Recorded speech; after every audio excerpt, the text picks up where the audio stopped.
So what do you remember about this day that you alluded to earlier?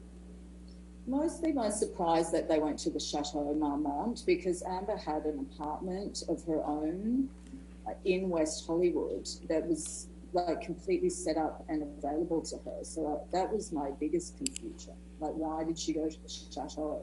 And then she asked me to get her bathing suit. I remember that. So I had to go to her apartment to get her bathing suit, which again seems strange to me. And then what also seemed strange is when I got there, she had a bunch of friends with her. And I thought she was alone. Did, when you refer to Amber's apartment, are you referring to the apartment on Orange Avenue? Yes, yeah. And isn't it true that Mr. Depp would spend time in that apartment with Amber time to time, correct? Well, I don't really know what the question is in relation to, but he wasn't there at that time, if that's what you're referring to. Yeah, no, that's not my question. My question was just, over the course of your employment, you have knowledge of Mr. Depp spending time at that Orange Avenue apartment, They spent right? time there, and at his residences, they would go around different places as well. Were you concerned about Miss Heard and her well-being on this day? No, because it had become a pattern with her, and so I was merely placating her, I would say, and especially when I saw she was there with about 4 or 5 girlfriends and basically having fun, enjoying each other down by the pool. That's why she needed a swimsuit. And then they proceeded to hang there all day drinking while I sat around waiting with my son. Actually, I think it was a Sunday that day, I remember. We had to wait all day, and while they just hung around drinking by the pool.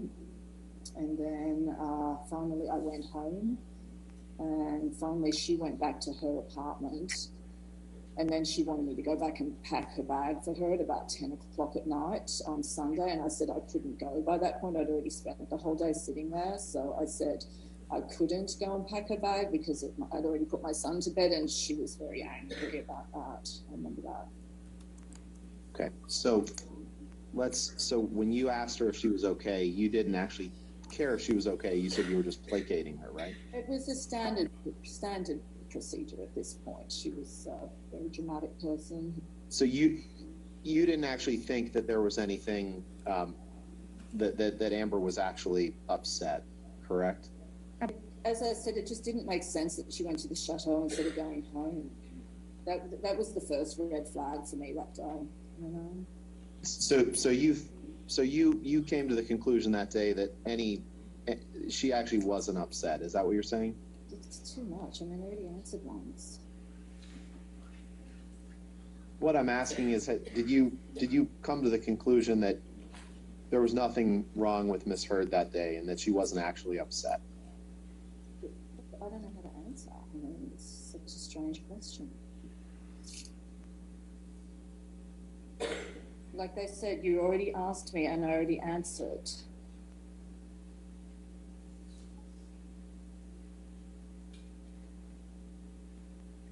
I'm asking you to answer it again. I don't think I asked the exact same question, but do your best, please. Could you ask me the question in a different way, or a clearer way that is not exactly the same as the last question you asked me? Did you reach the conclusion that day that Miss Heard hadn't experienced anything traumatic? Over the course of the day, I observed Miss Heard enjoying the company of her friends for several hours. That's all I have to say on that matter. And would it be odd for someone who's experienced trauma to want to be around friends? To you? Yeah, I don't know. So in any event, you said you sat around at the Chateau Marmont, is that right? Yes, well, she was deciding what to do. Now, you were being paid for that time, correct? Not overtime. It was a Sunday. I was not being paid, no. Did you avail yourself of anything at the hotel? Like, did you order any food? No. Did you I might have ordered some food for my son, actually, to be honest, now I think about it, because he was only little at the time. I think he was 5 or something. So I might have ordered food for my son. I'm not a big eater. Food is not a huge priority for me. Would you have put that on Miss Heard's tab that day? Everything was on Depp's tab that day, so no. On Johnny's tab? Yes. Let's bring up the document entitled, or that ends in 6151, please. Showing exhibit 3 on the screen.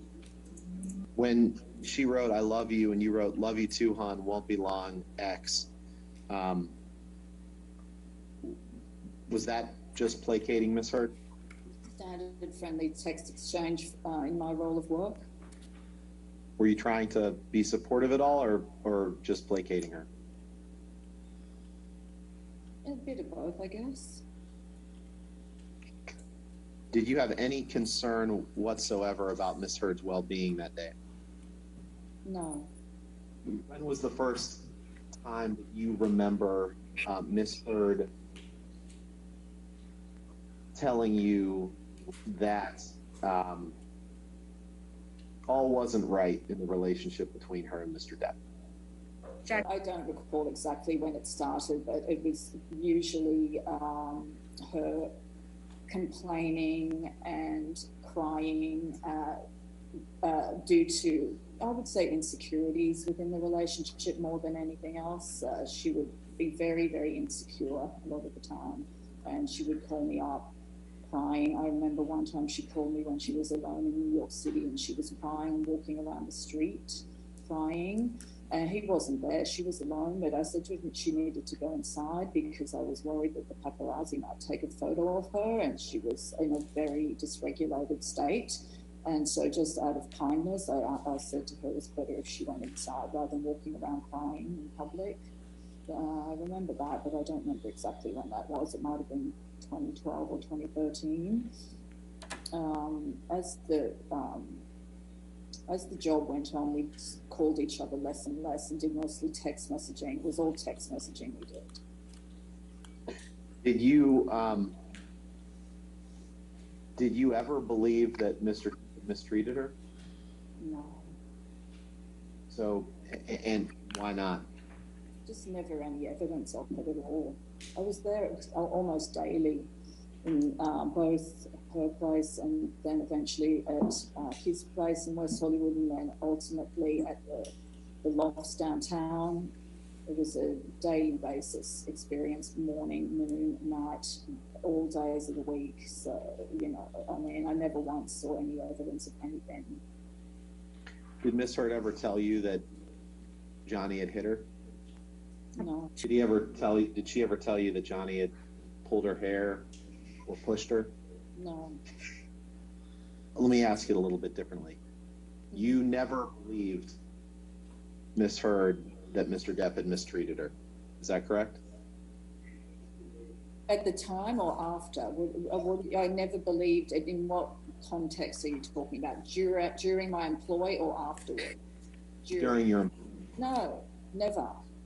And there was never any damage to the apartment that I witnessed. There was never any aftermath of anything ever that I ever saw. Now, you, of course, have no personal knowledge one way or the other whether Johnny was abusive to her, correct? Well, I don't know if that's necessarily true, because if it was true, I would have seen the damage, even if I wasn't physically present in the moment of these alleged arguments. And what's your basis for that statement? Well, if someone's being beaten, there's generally physical evidence. So your testimony is that if there was no physical evidence that you observed, then it couldn't have happened, the domestic violence by Johnny toward Amber. Is that your testimony? No. Well, I'm trying to understand what your testimony is. Maybe you could clarify for me, Ms. James. Is your testimony that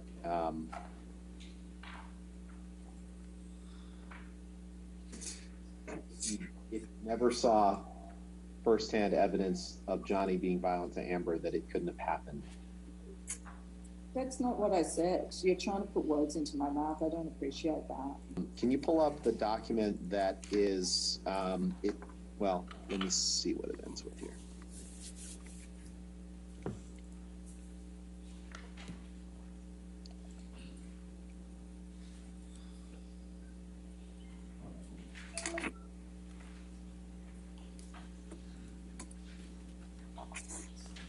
It's the Depp 11432, please.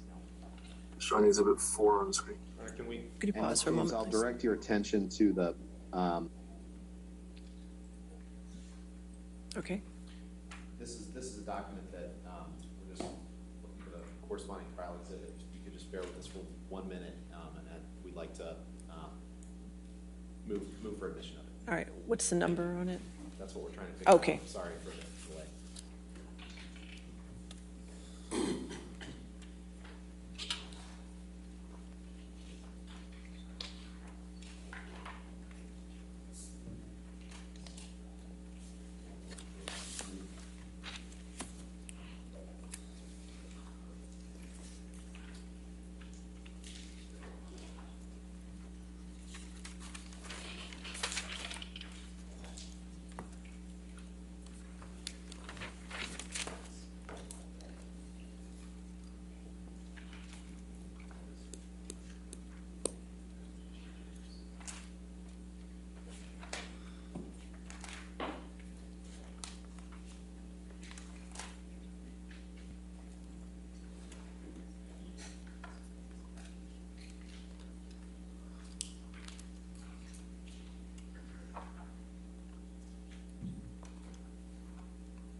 Your Honor, it's trial exhibit 844. All right. And that's defendant's 844? Yes, ma'am. Okay, 844. Any objection to 844?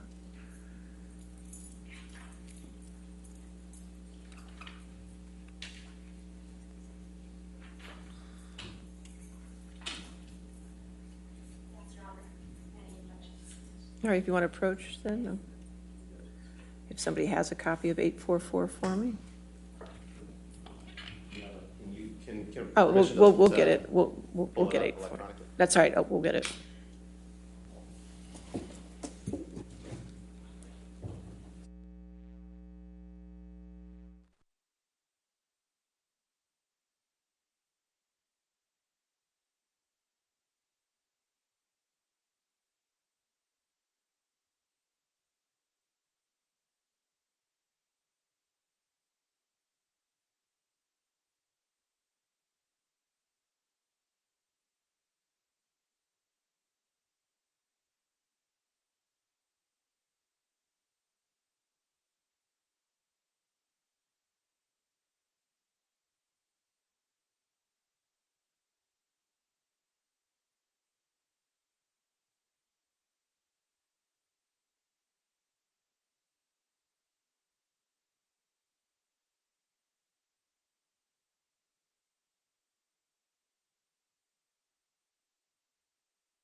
wait 1 minute before you start the video.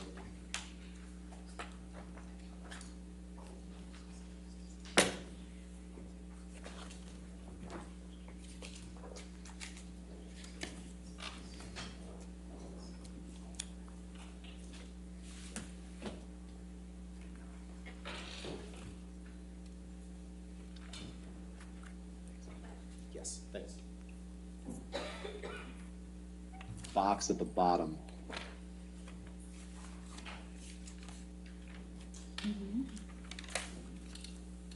Do you see your name, Kate, in that the column labeled participants? Yeah. Is this a text message that you received from Mr. Depp on or around August 13th, 2016? Yes. And it appears that he's responding to something that you had sent him, correct? I don't know. You see where he says, "Thank you, sweetheart"? Yes. He's directing that to you, right? It looks like there's someone else CC'd on this text, so it could be to that person. I honestly don't know. I can't answer your question. Could we please pause the video? All right, could you pause for a second? Thank you. He already did. That was good. Thank you. Nice work. Could you And switch Your to? Honor, I'd like to. We'll switch we can to- our. okay, our- that's fine. Thank you. Not yet, but don't, not yet. Don't. Make sure it's set right before you publish it. All right. And Your Honor, with the stipulation that we'll prepare a redacted version to be entered into evidence that has other personal identifiers redacted, we'd ask for permission to publish, to admit this into evidence and publish to the jury. All right. The objections are noted, and we will get the redacted copy. All right. So, Thank you, Your Honor. Thank you. Yeah. Can you just blow it up, Heather?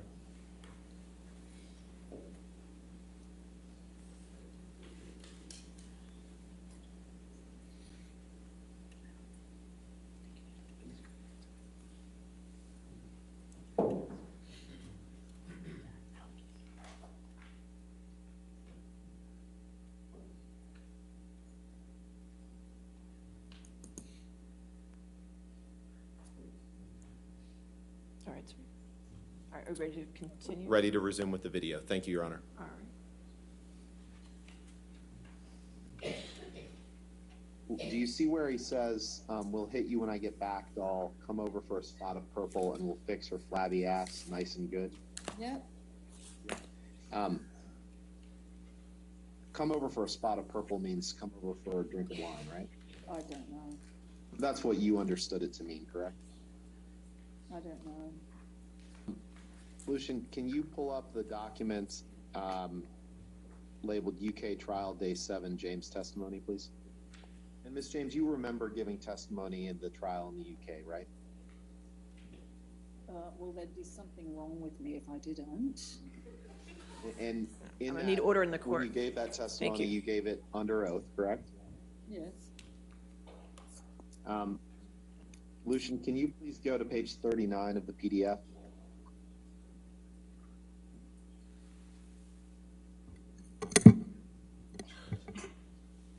And can you please blow up the page that is labeled 1221?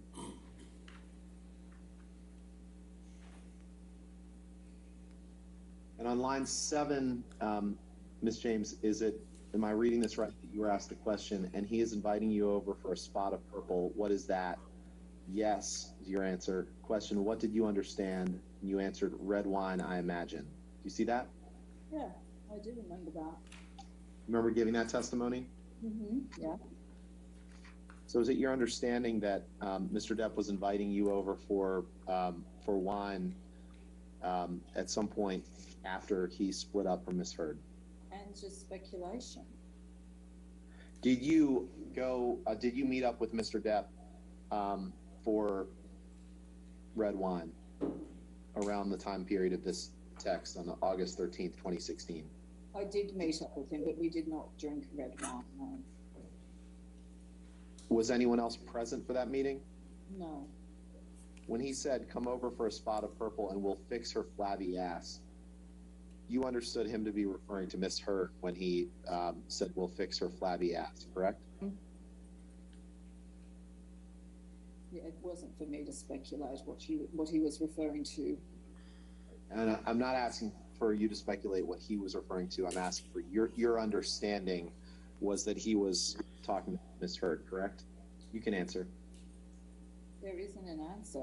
I mean, this is the way he writes. It's very random and you don't sort of question it. Okay? It's just the way he writes. He writes in a very abstract way. Okay. Lucian, if you can just pull up the prior testimony that we just looked at.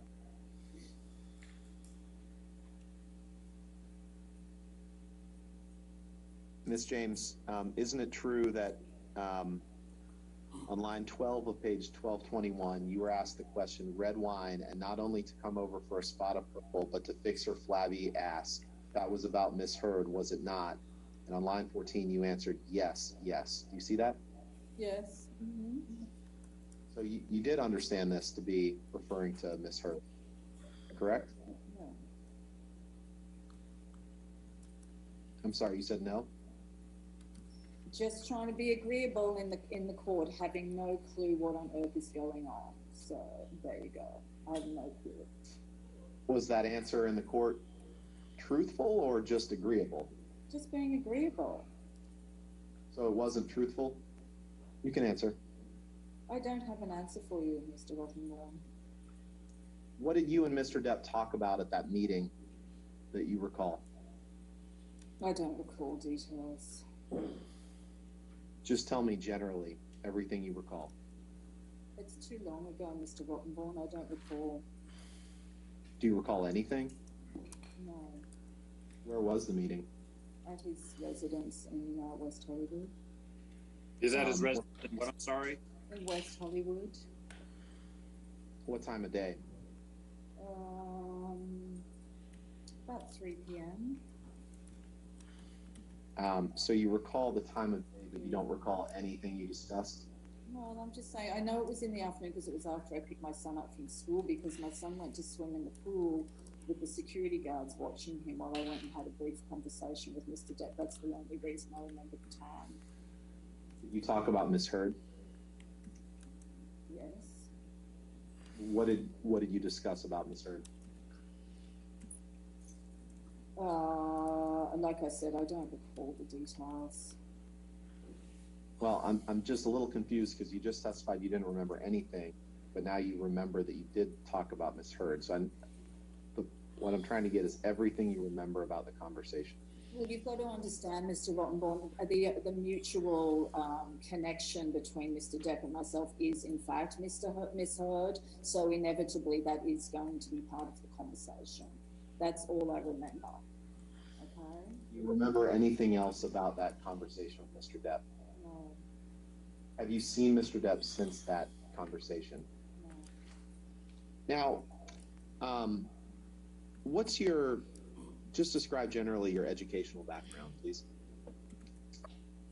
I completed high school and then I went straight into becoming a veterinary nurse when I left school, which I did for approximately 3 to 4 years before I left Australia. Did you have any sort of specialized training in veterinary medicine or nursing?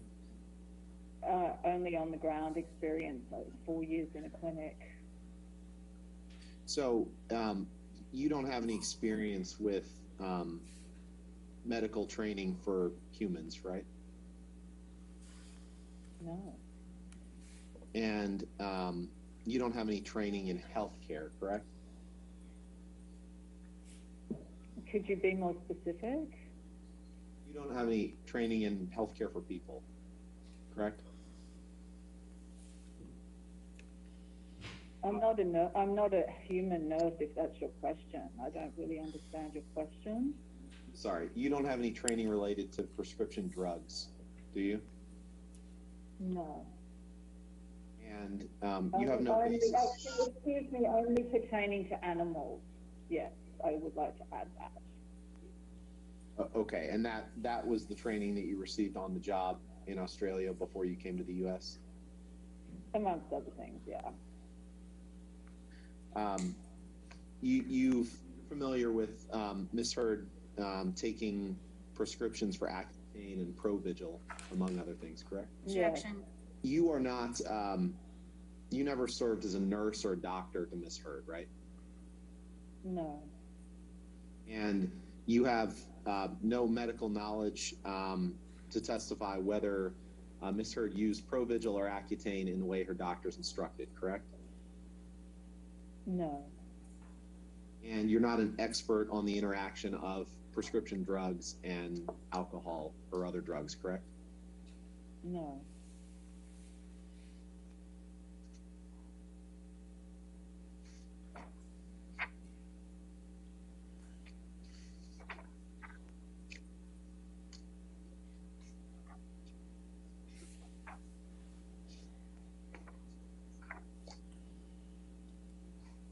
Did you, during the course of your employment, develop any personal knowledge of Mr. Depp's use of alcohol or drugs? Not firsthand.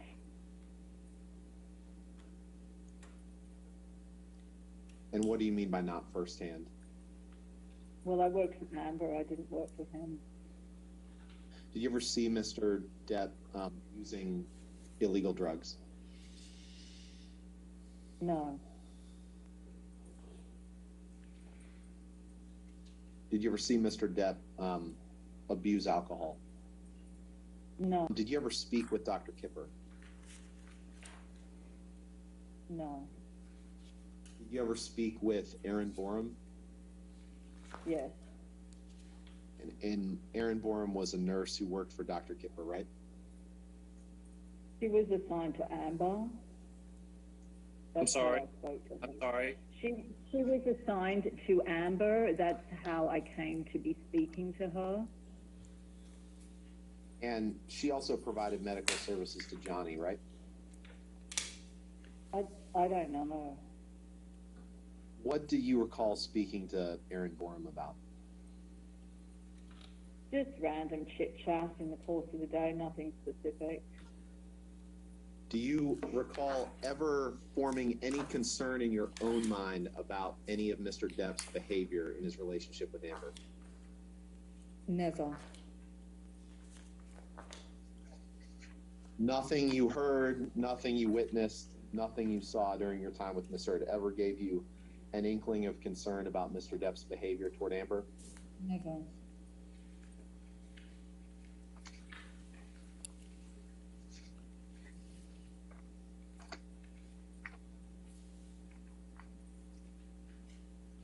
Now, you left your employment. Your employment with Amber ended in early 2015, correct?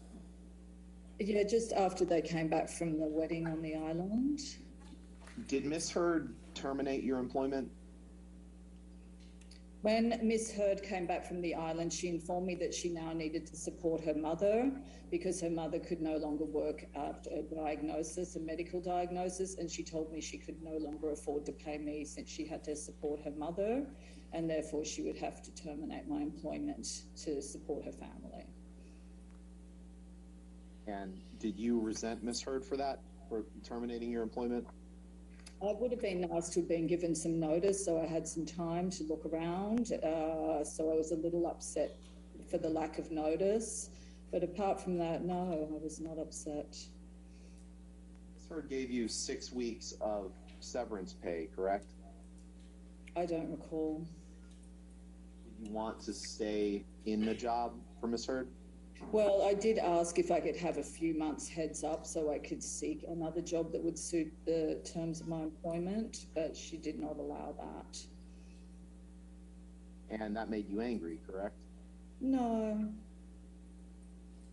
Did you ask to be put on Mr. Depp's payroll so that you could remain being paid by Miss Heard or Mr. Depp? Well, when she said she couldn't afford it, I said, now you're married, couldn't I go on to Depp's payroll? And she said, no, it was part of a legal agreement they had that she was not allowed to do that. I don't know whether that was true or not. Did you ever ask Mr. Depp whether you could go on his payroll? No. Isn't it true that you asked to live in one of Mr. Depp's houses rent-free for a period of time after your employment? Well, you see, I'm a homeowner, but I want to be clear. I didn't want to miss a mortgage payment due to unemployment. So my idea is perhaps I could find an alternate accommodation in order to rent out my house so I don't lose my entire property. I'm a homeowner. Keeping my home and my payments up to date is the paramount importance to me. Isn't it true that you had already skipped about 1.5 years of mortgage payments on your home during the time you were employed by Ms. Hurd? No. Let's pull up the document ending in ALH 5858, please. Have Exhibit 11 on the screen. Yeah, I think you've read everything.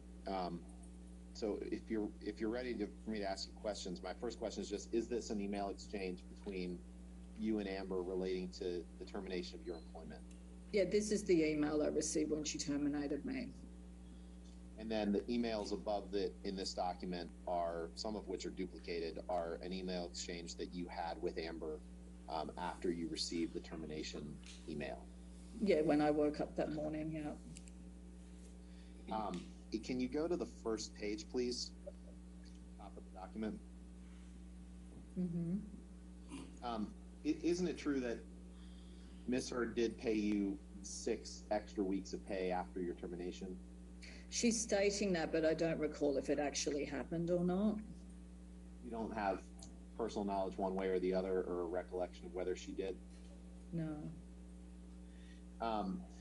And isn't it true that you do tell her in this email that you didn't pay your mortgage for the first 1.5 years that you were working for her? Yes, Correct? I had one of those balloon mortgages, so I had to go through a loan modification, and I recall now that that's why I was able to agree to work for her for such a small amount of money than what I normally made. It was sort of as a favor almost. What was a favor? To work for her for like half my usual paycheck, basically. So you were doing Amber a favor? Yes, because initially it was described as a part-time, 20-hour-a-week thing with flexibility and blah, blah, blah. So, you know, I thought it's not really in my caliber, but my son was only 4 at the time, so it seemed like a good idea, especially because I wasn't paying my mortgage, so I could take the hit by getting less pay than I would normally make. And that way I could also have the time with my son that I wanted. Are you, and I think the answer to this is no, but I just want to be clear. You're not blaming Amber for you're not paying your mortgage, right? No, that was my choice. That was the only way I could get a loan modification. Was the way it worked back then. But you know the 2008 crash, that's how it worked back then. If you wanted to save property. Well, and you started working for Amber in 2012, right? Yes, it took a long time, the loan modification process. And you're not blaming Amber for getting a credit card with 29% interest, are you? What? You see in your email on that first page, about 2/3 of the way down, you say, I have borrowed from my mom my tenant's security deposit, and now I have used up a credit card I should use as it has 29% interest. Oh, that's my choice. Did you have tenants in your property at that time? I have a duplex. I'm just trying. And that time, yes, I had tenants in one house and I was living in the other. Did you use those tenants' security deposit for personal expenses? I don't remember. Do you see where you say I have borrowed from my mom my tenant's security deposit?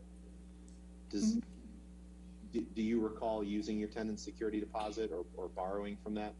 It's too long ago for me to recall if it actually happened. Would there be a reason that you would have said that if it wasn't true? No.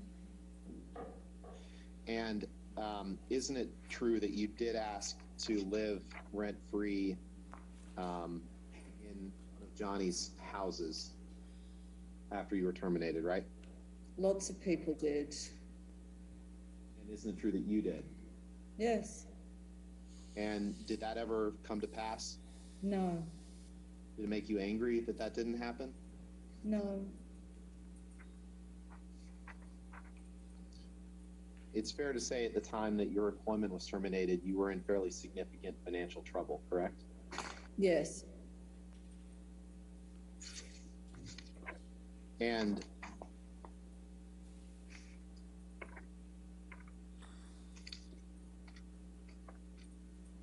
you were angry with Amber for terminating you at this time when you were in financial trouble, correct?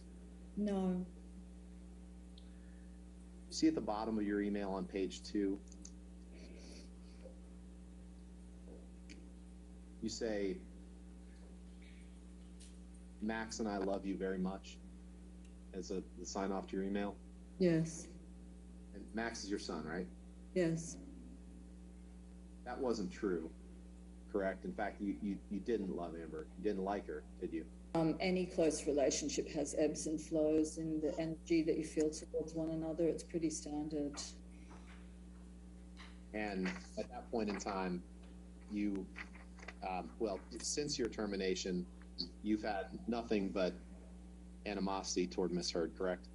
No, I actually bumped into her at the P.O. box about 3 months after, and she was in her Range Rover, and I saw her sister, and she said, come say hi to Amber. And I went back there, and I was going to say hi, but she was on the phone, and she was saying, wait, but then I had to go. That's the only time I've ever seen her, but I wanted to go and say hi. I wasn't feeling like I wanted to avoid her or anything. You know, things happen and life goes on, you know. I understand you're a personal assistant, Ms. James. What type of people do you work for? High-profile celebrities. Are they celebrities in the entertainment industry? Yes.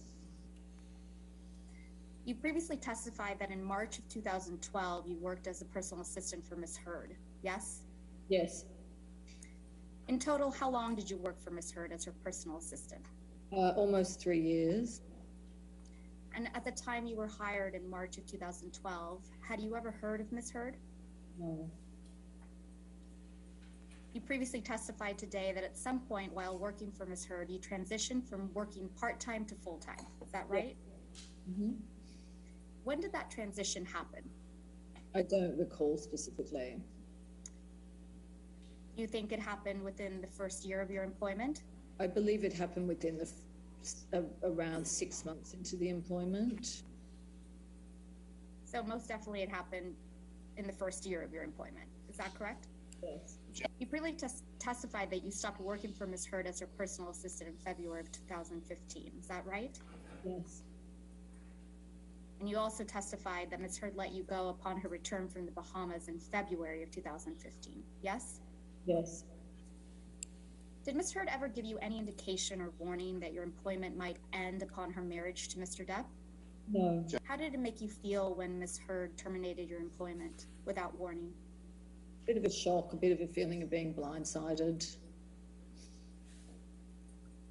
When you first began working for Ms. Heard, and when Ms. Heard was in town, in other words, not traveling, how many times per week would you see her? Almost daily. And did that change when you became a full-time personal assistant for Ms. Heard? No.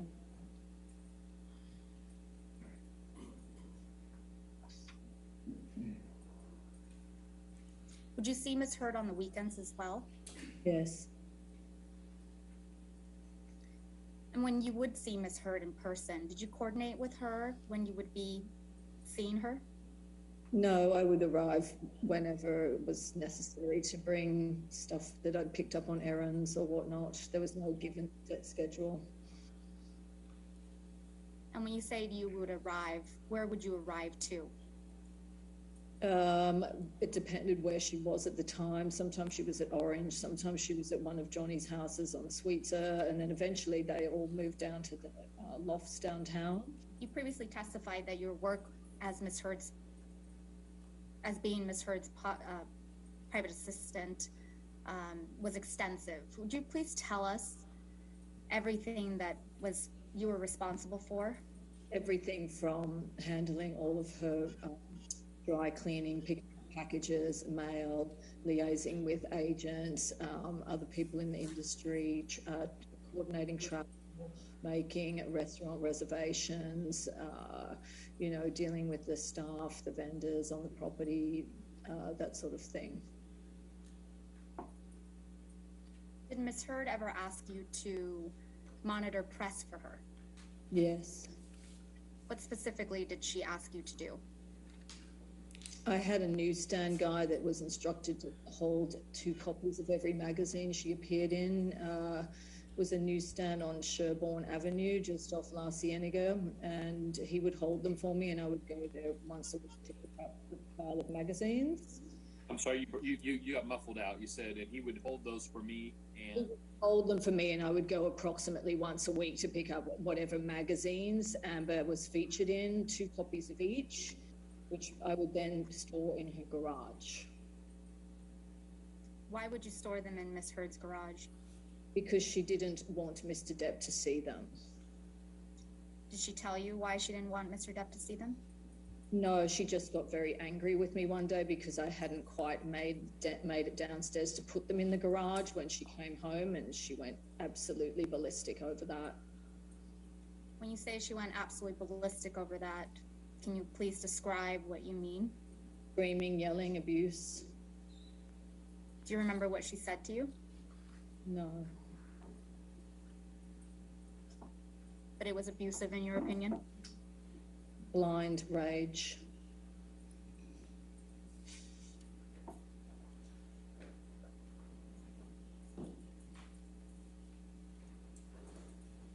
Over the 3-year period in which you worked for Ms. Heard, were you ever with Ms. Heard when she was getting dressed or undressing? All the time. How often were you present when Ms. Heard was getting dressed? Every time she was getting dressed for a fitting, I would say 90% of the time I was there. And just to clarify, was it just when Ms. Heard was in fittings that you would see her in states of undress? No, it was also in her apartment. She had no issue with walking around naked quite often. Did you ever observe Ms. Heard putting on makeup? Yes. How often did you see Ms. Heard doing her makeup?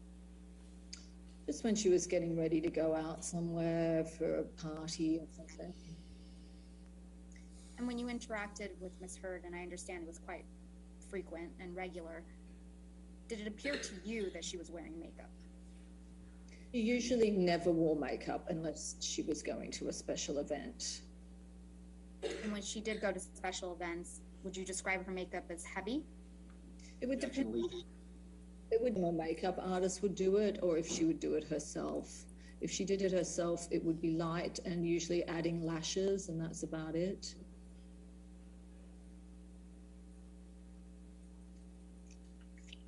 And I believe you previously testified to this, so I'm sorry for asking you again, but while you worked for Ms. Heard, did you ever see any types of injuries on her? No. Did you ever see any cuts? No. Did you see bruises? No. Did you see swelling? No. Redness in her face? No. How about Ms. Heard having black eyes? Never. A broken nose? Never. Missing hair clumps? I'm sorry, I didn't catch that. Ms. James. Never. Did you ever see Ms. Heard cry? Yes. How often did you see her cry? Hard to put a number on it. Sometimes she would cry on the phone. I think at least once or twice she might have cried on the phone. You know, and then as far as seeing her personally crying, you know, she was a pretty dramatic person. It's hard to really put a number on it. I'm focusing on when you saw her in person crying. How many times do you believe that you saw her in person crying? I would say twice, maybe twice. Let's take that in bite sizes. The first time you saw Ms. Heard cry in person, do you recall what she was crying about? Go ahead, Ms. James. Insecure emotions. So the 2 times that you recall Ms. Heard crying in front of you, you remember her crying about being insecure. Is that correct? Yes. You testified that she felt insecure about her relationship. Is that correct? Yes. Can you expand on that? What do you mean by that? She didn't like being away from his physical presence. Did Ms. Heard tell you that she felt insecure when Mr. Depp wouldn't be present with her? Yeah. Other than telling you she felt insecure about her relationship with Mr. Depp, what else did Ms. Heard say about feeling insecure? She told me she didn't like hanging out in his house with his friends because it was boring and they were all old men playing guitars and it wasn't interesting to her.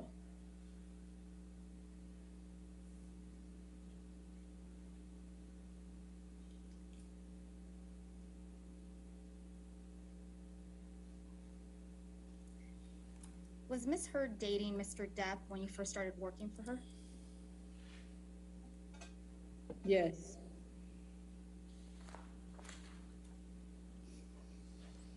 When did you first learn that Ms. Heard was dating Mr. Depp? After about a month, I think. How did you learn that she was dating Mr. Depp? She told me. What did she tell you? She told me she was dating Johnny Depp.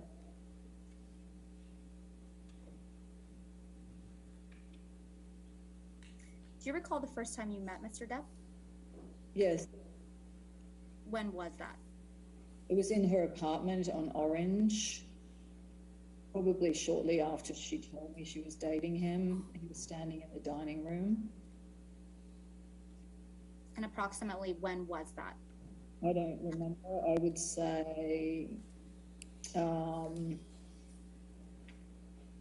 April or May of 2012. What was your impression of Mr. Depp? He was very peaceful, very calm, almost shy, and very quiet. And I remember he was wearing red suede shoes because I didn't know where else to look. I looked at his shoes. It was it's a weird recollection, I know, but I'm just being honest.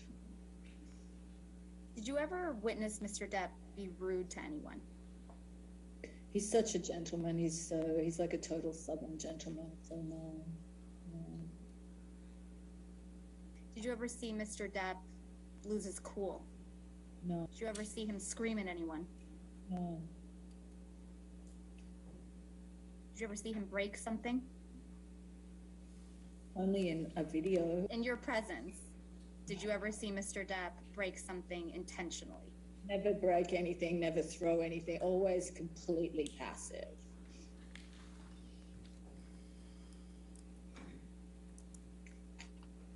I believe you've testified previously, but you have a son, correct? Yes. How old was your son when you first started working for Ms. Heard? 4 years old. And did you ever bring your son to work with you? Yes. How often? Quite often, if I had to keep working, I would bring him back there after school. And if I had to work on the weekends, he would come with me then.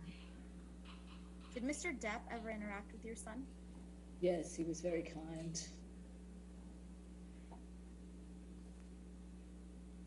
How often did Mr. Depp interact with your son? Whenever they were in each other's presence. Can you give me an estimate of how often that happened? Oh, countless times. He would even teach him how to play guitar. He brought him back from vacations. He showed him his amazing makeup makeover when he was doing Black Mass. He tricked him. He leant over and was saying, "Do you know who I am?" And he had the full makeup on. His son's jaw almost hit the ground. It was really cute, actually. Yeah. He gave my son a little pick as well, a guitar pick, which he cherishes to this day as well.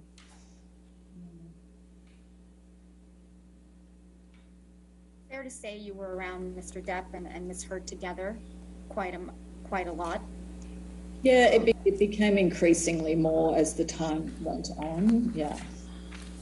What was your impression of Ms. Heard and Mr. Depp's relationship? It did not seem like a perfect relationship to me, based on a lot of insecurity on her behalf, which seemed to cause confusion in the relationship. Maybe the age gap was an issue because of their different interests. I know that much. Apart from that, who am I to know the relationship, you know?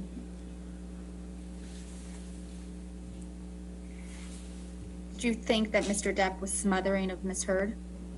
Oh, Yeah. Did it appear to you that Mr. Depp was jealous of Miss Heard? no.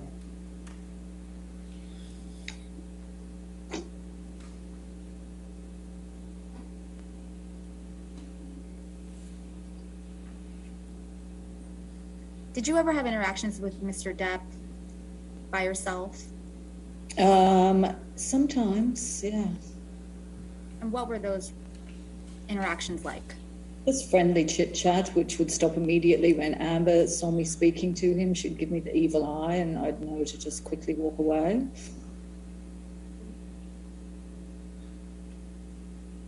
Did Amber ever talk to you about your interactions with Mr. Depp?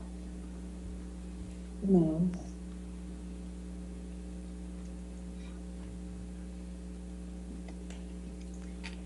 In the 3 years that you worked for Miss Heard, did you ever see Miss Heard and Mr. Depp argue? No.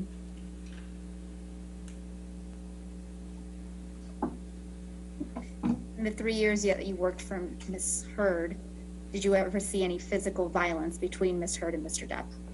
Never. Did you ever see either of them being physically aggressive with one another? No.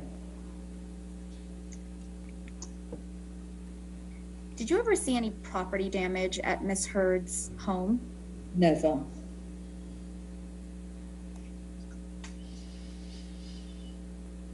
Did you ever see any property damage at Mr. Depp's primary residence on Sweetser? Never. Did you ever see any property damage at the lofts or the penthouses at the Eastern Columbia building? No, never.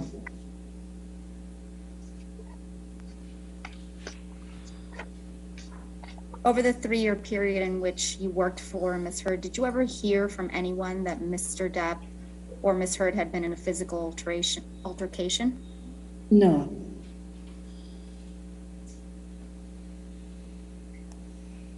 Over the 3-year period in which you worked for Miss Heard, did you ever see Miss Heard be physically aggressive with anyone? No. Let's break that down a bit. When you say she was verbally abusive to you regularly, can you explain to me how she was verbally abusive to you?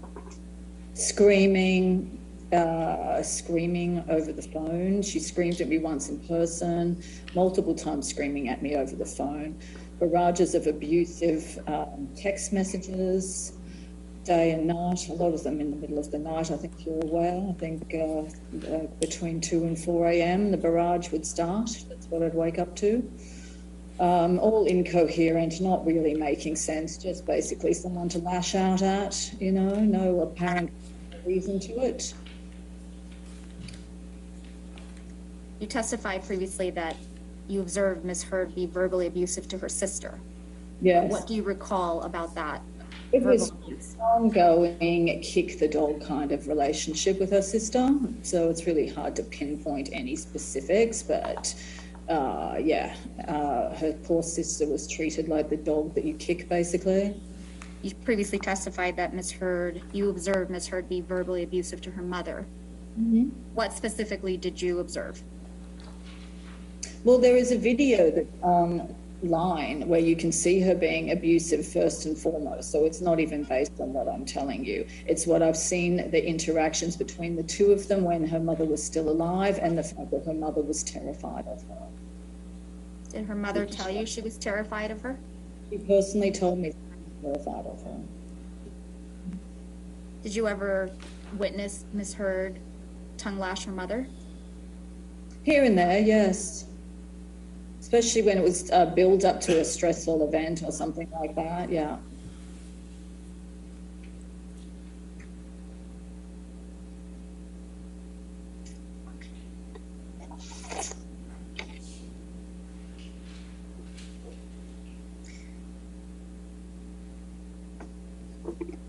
said you felt that Ms. Heard was verbally abusive to you.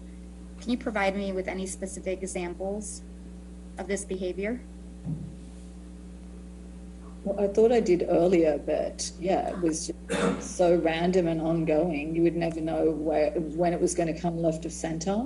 I do remember on one occasion when we were moving from part-time to full-time, and then the salary negotiations became a real bone of contention.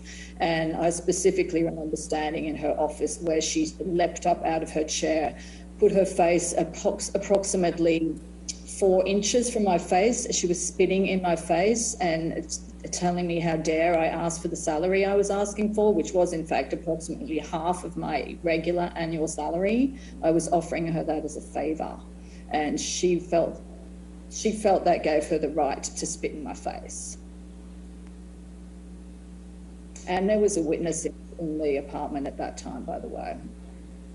Who was at the apartment at the time? The handyman, Hector Galindo. I'm sorry? The handyman, Hector Galindo. He was so mortified. He was so embarrassed to hear her speaking to me like that. Ms. James, while you worked for Ms. Heard, did you ever observe her drinking alcohol? Yes, I did. How often did you observe Ms. Heard drink alcohol? Don't recall.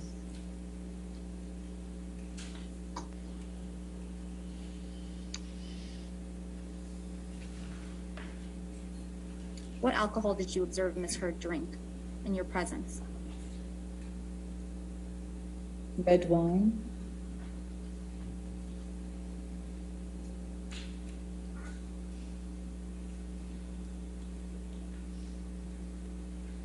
Did Ms. Heard ever appear intoxicated to you? Yes, she often did.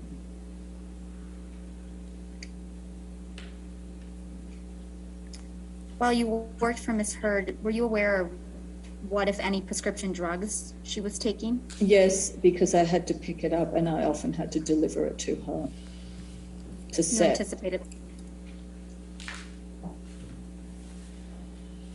I'm sorry, Ms. James, I interrupted your question, or your answer, excuse me. The last part of your answer was to... It was my job to pick it up and deliver it to her, also bring it to her if she was doing a photo shoot or, on set or something, if she'd forgotten it. What prescription drugs do you remember picking up from Ms. Heard? Provigil.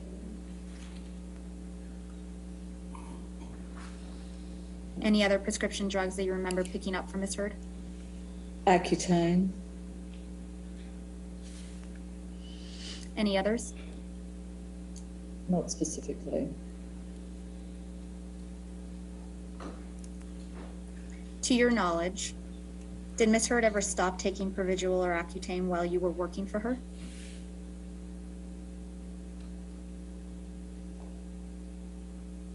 No. Did Ms. Heard ever tell you that she was experiencing any side effects from Provigil? She didn't say it, but I observed it. We'll go back to that in a minute, but did Ms. Heard ever tell you that she was experiencing any side effects from Accutane? No. You previously testified that you observed Ms. Heard having certain side effects from Provigil. Yes? Yes. What side effects did you observe Ms. Heard exhibiting? Manic episodes. Can you tell me what you mean by manic episodes? Similar to if someone was on some sort of amphetamine drug. Moving very fast, not making a lot of sense, hyper-organizing, hyper-tasking, just very, very hyper. Yeah.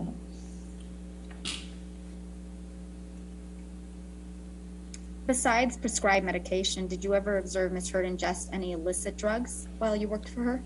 No. Did Ms. Heard ever tell you that she had ingested illegal drugs? Yes. When did Ms. Heard tell you that she had ingested illegal drugs?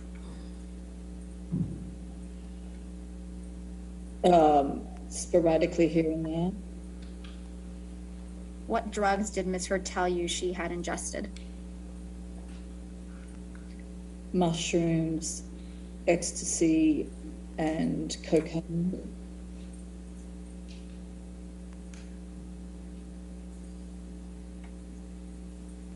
If you remember, how many times did Ms. Heard tell you that she had ingested illegal drugs? I can't remember.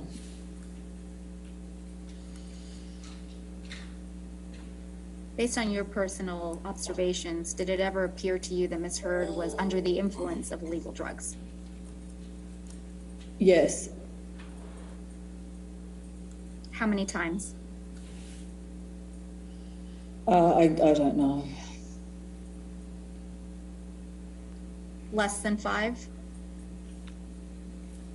It's so long ago, it's hard for me to remember. Why did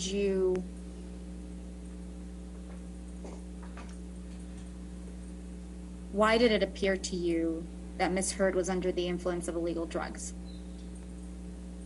Disoriented, partying with friends, lots of heavy drinking, laughing, dancing, playing, all the sorts of things that go hand in hand with imbibing in drugs.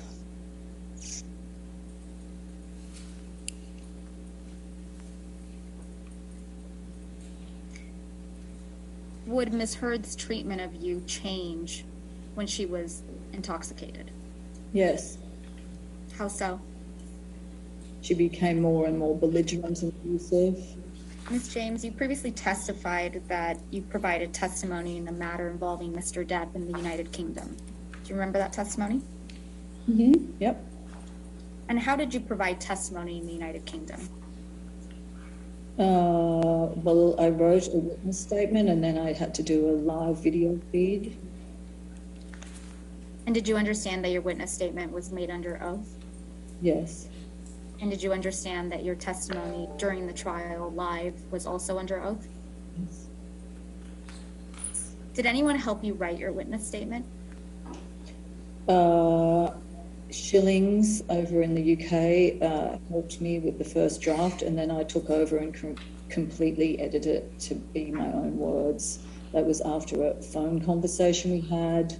They jotted down notes, sent me some basic notes to work with, and then I worked on it from there. How long did it take you to write your witness statement? About 3 or 4 days. Did you feel you had an adequate amount of time to prepare and write your witness statement?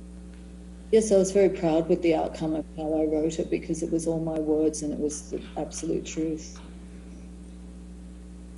And did you have enough time to review your witness statement for accuracy before you signed it? Yes.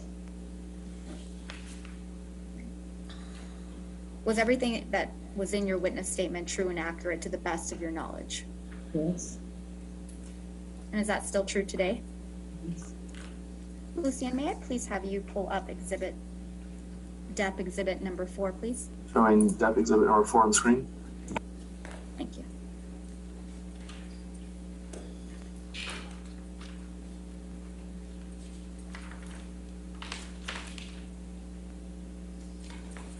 Ms. James, do you remember receiving an email from Ms. Heard on or about February 12th, 2015?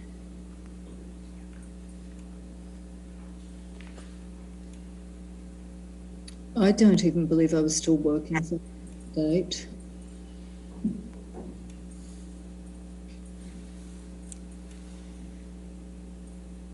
Do you remember receiving this email in particular from February 12th, 2015? Again, I don't, as far as I know, I wasn't even working for her at that time, so I wouldn't even know why she wrote this letter to me, quite honestly. Do you remember receiving this email then? No. Okay. Can we please pull up exhibit number 5? Stand by.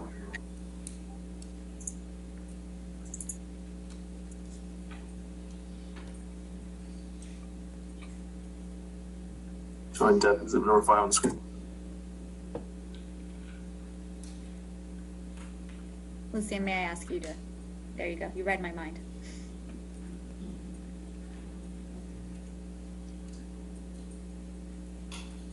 Lucian, may I either take control or have you scroll down to the bottom? Thank you. James, the way these emails tend to work is they start at the bottom and then go up.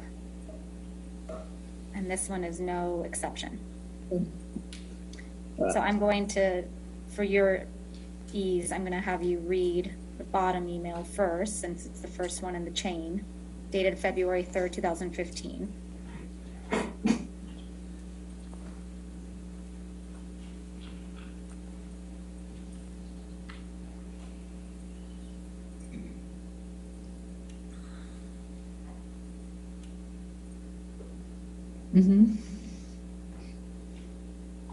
Looks like she was traveling straight to London after the wedding. That's what I'm reading. Do you remember, actually, you know what? Why don't you read this entire email chain, and then I'm going to ask you some questions about it.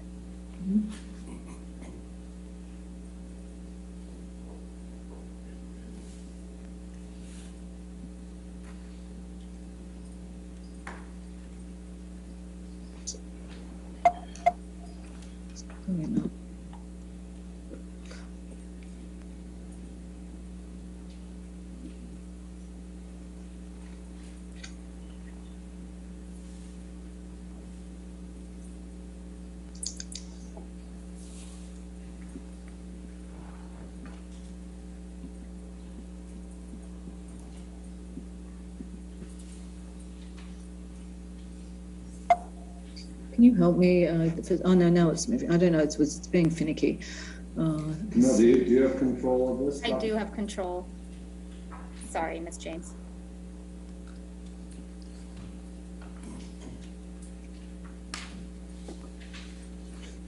Yeah, I can go up a bit more now.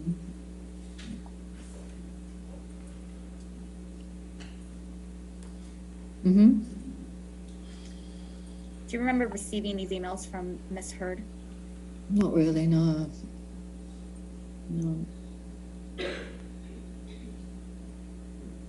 you see where Miss Heard on February 4th, 2015 writes in all caps, "Are there no direct flights?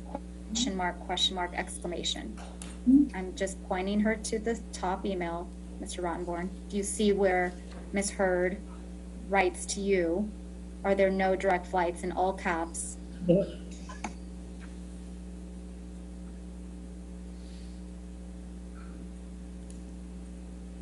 You would agree with me that nowhere else in this email chain Miss Heard uses all caps to write to you, correct? No, there's not.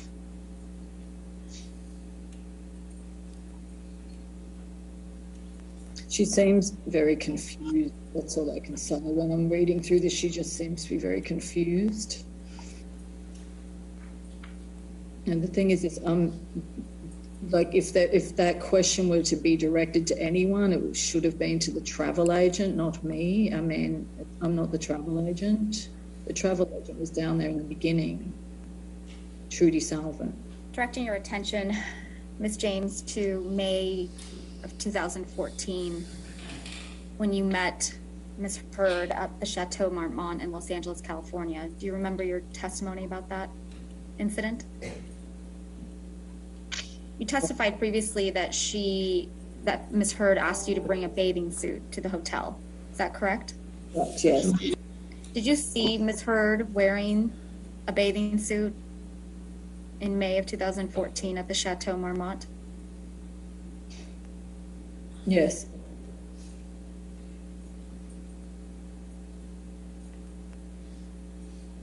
Based on your recollection, did you see any bruises on Ms. Heard's body?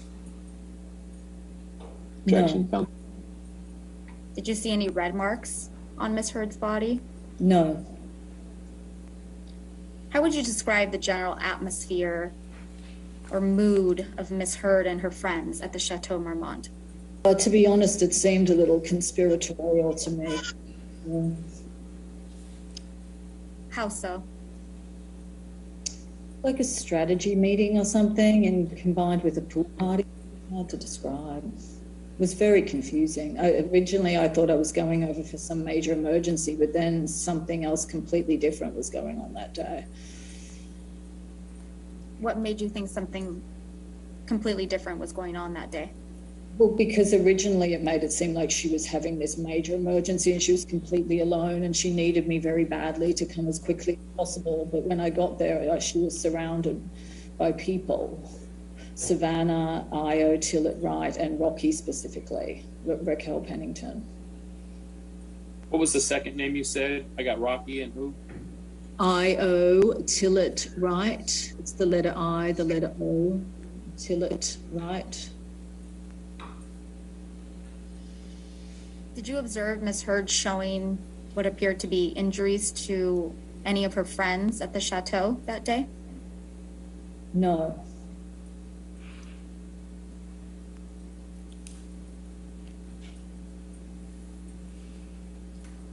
Did it appear to you that Ms. Heard's friends were comforting her? How would you describe Ms. Heard's friends' behavior? Friends hanging out together by the pool, having cocktails and spending the entire afternoon hanging around together. Did you ever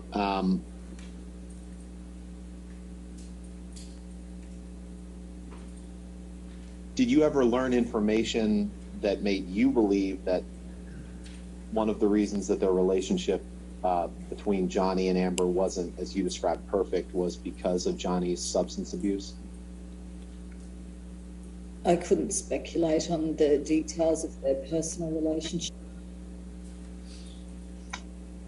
You did testify earlier that one of the reasons you thought their relationship wasn't perfect was insecurity on Amber's part, though, right? Yes. So you developed an opinion that insecurity on Amber's part affected their relationship, but you did not develop an opinion that substance abuse or any actions by Johnny affected their relationship. Is that right? That statement was based on communications directed to me from Amber, basically. What communications specifically? Expressing, exactly what I just stated. That she was sad, she didn't want to be away from him, blah, blah, blah, that sort of thing. It would happen all the time. And you believe that those statements were the reason that their relationship wasn't perfect? It's not for me to speculate. You would agree that just because someone is insecure in a relationship does not mean that she deserves to be abused, correct? I have no answer for you for that.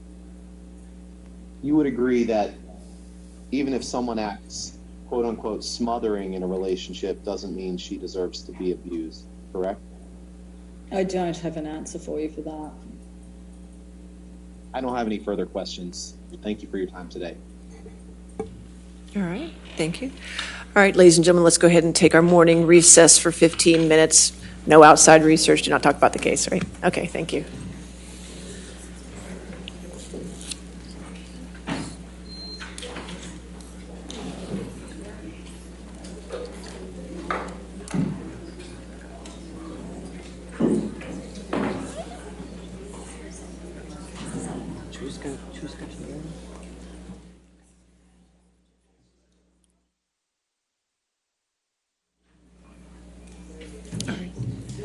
All right, let's go ahead and take a break until noon.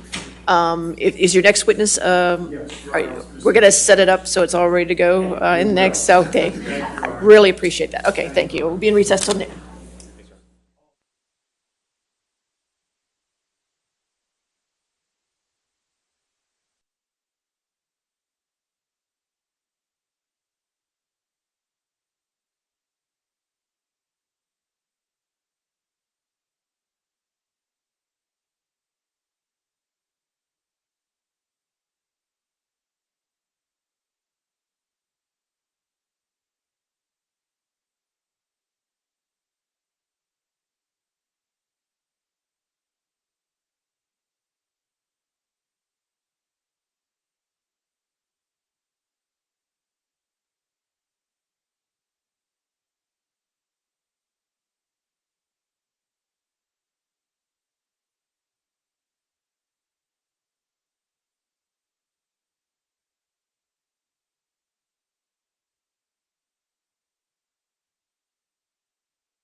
Laurel Avis Anderson. And what is your business address? It's been a while. 10921 Wilshire Boulevard, Westwood Medical Plaza, Suite 1101, Los Angeles 90024. And you're a clinical psychologist, is that correct? Correct. And you practice in Los Angeles? Yes. For how long have you been practicing? Almost 40 years. Have you been practicing in Los Angeles for that entire time? Yes. And you provide counseling for couples? Psychotherapy for individuals and couples. And what is psychotherapy? Just a brief layman's description. It's an evaluation of an individual or a couple's problems, and then it's a conceptualization of what's actually going on and an effort to make intervention that leads to change. Do you recognize what this document is? Yes. What is it? This is my ledger for tracking sessions that I use for invoice billing. And did this ledger come out of your files? Yes. And do you keep this document in the ordinary course of business? Absolutely. And I just want to, and this particular ledger, who is it for? It's, well, despite the names that are camouflaged, it's for Ms. Heard and Mr. Depp. At the top, what are the two names that it says there? Anne Henry and Joey Davis. And Anne Henry's Amber Heard? Yes. And Joey Davis is Johnny Depp? Yes. And then it says age 29 and 52, is that right? Yes. And 29 was the age of Amber Heard at the time? Yes. And 52 was the age of Johnny Depp? Yes. So as I understand it, on October 1st, 2015, Mr. Depp and Amber Heard came in for couples counseling for 3.5 hours? Yes. Whether they were in for the full 3.5 or not, I don't know. But that was the amount of, that was when the session started, and they came in when they came in and not together. And it took 3.5 hours to actually do that first session. So as I understand it, for that first session, Mr. Depp and Amber Heard did not come in together? I don't believe that they did. The next session with Miss Heard alone for background intake, and that was a 2 1/3 hour session. And that session was on October 6th, 2015? Yes. And what's the next row The indicating? next day. You saw Amber on October 6th, 2015 for 2 1/3 hours, correct? Yes. And what is the next row indicating? The next day, October 7th, Mr. Depp for 3.5. Again, it may not have been face-to-face for the full 3.5, but it was being at the beginning of the session, waiting for him, his coming in with the entourage and our getting to work. And for the three sessions we just discussed, the October 1st session, the October 6th session, and the October 7th session, those were all in person with you, correct? So yes, the first 3 sessions were all in person. And then what does it say under for the next row, for the 1014 row? Couple, 3 hours. So on October 14th, 2015, Amber Heard and Mr. Depp saw you for couple session? Yes. There's a couple session on October 14th for 3 hours, is that right? 10/14, there's a couple session. On 10/21, there's a couple session where someone walked out for 2 hours. On 10/24, Ms. Heard was there, did a phone session for 1.5. And how did, and on the 1024 row, next to the 2 hours, it says W out, correct? It's 10/21. In the 1021 row, what does it say in the 4th column? For me, that's walk out. And do you recall who walked out of that meeting? I have tried to, and I don't, because each threatened and stood up, and I'm not positive who finally did the walkout. And then what does it say? What is it indicating on the row for 11/12/2015? Couple session showed 1.5 hours. And then on 12/17, what does that show? Amber alone showed 2.25 hours. Based on this ledger, you saw Amber and Mr. Depp for 4 couple sessions? That's right. Dr. Anderson, I'm showing you it's been marked as Anderson 3.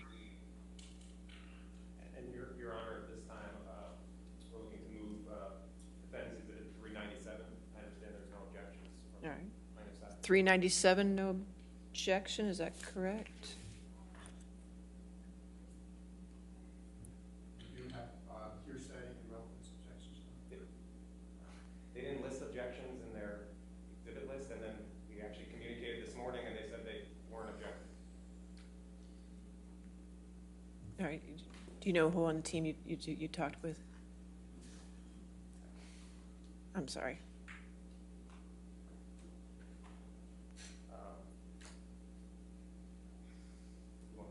No, that's just who. I believe it was Jessica Myers. Okay. All right. So no objection. All right. That's okay. 397 in evidence then. Defense 397.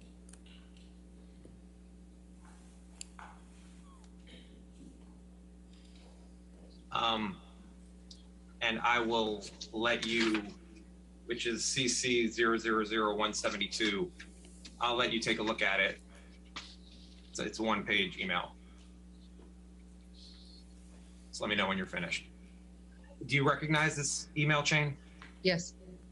Do you know who Christian Carino is? Yes. Again. On the page where it says laurel.anderson28@gmail.com, that's your email address? Yes. The email of March 28th, 2015 from Mr. Carino, he wrote, Laurel, my closest friend, Amber, on copy, wants to come see you alone first, and then with her husband, Johnny. We'll leave it to you two to arrange a time. Love you both. You see that email? Did you receive that email from March 18th, 2015? I did. And you responded to Mr. Carino's email, correct? As you can see, yes. Yeah. What was your understanding as to why Amber Heard wanted to meet with you? I took it at face value that Ms. Heard wanted to have a consultation, and if this is not infrequent that I might get an email like this, so, and when I hear that someone may then later want to come in with their husband or spouse, yes, I think it has to do with relationship issue. On September 9th, 2015, you received an email from Mr. Carino, is that right? Yes, apparently. He was trying to set it up. And Mr. Carino was trying to set up a meeting with you and Amber and Mr. Depp, is that right? Yes, that's what I assumed. And you responded to Mr. Carino's email, correct? I did. And then at the top, you received an email from Amber Heard? Yes. And she wrote, hi, Laurel, thank you so much for responding. I really appreciate it. I have to speak to my husband when he's done working today and make sure he's good with that time. I think it sounds perfect. Thank you so much again. I'm really looking forward to meeting you. Did I read that correctly? Yes. And you received that email from Amber Heard? I did. On September 27th, 2015, you received an email from Amber Heard, correct? Yes. And Amber wrote, hi, Laurel, Johnny and I are back in town and would love to know if you have any availability to see us this week. Please let me know. Thanks. You received that email from Amber Heard? Yes. And you responded that you were available on Thursday at 5:30 p.m., correct? Yes. And looking at the top of the email where it says Wednesday, September 30th, would you agree that the next day is Thursday, October 1st, 2015? Yes. Okay. And we can go back to your billing ledger, but the first time you saw Amber Heard and Mr. Depp was on October 1st, 2015. Is that right? Yes. Did you see Amber Heard on December 17th, 2015?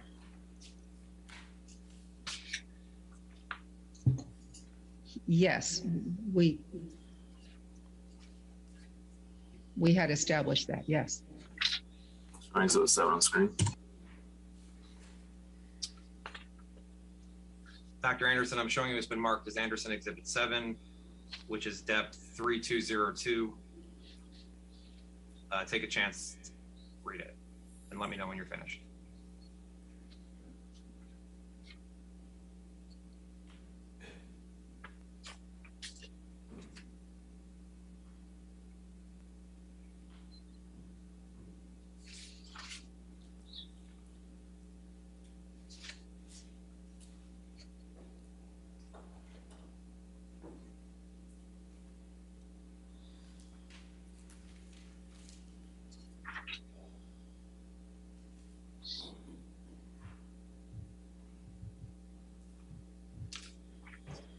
Yes.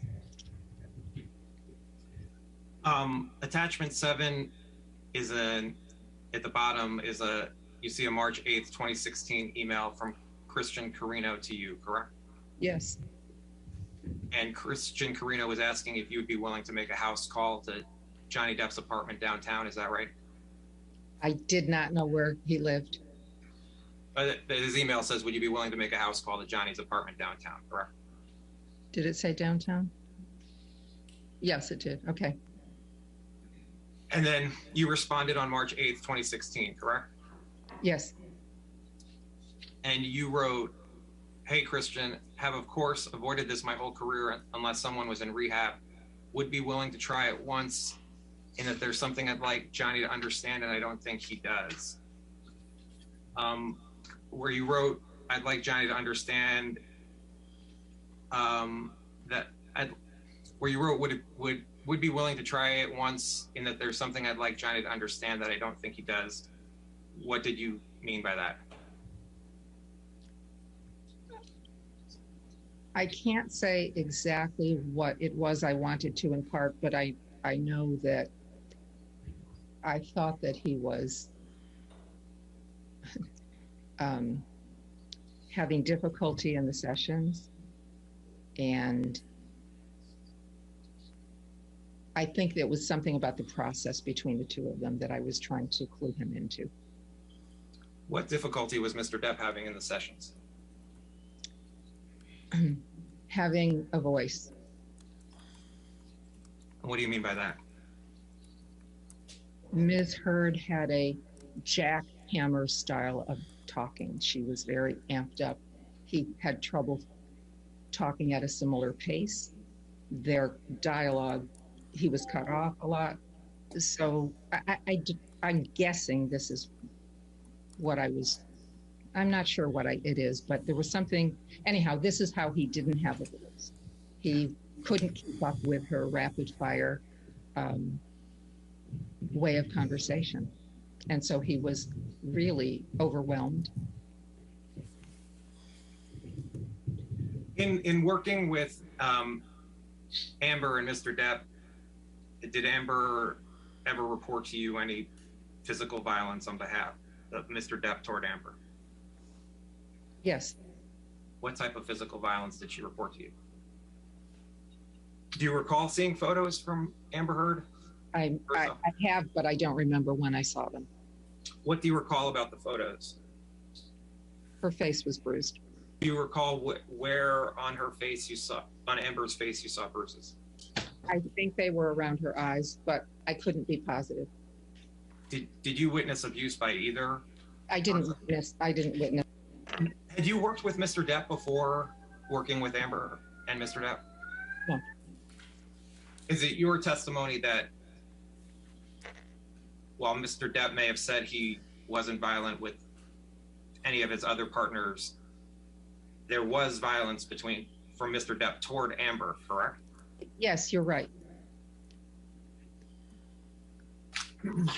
He had been well controlled, I think, for almost, 20, 30 years. And both were victims of abuse in their homes. But I thought he had been well controlled for decades.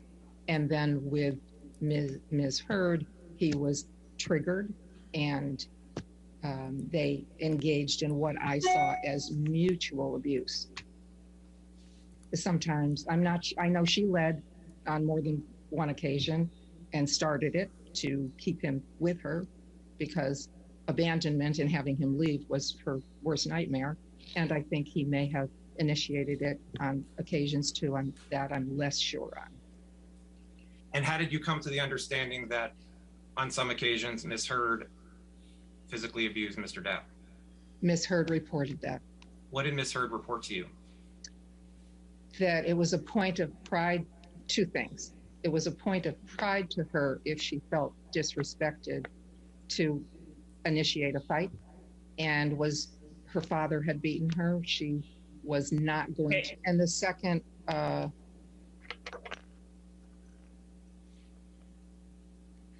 one is what she reported to me, which is if he was going to leave her to de-escalate from the fight, she would strike him to keep him there. She would rather be in a fight than have him leave. Did you speak to any other doctors or psychologists that worked with either Amber or Mr. Depp? No. Did you review any medical documents of Mr. Depp or Amber? I reviewed a pharmacokinetic that Ms. Heard showed me, which has to do with neurotransmitter function, genetics, and medications. Just to go back, Doctor, what professional degrees do you hold? I have a couple of masters, a PhD, and a certified clinical nutrition certification. Would you mind please just elaborating on that for the record? Yes, I have a master's from early in my life in teaching and curriculum. I have a master's in psych. I have a PhD in clinical psychology. I have a CCN, which is a certified clinical nutrition certification. And do you recall, Doctor, in what year you obtained your PhD? Yes, I got it in '82.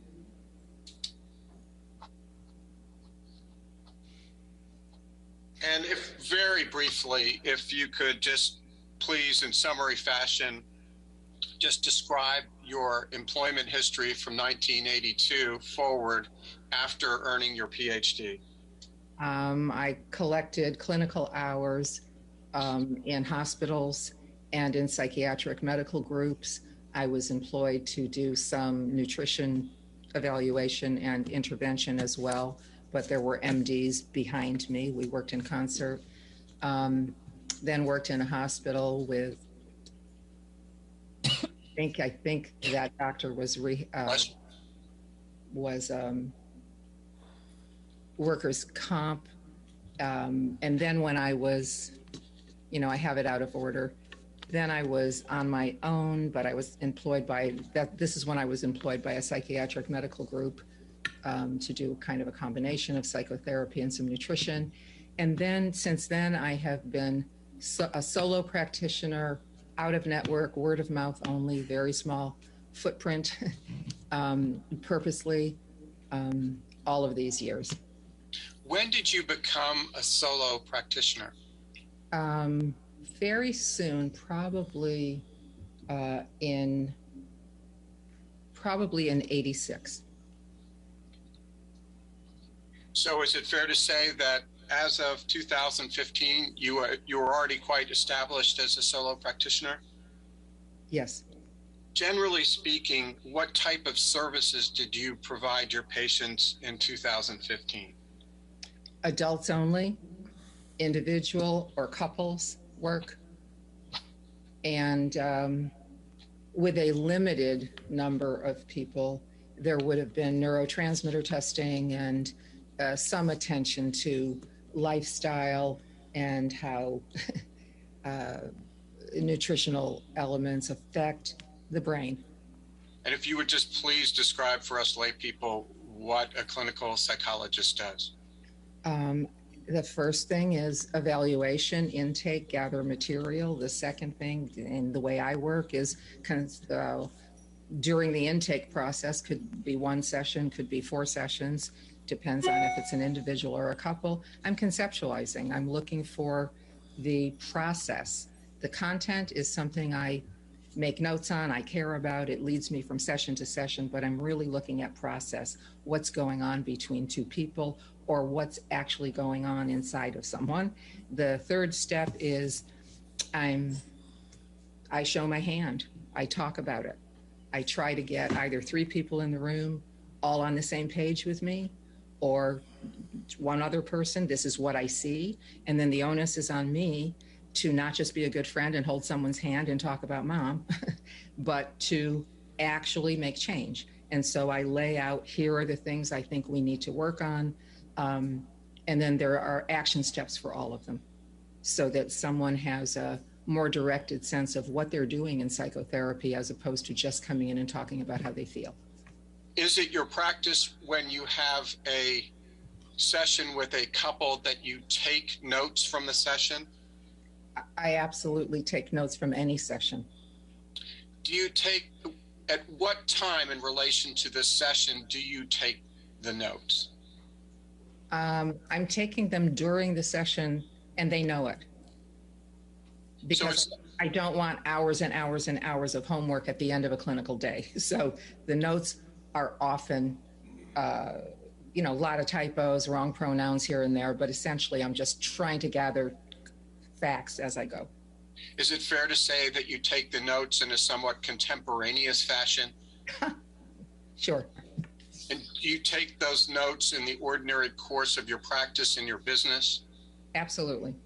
Do you maintain, or do you keep those notes as part of your treatment and regular course, ordinary course of business? I do. Thank you. And what type of information generally do you keep in your notes, other than what you've already testified about? Whatever I want to. Anything that it could be content that I'm tracking, just so I know in the next session what kind of content we were talking about. And it could be process too. Stand by, and I'll mark that as plans exhibit number 1. Showing exhibit 1 on the screen. Just to confirm, have you seen this document before, Dr. Anderson? Yes. And what is it? It's Christian Carino doing the first contact, and the second one is from Ms. Hurd, wanting to know how to get in touch with me. But accepting what's been thrust upon us, when was your first couples therapy involving Ms. Hurd? October 1st, 2015. Was that an in-person session? Yes. Where was the session held? In my office. And Mr. Depp was also there, correct? Yes. How long was that first session? 3.5 hours. Was that the first time that you had ever met Ms. Hurd in person? I think so. And was that the first time you had ever met Mr. Depp in person? Yes. Okay, now if you could please turn, and this is a multi-page exhibit, Mr. Nadelhoff did not show you. This is going to be Plaintiff's Exhibit 2. Stand by. Can I interrupt a second, Ben? Sure. Adam, can you turn up your microphone? Because everyone's a lot louder than you, and when you object, I struggle to hear you. Can you hear me? Well, Michelle is a lot louder than you, so if you talk at the same time, I can't hear you. All right, I'll see what I can. Yeah, I'll see what I can do. Thank you. And Dr. Anderson, if you could just take as long as you would like to familiarize yourself with this document. I'll just state for the record, these are documents that you produced that have a Bates designation 1 through 17. Yes, I'm familiar. What are these? Oh, well, strike that. Have you ever seen Plaintiff's Exhibit 2 before? Yes. What is it? It's a redacted copy of my personal notes that I provided to you guys. And are these, I think you testified in response to Mr. Nadelhoff's questioning that the names Ann Henry and Joey Davis are pseudonyms? Yes. And would you please just identify for us who Ann Henry is in real life? Ann Henry is Amber Heard. Joey Davis is Johnny Depp. And are these your notes that you took contemporaneously of the four couples strike that? Are these your contemporaneous notes that you took of the couples therapy sessions? Yes. Would these notes include any session that you had for Miss Heard that was not part of the couples therapy? No. Did you have any sessions with Mr. Depp individually that weren't part of the couples therapy? No, during this period of time, it's color coded. Black is couples, red is Ms. Heard, and blue is Mr. Depp. Whether I talked to them or saw them individually or as a couple, it was all in service of couples therapy. Understood. And so these notes in Plaintiff's Exhibit 2 encompass all of the couples therapies sessions that you had with Mr. Depp and Ms. Heard, either when they appeared together or when they appeared separately in the context of your couples therapy. Is that correct? I'm looking at one page. If you're talking about the entire redacted document, yes. And I've asked you the question generally, but I want to ask you in the context of these 17 pages. Did you prepare these 17 pages of couples therapy notes in the ordinary course of your treatment of Mr. Depp and Ms. Heard? Yes. Did you maintain or keep them in the ordinary course of your practice or business? I did. So my question was, what is the significance of October 1, 2015? I'm going to look at what I'm reading so that this makes sense to you. This can't possibly make sense, but it makes sense to me. Okay. They reported what they said to one another. So the first line is Ms. Heard talking, saying that Mr. Depp says to her, "No one likes you. You're getting fame from me. I'm falling out of love with you. You're a whore." She's reporting just in the first session, just how bad the relationship is, just how mean they are to one another. And at that point, because I'm typing quickly as they go along, I'm switching into a different voice, more about the process between them, where she has, I believe, interrupted him. He says no more about what she says about him. And it's just that they're fighting and she has a hard time. She bites the bait. She can't let him talk, is my recollection. And from this, that's kind of what that is. So it gives me a sense of what they're doing at home. They're each reporting. This is what we say to each other. Okay, I appreciate that, Dr. Anderson. I'm just going to try to break it down into little bits. So October 1, 2015 is the date of the first couple session, correct? Yes. And 2.5 means 2.5 hours long from start to finish?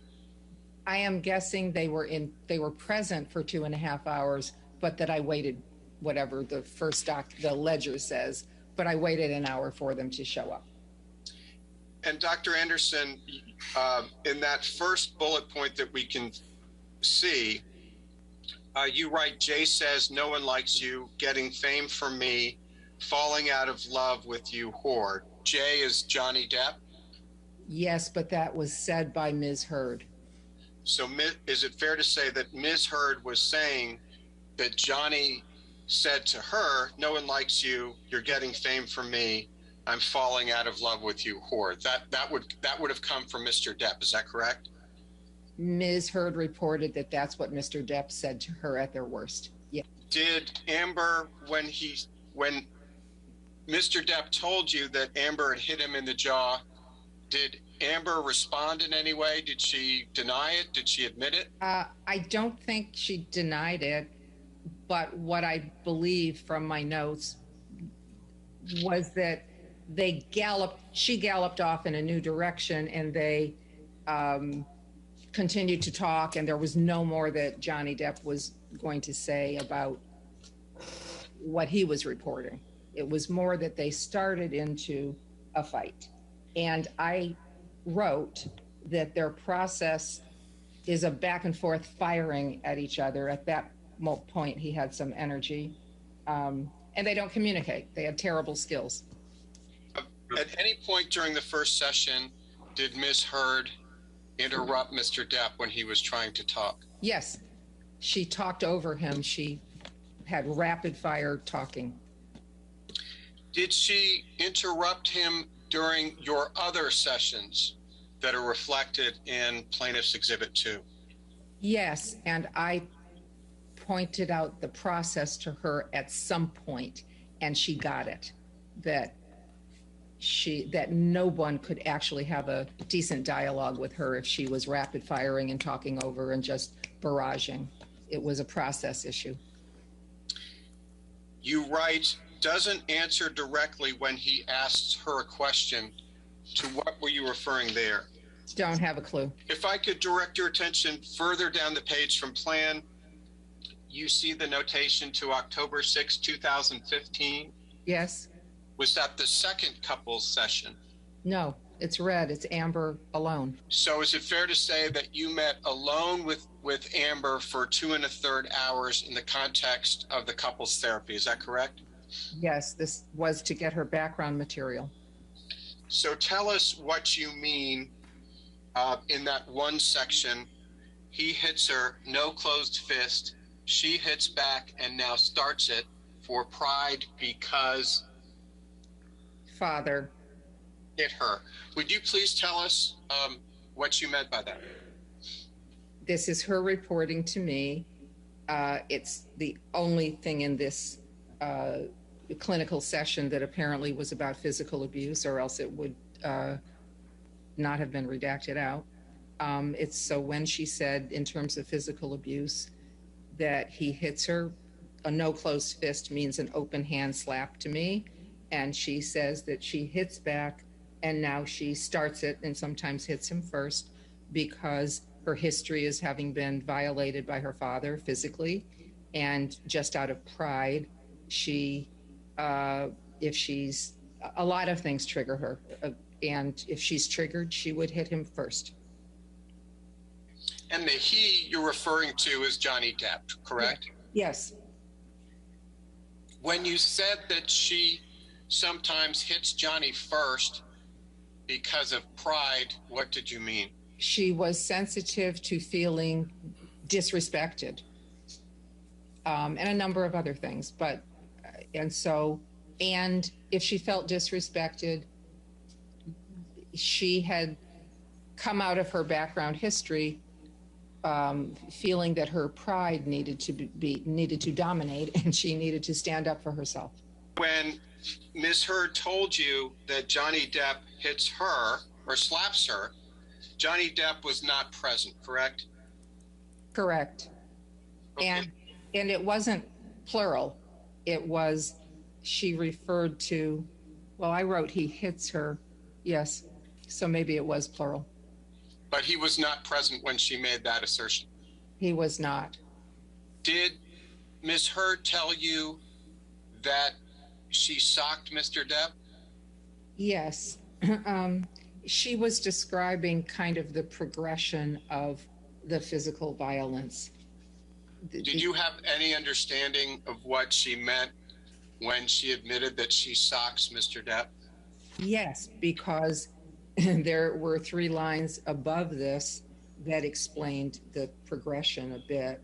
And I've already said what it was. She felt she had to hit him back if he hit her. And so she always did. And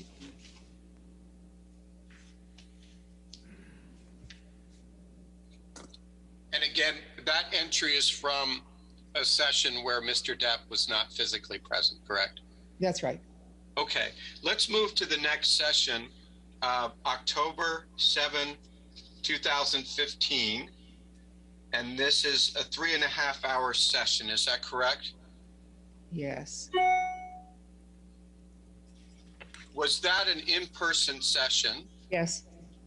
Did both Mr. Depp and Ms. Heard attend? No, this is blue. This is Mr. Depp's intake. Understood. And let's move now toward the bottom of the page, and I think I'm finally getting the code right. So the next session occurred on October 14th, 2015, and it was the two of them for 3 hours. Is that correct? Yes. And that was another in-person session, true? Yes. And am I right to say that every single piece of your notes as to the October 14th, 2015 session has been redacted? Is that true? Yes, but to clarify something earlier on the ledger. Yes. I wrote 2 hours couple, then Amber. It means he is the one who walked out of that session. My question was, am I correct that all of your notes for the October 14th, 2015 couple session for 3 hours are completely redacted? Is that true? Yes. So, so the next session occurred on October 21, 2015, true? True. And it lasted 2 hours. It started as a couple, then Mr. Depp left, and then you spoke only with Amber, but in the context of couples therapy. Is that right? Yes. Okay, and let's go to the next session on page 10. The next session was on October 24th, 2015. And I can't see from the code, was that a couples therapy, or was it just one or the other of them attending? No. This is a red phone session with Ms. Heard. Okay, great. And it lasted 1.5 hours? Yes. So the next session after that was on October 29th, 2015. Is that right? Yes. And that one. No, that one was canceled. Oh, it was canceled. That's why it's so short. Okay. And then the one after that, still on page 10, was on November 12th, 2015. There's an appointment on 11/4 that was canceled that I didn't put an entry on. Okay. Well, that's helpful. What about November 12th? Was that a joint session? Yes, it was. And was that in person? Yes. Okay. And then the next session on page 11 is that even I can understand. So there was a no-show on December 4th, 2015. Is that right? Yes. I'd like to clarify the no-shows. Please do. I think they both told me, but I think Mr. Depp told me at one point. But I already knew because this happens with couples. When a couple is having a lot of trouble in sessions, but they're doing well at home and they're in a little bit of a honeymoon, period, they cancel instead of coming in because they know coming in will get them into conflict. Okay. And fair to say that happened again on December 10th, 2015?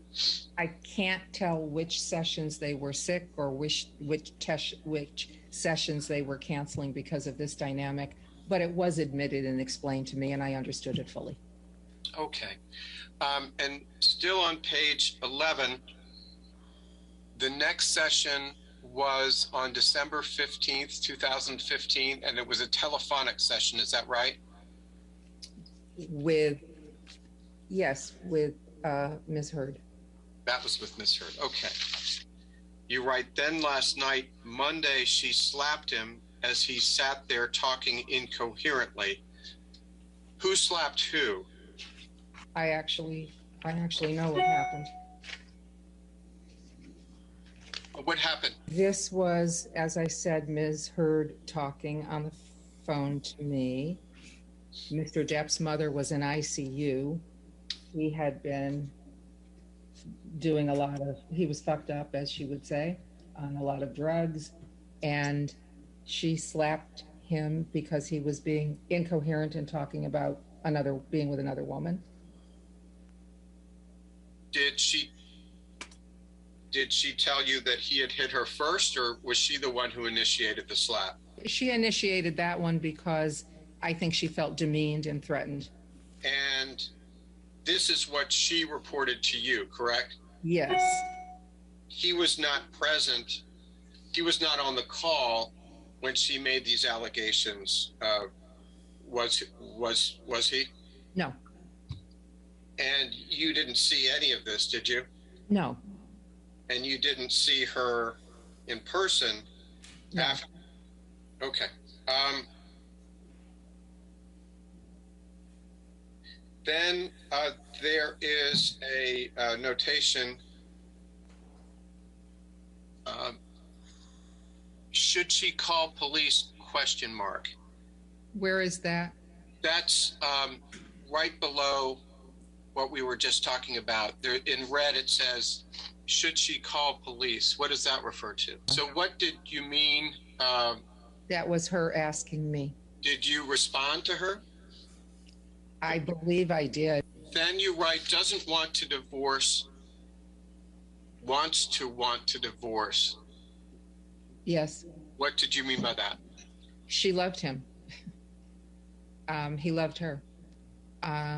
She believed that she wasn't stupid. She knew that what they were doing wasn't healthy. And so she wanted to divorce him, but she didn't.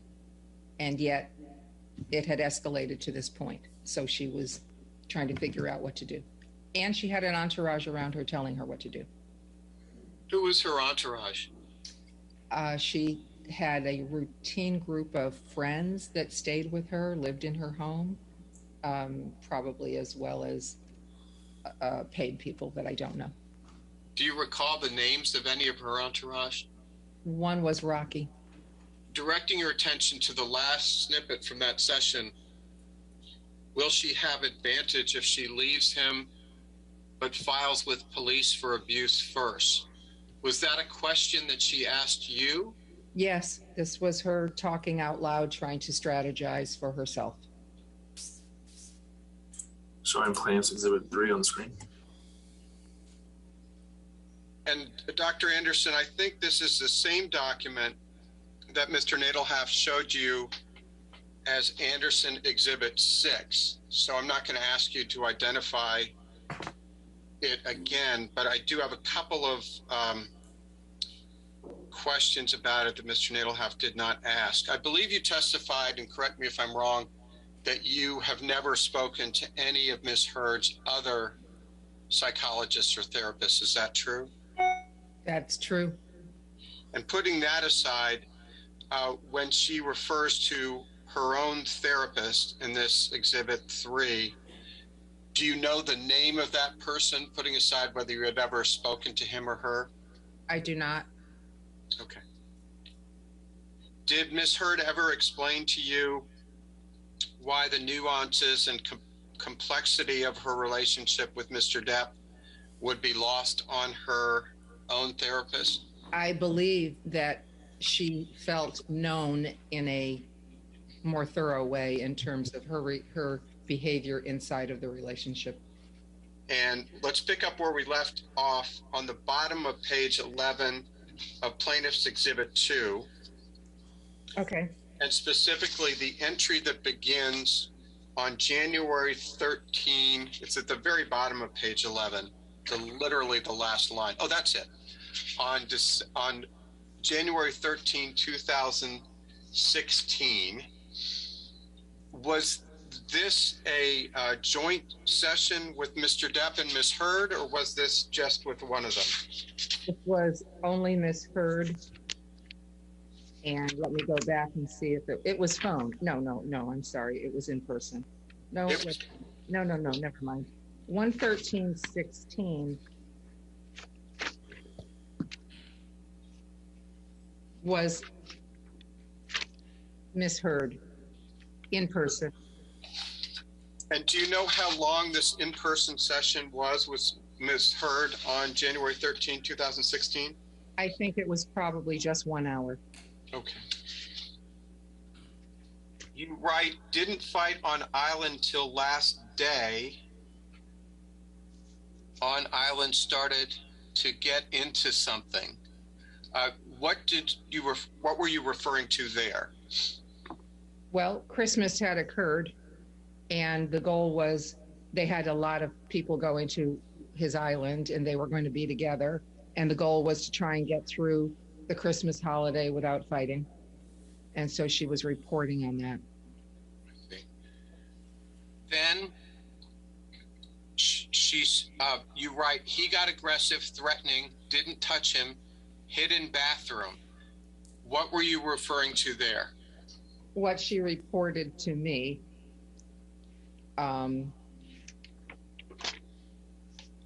which was an improvement that she didn't participate. So is it fair to say that she told you she did not hit him at that time? Yes, that's what I believe my notes say, yes. Then you write, she threw can at him since home fighting, then she better. Who is the she who threw a can at him? Miss Heard. And the him whom she threw a can at was Mr. Depp, correct? Yes. Did you receive that email on or about March 8th in the morning at 6:23 a.m.? Well, apparently because I responded in the morning. Okay, well then we'll skip it. We'll go right back to your response. So the response at the top of the page, the second entry, I suppose, did you write that email to Mr. Carino on March 8th, 2016 at 7:27 a.m.?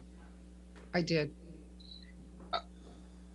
And fair to say that you weren't enthusiastic about the idea of making a house call? I was not. And Mr. Nadelhaft asked you about what it was you wanted Johnny to understand about the process. And I was wrong, because I can see now the date of it, looking at it more carefully. This is after the relationship has devolved considerably. So what I think was guessing was earlier in the relationship. I don't know what it was I wanted him to understand. Let's go back to Exhibit 2 then, please. And we're not going to repeat. We're just picking up where we left off. And now we've gotten up to page 13 of the 17th page of your notes. So if we can start, exactly. Do you see where the notes of your session on June 18th, 2016 begin? Yes. And was this a solo session, couples session between you and Mr. Depp only? This is with Mr. Depp. It's blue. It's just the two of us. Gotcha. And it lasted 1 1/3 hours? Yeah. You write, fight on her April 22nd birthday. He late, huge fight. His mother died on the 20th. I think I know what you're referring to, but if you could please describe that for the record. 1 second. This is when I got the Scaramanga productions on my phone. So he found me at home, which was new. Domestic violence charges had already been made. His mother had just died on the 20th. Well, when he told you that there was a fight on April 22 birthday, was that Ms. Heard's 30th birthday? I think it was. And is he telling you that he arrived late for the birthday dinner party and there was a huge fight? Yes. Do you know who Tasha Von Rhee is? Yeah, well, I know her name. I know she was someone that Ms. Heard was in a relationship with. Then you write, was chaotic violence, but gave as good as she got. What does that mean? I believe I'm quoting. I think I'm quoting what some of this is just my typing of the words he's using while he's talking. He's also very verbal when no one's interrupting him. And I think he talked about how chaotic it was, how violent it was, and she gave as good as she got. That's kind of a direct quote. That's not my language. Directing your attention further down the page to the entry for July 13th, 2016, 3 hours Amber in person. Was that an in-person meeting you had, a couples therapy with only Ms. Heard? No, this is not couples therapy. This is Ms. Heard by herself. I wrote in person. Oh, okay. So just to be clear, what follows these are your notes for your individual treatment of Ms. Heard having nothing to do with couples therapy? Not true. In my mind, the dust had not settled on the couple yet. And this was just kind of aftermath of the kind of falling apart of the marriage. But okay, I didn't mean to mischaracterize anything. I was just trying to suss out what it was. No, this is not individual therapy for her. This is about the marriage. If we could please go to Exhibit 6, Lucian, which is a new document. When I say new, it was produced by Dr. Anderson's office, but new in the sense that Mr. Nadelhoff didn't ask her about it. Dr. Anderson, have you ever seen this document before? Of course, I created it. Okay, and what is it? It's a treatment summary. When I was first subpoenaed, or my notes were required years ago, my notes are jumbly. They don't say a lot. They're confusing. They're, as you've seen, or you haven't seen, actually. So I did what psychologists do. You go through all of those notes and your brain, because it's not as if you're not left with a very, I hope, a very clear sense of what went on. So I took everything I thought and believed conceptually about them. I went through all of my notes and I wrote this treatment summary. And then if you could go up. Paragraph that's still there. Yeah, and I want to ask you about that one paragraph.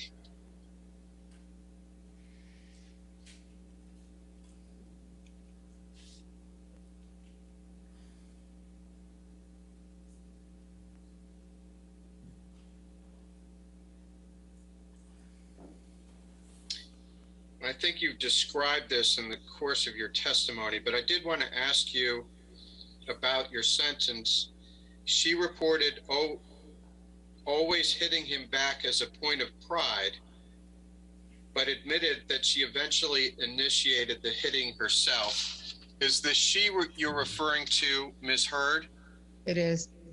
And is the him you're referring to Johnny Depp? It is. Okay, let's move to the next page, please. And I just want to focus on a snippet on Bates, page 3.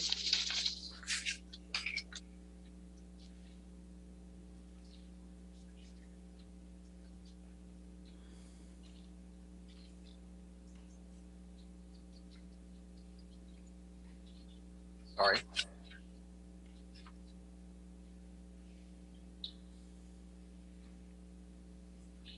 You write, she reported trying to initiate a fight with him one night by slapping him when she was offended by what he said. Is the she you're referring to there, Ms. Heard? Yes, it is. And is the he you're referring to Johnny Depp? Yes, it is. Then in the last sentence, it was also at this time that she showed me photos of her injuries. When did Ms. Heard show you photos of her alleged injuries? Well, to the best of my pulling together the information I wrote down, I'm saying it was right after that fight. And my recollection is she came in, she talked to me by phone and then came in the next day.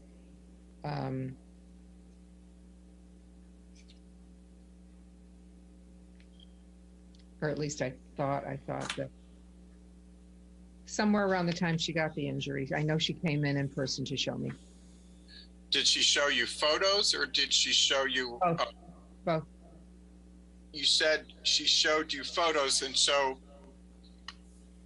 is it your testimony that she showed you photos of her injuries shortly after the alleged events? Somewhere in the period while she still had injuries, she showed me photos, but she also came in and showed me in person. And what did she show you in person? Bruising on her face. Other than the bruising on her face, what else? What other injuries did she show you? I don't remember. There may have been more, but I don't remember. And you weren't present during the alleged physical injuries, correct? Correct.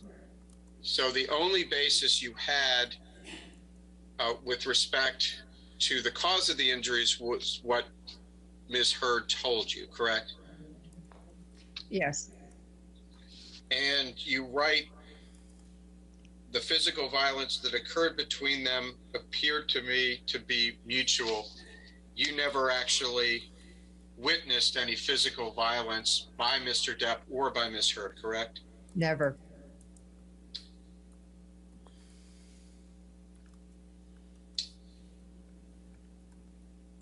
And you said that they were each victims of domestic violence, both in their family. They were each victims of domestic violence in their families. What did you mean by that? They were each beaten by parents. Go back very briefly to Exhibit 2. Stand by. Page 11.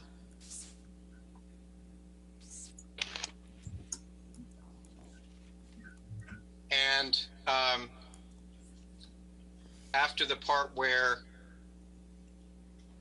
this refers to a session that was just you and Ms. Heard, correct? Yes. And this call, which was just between you and Ms. Heard and not Mr. Depp involved, that occurred on or about December 15th, 2015? Yes. And was it just shortly after that call when Ms. Heard showed you pictures and actually came into your office? Is that right? She came in on 12/17, so yes. So Ms. Heard came in on December 17th, and you saw bruises on her face. Is that correct? I believe that's when. Was that bruising that you observed similar to the bruising that appeared on the photographs that she showed you? Yes. You testified that what you saw in person was similar to what you saw in the photographs Amber gave you, correct? Yes. When she came into your office on December 17th, what did her face look like?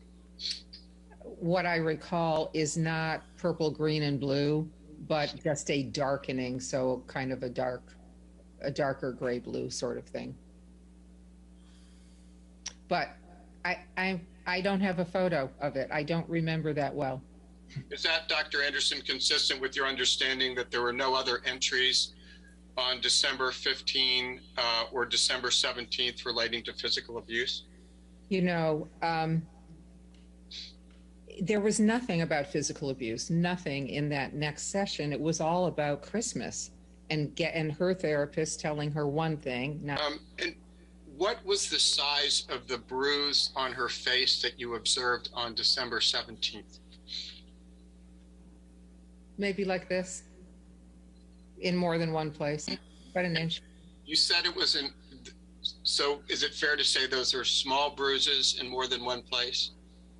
So there was, how many 1-inch size bruises were on her face that you observed?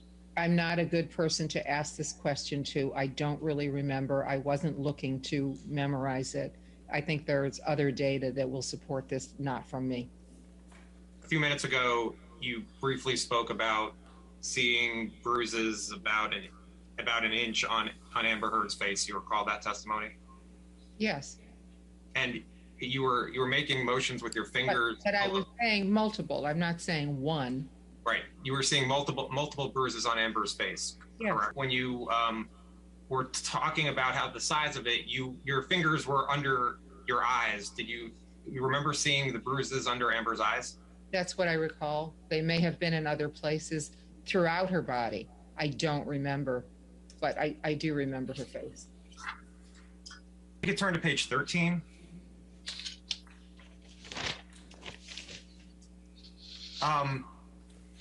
In the blue, where it says, was chaotic, violent, do you know what Mr. Depp was referring to there?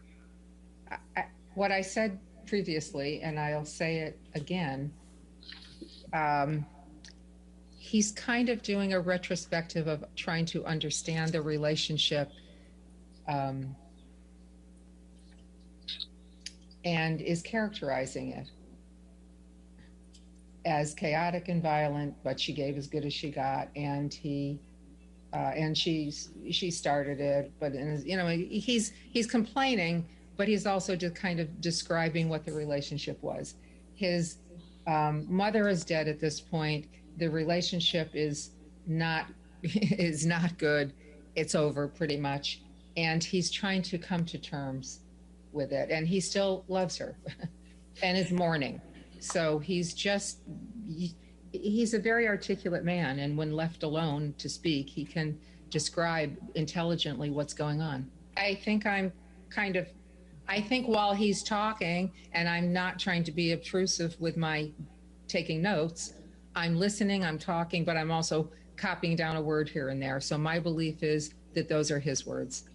And Mr. Depp, I think you testified about this, but I just want to make sure clear. Mr. Depp told you Amber gave as good as she got, correct? Correct. Did you ask what Mr. Depp meant by gave as good as she got? I was pretty aware of what he meant. I agreed. What did you understand Mr. Depp to mean? All right, I have.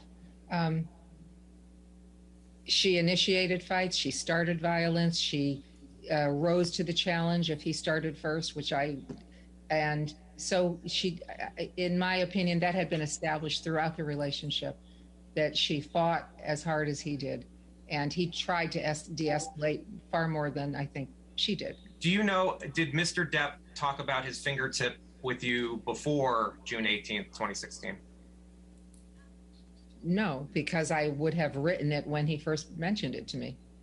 Did you ever see Mr. Depp with an injury to his finger during any of your sessions with Mr. Depp, or counseling, or sessions together with Amber Heard? During that session, yes, he showed me. On June 18th, 2016, but before June 18th, 2016, did you ever see an injury to Mr. Depp's finger? No. But no, I didn't. When we were going through Amber's, the incidents where Amber described Mr. Depp being violent, Mr. Depp was not present, correct? That's true. All right, thank you. All right, ladies and gentlemen, we'll go ahead and take our lunch for the afternoon now. No outside research, not talk to anybody, and we'll give you till 2:15, okay? So you can be excused with Deputy Lusa now. Thank you.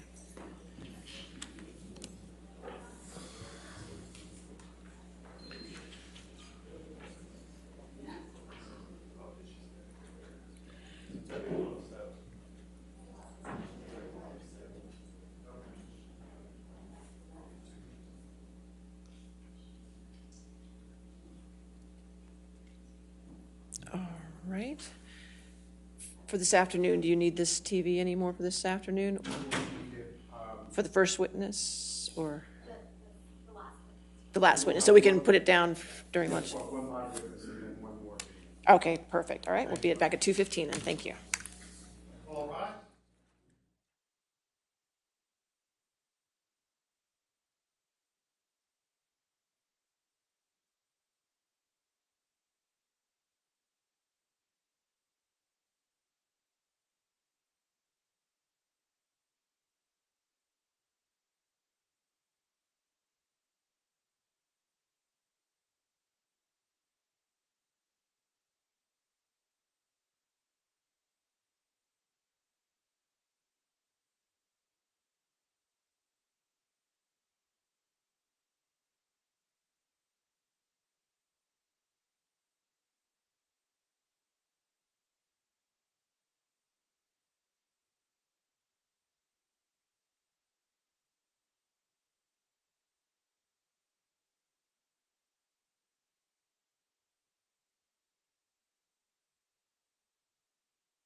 Yeah.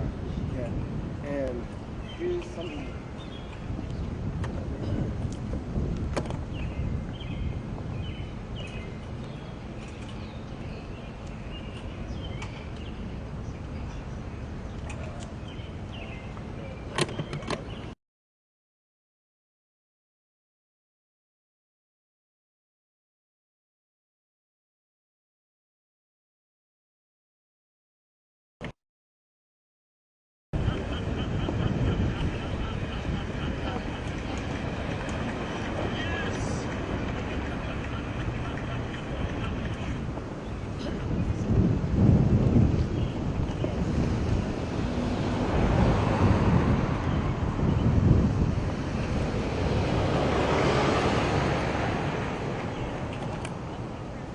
I'll go by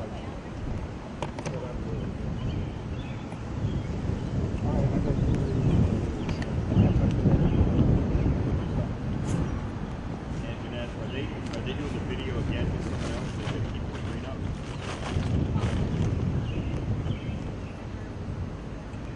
Keep that video now. But didn't they keep the screen up? What are you guys doing here? We're just videotaping the courthouse. Why?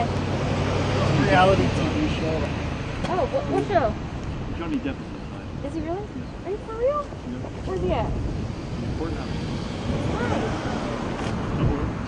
Are you fucking with me? If you read our newspapers that we put out, you'd know this. You're messing with me. Go to our website. I was gonna say I felt like I just finished testifying. I said I feel like a movie star. There's cameras. Whatever.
I don't know. I have no idea. I did go over and talk to this one lady. She's like, I was in a trial next door. But she's a doctor. I wish I'd married her.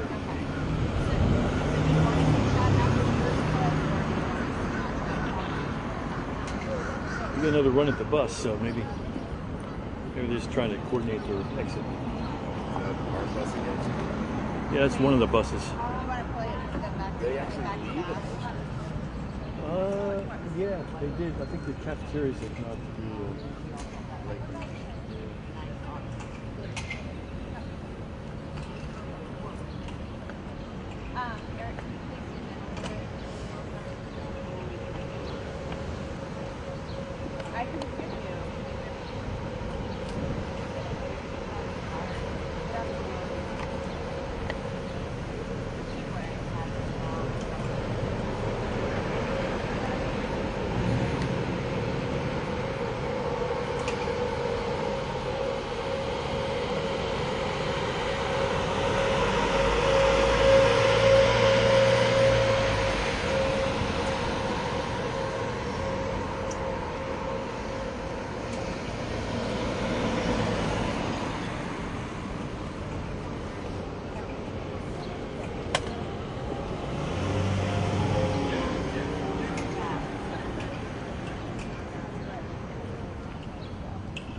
Good afternoon to you, Bob, and thanks for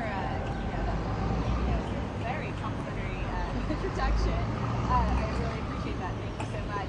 But yeah, I mean, it's pretty interesting. We did have a compelling cast of characters yesterday, and now I feel like it's continuing today. And really, Dr. Laurel Anderson talked about with Johnny Depp and Kipper providing marriage counseling to both of them, and describing a really toxic and volatile relationship between the two of them, husband and wife. She talked about how Amber Heard explained, as you said, that it was a point of pride for her when there was an argument and she felt disrespected, that she basically fight back and take charge. And she described Amber Heard as speaking in kind of a jackhammering type style, and that Johnny Depp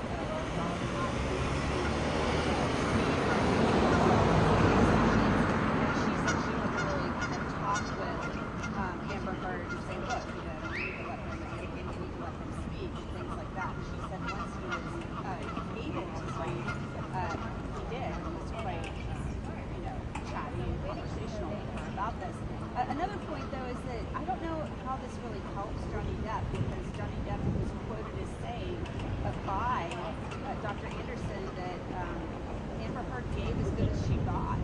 So that, to me, sounds like that's a concession or an admission that there was obviously violence between both of them and that both of them partook in this domestic violence. So it sounds really wild and sad, actually. I think it's incredibly sad that we can listen to obviously the relationship is quite toxic. And later in the day,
I don't know who they are.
The guys that entered, yeah, got in there. I think they're from the other side. They're just shaking their head kind of like we're not them. I mean, that's above our pay grade, right? We assume that. I never know. Someone in the room was. I thought you might have seen him going in that few I days. do know the guy from this morning who had the blue tie on. He's coming out. He's the main. David Spunk keeps going over there. That was the guy who came out. No, Side of the car. it wasn't. It was a guy. I mean, earlier today when you were on, Yes. out of this side of the car. Yeah. When I sort of missed him. Yeah, well, he's walking away anyway, so now he'll come towards us for the length of that little walkway. Hopefully that van will pick them up there. Rick, maybe, he was parking down there, and then he pulled up here, which blocked every one of our shots. Right. And Rick talked him into parking over there. It's a crapshoot. Yeah, I think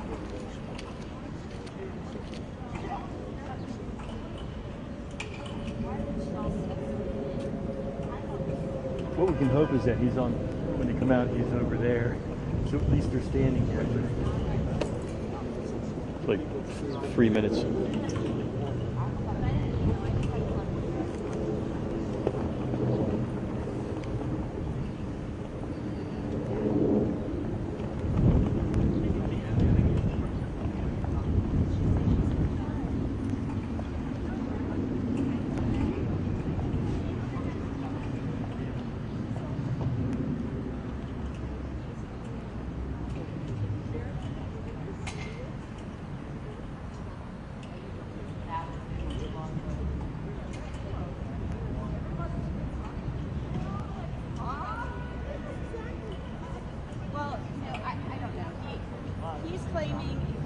He's claiming that he didn't.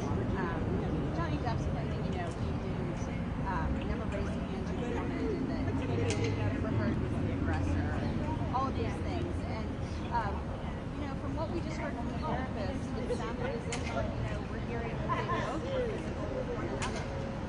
So whether or not that Johnny Depp kind of has to prove that what she did is untrue.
that's what Carmen said.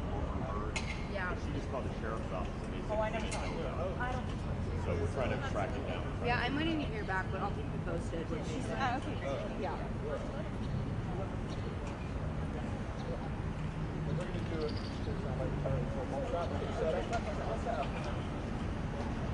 Oh, they're recording.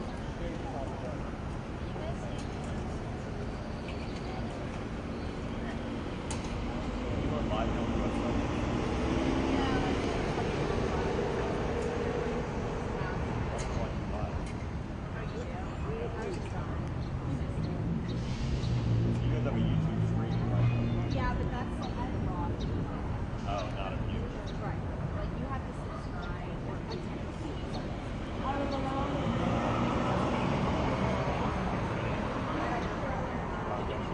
yeah. Okay. Did you just watch it? Just now? Yeah, I did. But I want to see what the graph is. Oh, yeah.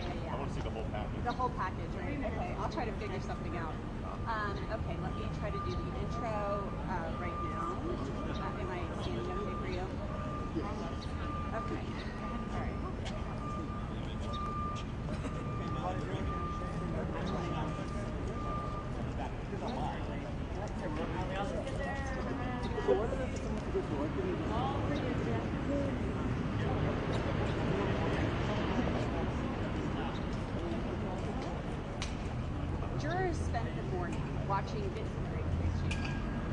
Jurors spent the morning watching videotaped depositions from Amber Heard's former assistant and the marriage counselor for both Amber Heard and Johnny Depp. Do that one more time. Got a morning reference.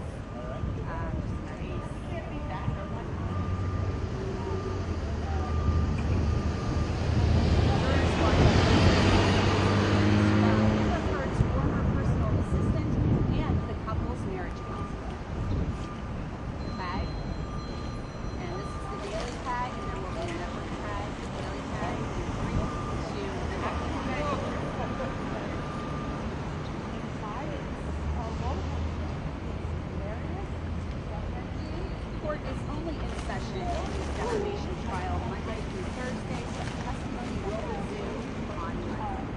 For Law and Crime Daily, I'm Angela. One more time, if there's something.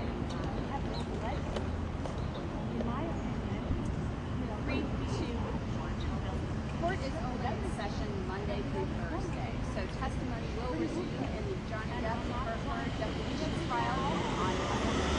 Law and Crime Daily. Network tag in 3, 2, 1.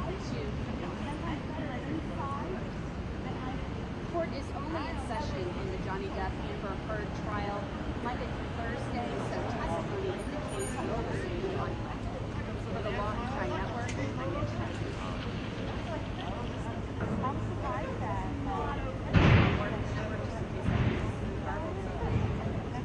in 3, 2, 1.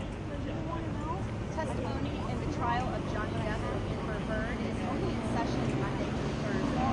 Again, it will be logged in on Monday. For the Law and Crime Network,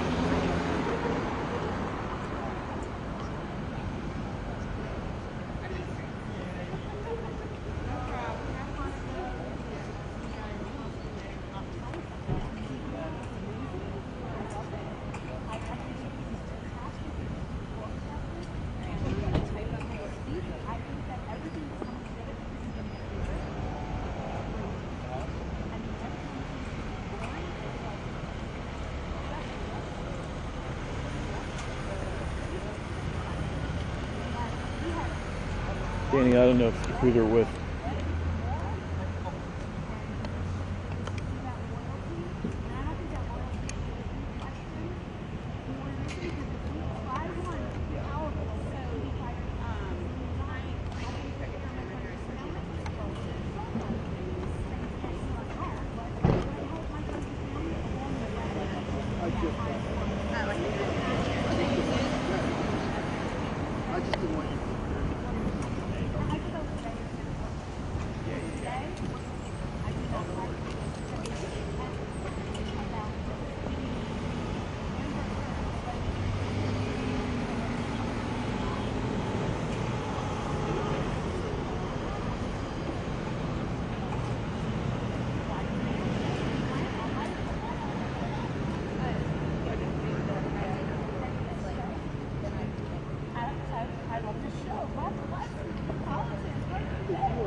Comes the dust again.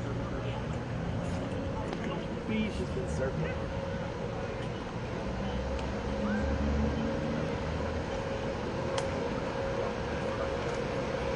It's the smoke monster.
said. I've got Pennsylvania license plate, so that makes sense. I was thinking the same thing. There's a lot of gravel in Pennsylvania. I can tell it was the same car.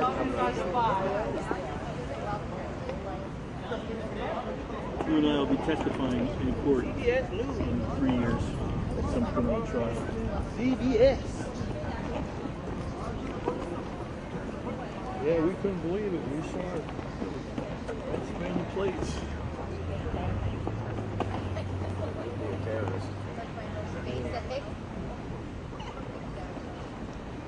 If we live to tell about it.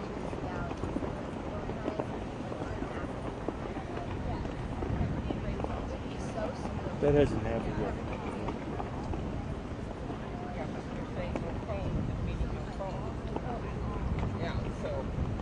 It happened in Rona. Remember that journalist got attacked on the live shot?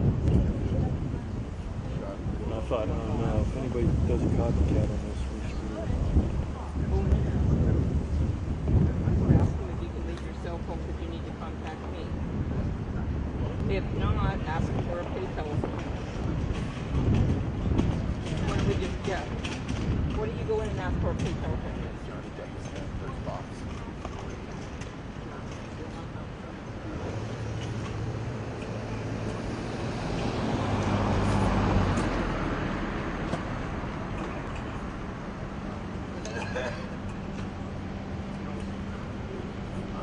Maybe these guys over here on the left.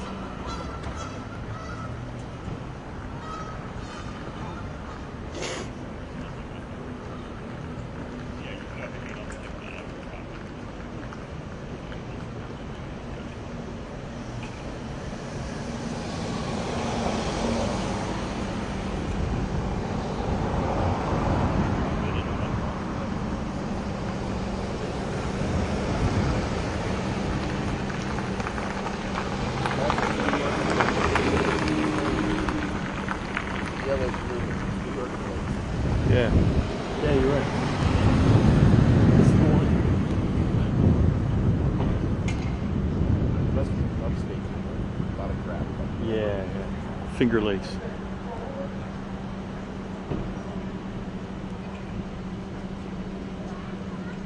We're up there by 10th Mountain Division. Shooting. Up to the van.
Jeff?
Do you look live already? Yeah, well, might have something later. I don't know. You what?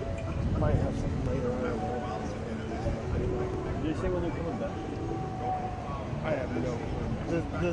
This whole trial here is about unorganized affairs. I mean, the ways it's organized and the other ways it's just.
Anyway, curious what the judge said about that.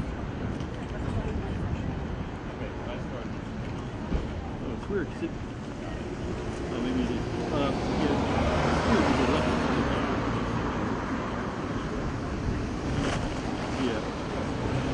Yeah. Anyway, okay, cool. So I'll give you a month shot.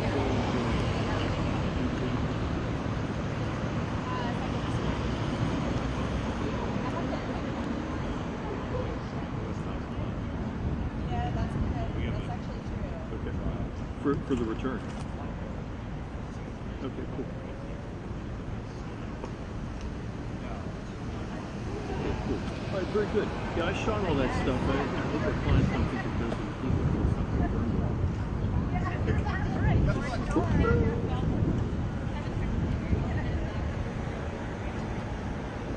Yeah, I was trying to actually read the box I was seeing. Case file. And the court case was inside the box. Strongly. Anyway, I won't do that online. All right, cool. All right. So I'll just... Somebody's name is there? Johnny Depp. Give me a... Let me know when you're off, because I'll go. Cool. Thanks, Vic.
Greg.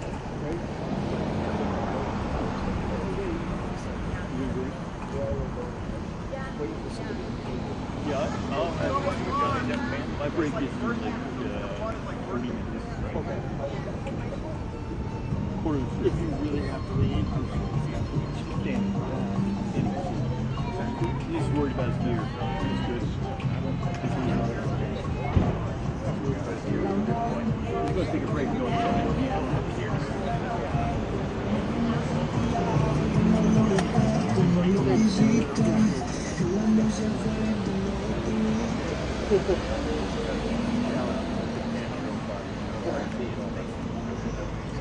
Thank you very much. Yeah. This is Holly. This is Kaylin. We work together. Nice to meet you. She works in New York for Bild, which is a German television network. Oh, cool. Live in New York.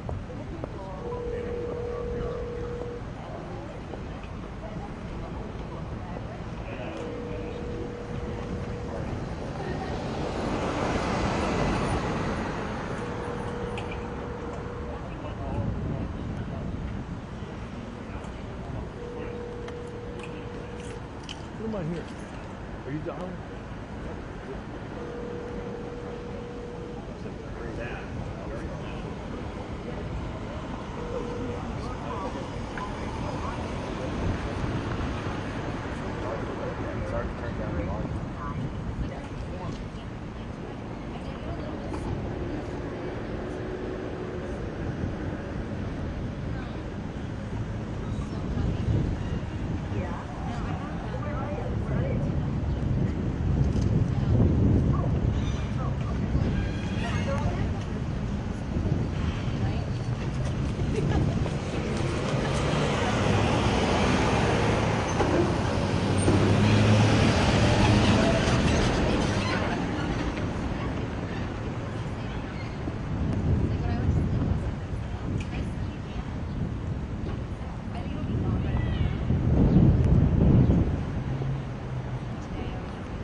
That's my son, my skin, because I was so not fearless when I was younger.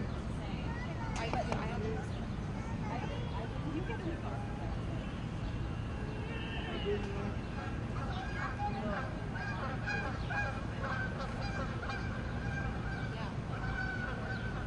Days 2. Just keep going in circles.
The one we have in the binder, it looks different than the one you had on the screen, so I'm not sure. The one on the screen looked much more redacted, but maybe this is redacted. I think the only thing that were redacted was the phone numbers. Okay, so the emails are all right, everything. I think I fine with us. I think it was. We can go back and redact on it. I just want to make sure because it seemed like the one on the screen had a little more redaction than the one I'm seeing here. So I didn't think it did, but I same breath. Well, there are identifiers on here, at least emails. There's no cell phones on here. Those have been redacted. I didn't think the emails were redacted, and I thought they were the same, but okay. I'll do whatever the court. No, I don't care. I just want to make sure everybody agrees that the one that I have is the one that's in evidence. I think, Your Honor, the one that was on the screen did in fact redact the email addresses also, which is not the same as I think what you have. So I think we can replace it probably. Did you redact it? We didn't. David Murphy redacted it. Did. Okay, I apologize, Your Honor. I apologize. So yeah, we will provide you the redacted. So I need a redacted there. Is there any chance in the future that you guys maybe can talk ahead of time and get these redacted ahead of time or something? Possibly. We're trying, Your Honor. Okay. I think we're figuring that out as we go, Your Honor. All right. It's just I still have 3 pending redaction now. Right, and 2 of those I think we're ready to. Oh, look with a smile on your face, Mr. Rottenborn. I see that. He was Okay. trying to make you happy. I know. He wants to be the star of the day. That's okay. The third one, we'll just exchange redactions so we review. Okay. All right. So now I have 844, the redacted copy, correct? And I have 210, the redacted copy. Okay. Perfect. All right. So that then just leaves me with 397 then, correct? The one who just... 548.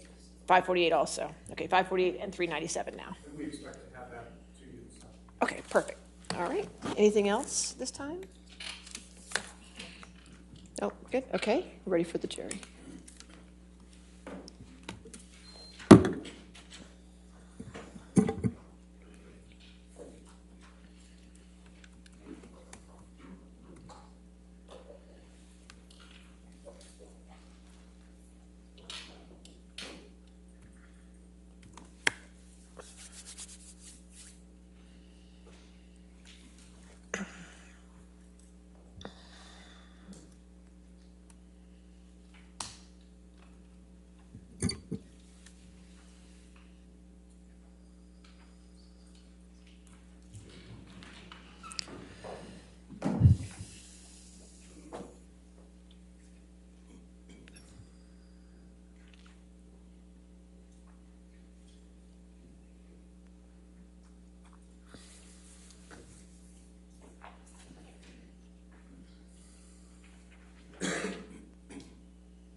All right. Your next witness, Mr. Chu? We call Gina Deuters. All right, excuse me, say that again, I'm sorry. Gina Deuters. Okay, could you spell that last name for me? Deuters. Thank you.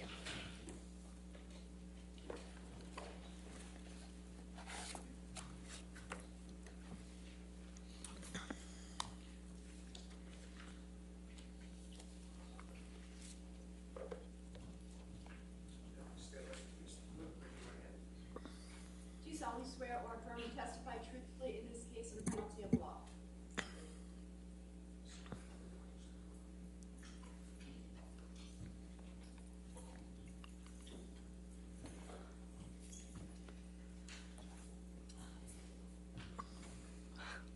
All right, good afternoon. All right, thank you. All right. And good afternoon, Ms. Deuters. Hi. Would you please state your full name for the record? Yes, it's Georgina Diane Deuters, but I go by Gina. And Ms. Deuters, where are you from? London. And can you tell us a little bit about what your occupation is? I currently am a freelance creator who kind of conceptualizes and shoots and edits photographs and clips, largely for social media. And how long have you been doing that? Just a few years. Before that, I was a visual effects coordinator for movies. And can you tell us just very briefly what that means? It's basically the managing of CG and effects in films, the delivery of, and just the managing of that. Yeah. And how long did you do that? From 2002 to 2016. Any films we might recognize? Charlie and the Chocolate Factory, The Dark Knight, terrible Christmas movie that I won't mention, Pirates of the Caribbean 4? Yeah. Do you know Johnny Depp? I do. And how do you know Johnny Depp? He is a good friend of mine. When did you first meet Mr. Depp? I met him summer of 2005. It was actually at the Charlie and the Chocolate Factory premiere. My husband Stephen introduced me to him at a dinner after the premiere. And he was super sweet and warm and kind of ushered us in to join him at dinner. And I remember being very nervous like I am now. That's when we first met. You say your husband, Stephen, introduced you to Mr. Depp. Yeah. How did your husband know him? I'm sorry? How did your husband, Stephen, know Mr. Depp? Oh, he started working with him on Charlie and the Chocolate Factory. He started off in production, but then joined the Depp department during the shoot. And does he still work for Mr. Depp? Yeah. And in what capacity? Well, he started off as like a personal assistant, and it's kind of developed into a producer-writer type role with Johnny's guidance. So for how long has he worked for Mr. Depp then? 18 years, I think since 2004. Now, over those 18 years, where has he been working? All over the place. It depends on where the film is being shot. So the Bahamas, Hawaii, London, LA, kind of all over. And where have you been during this time? Well, Stephen and I, our first two films, we worked on the same film, but then he went off to do Pirates and I went off to do other films. So I wouldn't always be with them. I know that in between my projects, Johnny was always mindful that me and Stephen didn't spend too much time apart, so he would usually be, kind enough to fly me out to be with them wherever they were. Okay. About how many times would that happen in a given year, if you can estimate for us? 2 to 3. Yeah, and there'd be like, sometimes I'd be with them for like a month, sometimes just a couple of weeks. Okay. Can you just generally describe for us very briefly your husband's relationship with Mr. Depp? It's a great one. They are very close professionally and personally. I know that Stephen really respects Johnny and looks up to him. And Johnny's been a mentor to him and has really encouraged Stephen's career develop. And they're great friends too. Okay.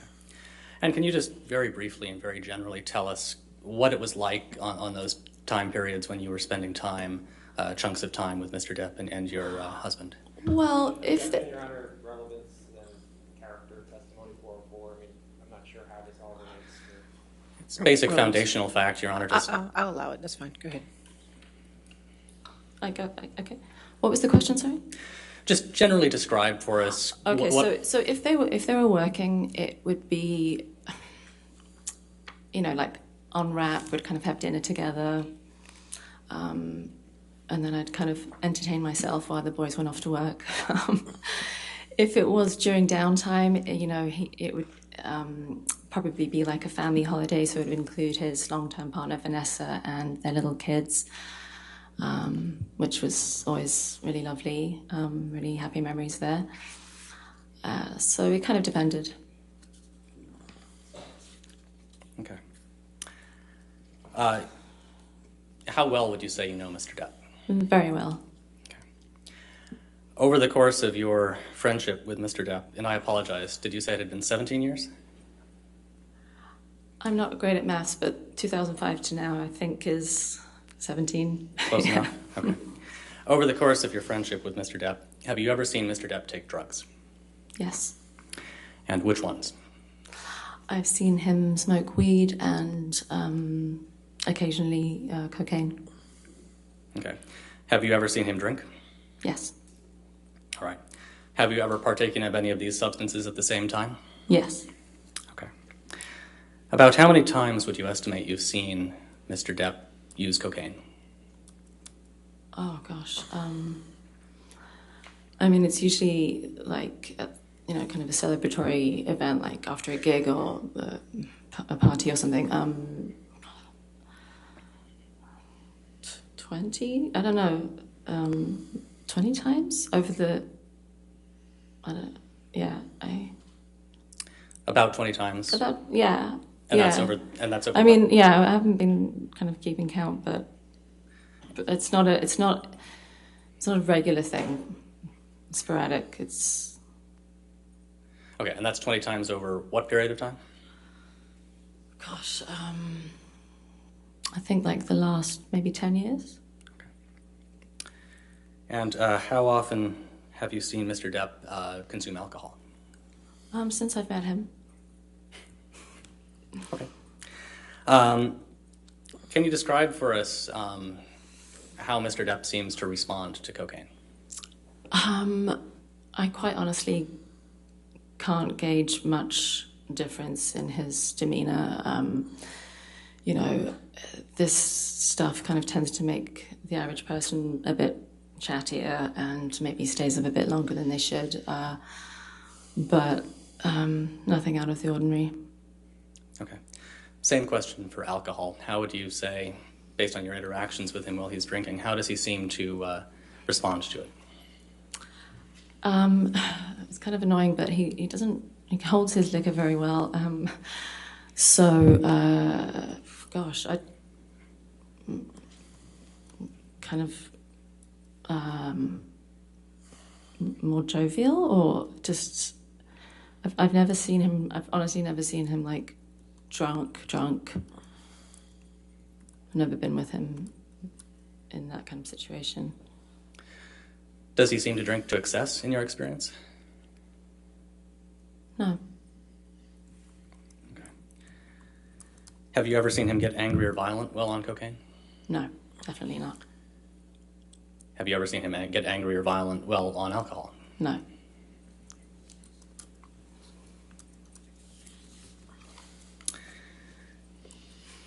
Ms. Deuters, do you know Amber Laura Heard? Yes. And when did you first meet Ms. Heard? When did I? Yes. Oh, well, we met kind of very briefly on the set of The Rum Diary, but it's just kind of quick greeting in the craft tent, I think. And just so everybody's on the same page, what is The Rum Diary? The Rum Diary is a movie that we shot in 2009 in Puerto Rico, and yeah, it starred Johnny and Amber, and I was there with Stephen. That was one of the times that I wasn't working, so I travelled out to be with Stephen, and I was around. I did end up doing a little thing for the visual effects department, but mostly it was leisure for me. Was there anything noteworthy about your interactions with Ms. Heard on that occasion? No. Okay. When did you next meet Ms. Heard? I think a couple of years later, Rum Diary press tour, I went to the premiere in London. And again, it was just a kind of,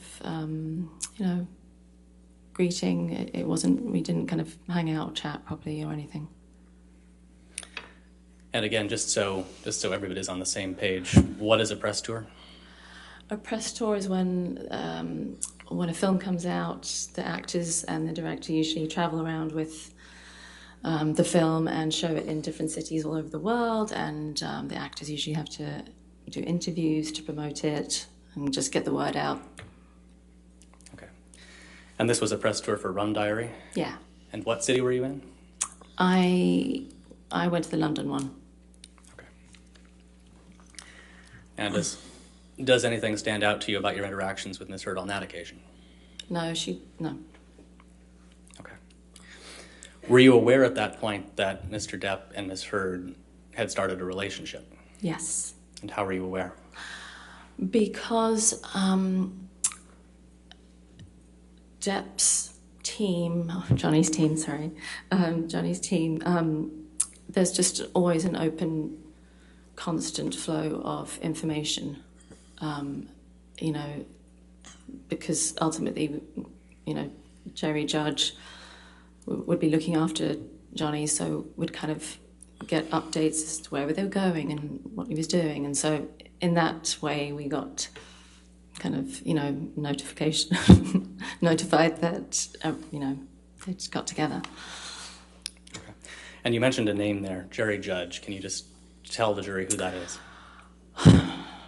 Okay, I don't want to be upset, but Jerry Judge was Johnny's long-term security guy, and he, was a dear individual. We all loved him very much, and he was like family. He was like a dad, and unfortunately he passed away. When did you next see Ms. Heard after the press tour in London? Okay, so that was like 2011.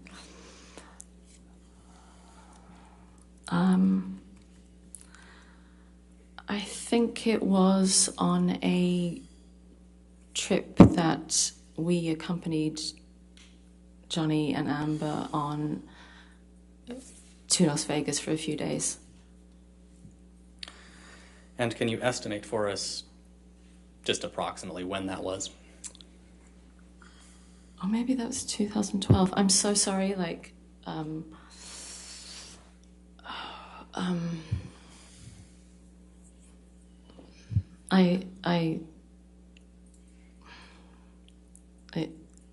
I'm blanking on the date, but it would have been after they'd started seeing each other, maybe a couple of months afterwards, and we just went out there for a few days. I don't remember if it was just like a little excursion for them, or if Johnny had something to do there. I don't remember that.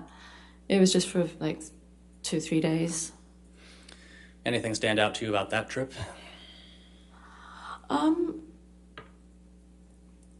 was kind of excited to meet Amber, because she was Johnny's new girl, and but I remember kind of trying to, kind of make eye contact, and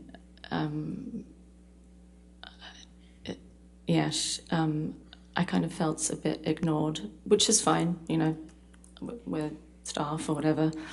So I didn't really chat with her. When you say staff, what are you Well, I mean, I'm not employed by Johnny, but I'm obviously Stephen's wife, and he's staff, and I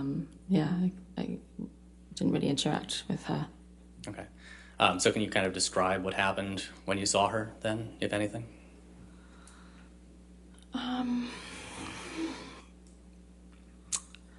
No, nothing of note. Just that she didn't really engage or make, just didn't really acknowledge our presence. Okay. Did you see Mr. Depp and Ms. Heard interact at all on that trip? Yeah. Okay, and can you describe that for us? They seemed pretty in love.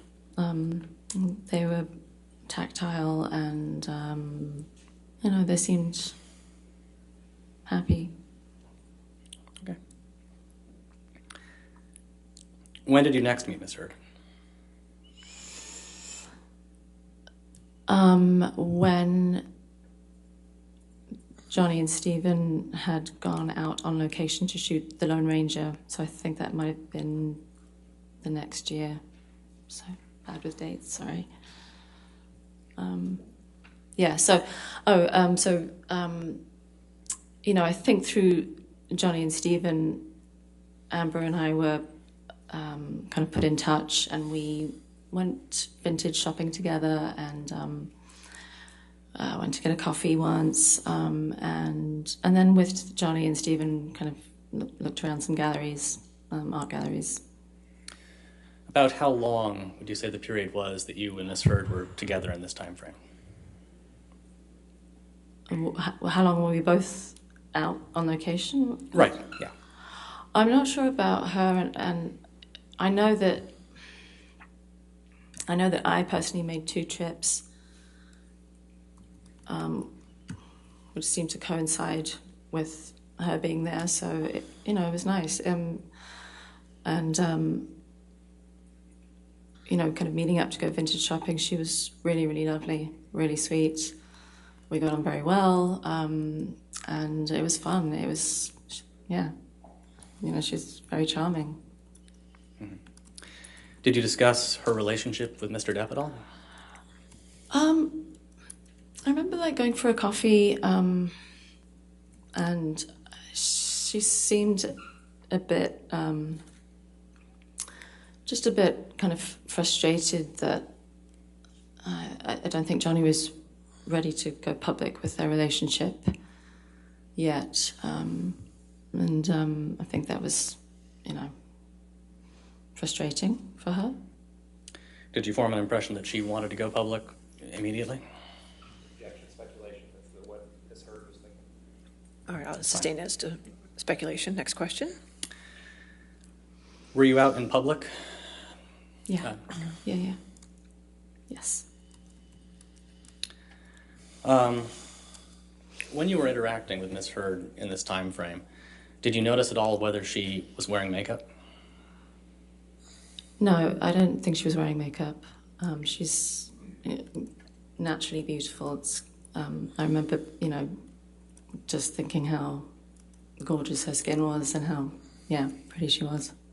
And, I mean, how could you tell that she wasn't wearing makeup? Well, I consider myself to be quite the makeup expert. You know, earlier on in my adult life, I kind of got hormonal acne, which was awful. So I got kind of professional at covering that up.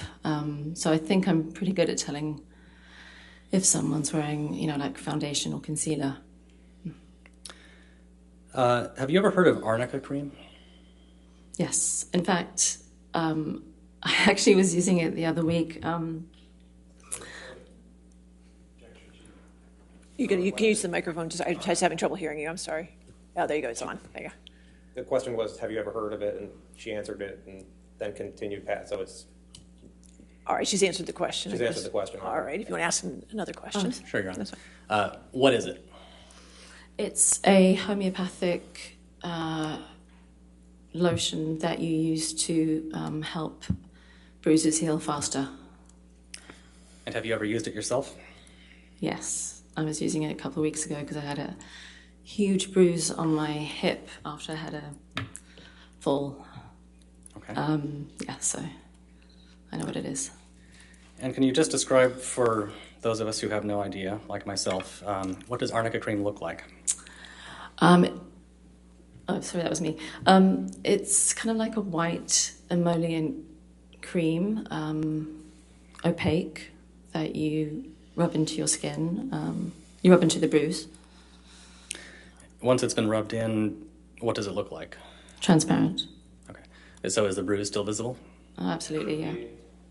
All right, I'll sustain as to leading. Understood. All right. All right, after that, those interactions with Ms. Heard on the set of Lone Ranger in, did you say 2013? I'm not sure if that's an objection, but... I'll withdraw the date, Your All right, Honor. just After, remember- after your interactions with Ms. Heard on the set of The Lone Ranger, Ms. Deuters, when do you next recall seeing Ms. Heard? I think it was on the press tour for The Lone Ranger. By that point, I believe their relationship was public. And we traveled to Japan with the kids, Johnny's kids, and her friend, Brittany, who I think was, along as Amber's friend, but also to help take care of the kids while, Johnny was working. And Okay. And why were you traveling to Japan again? because The Lone Ranger was premiering there and they were doing press. And then we also traveled to Berlin, I think, as well, and all around. Were you traveling with Mr. Depp and Ms. Heard? Yes. Okay. Did you witness any interactions between Mr. Depp and Ms. Heard on these trips?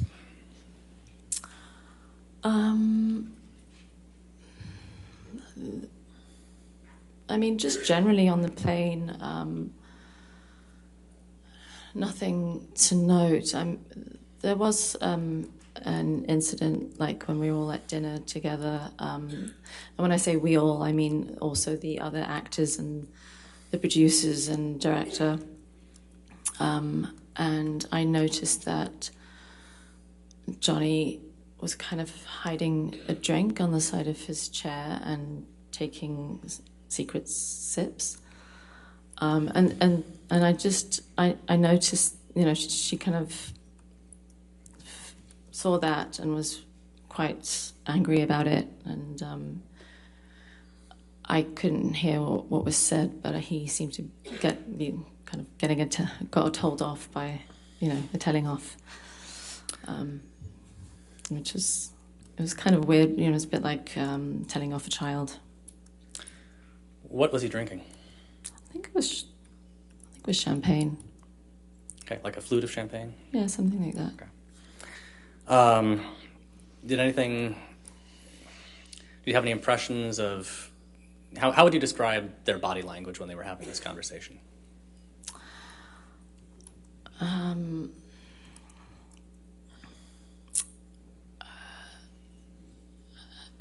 Quite,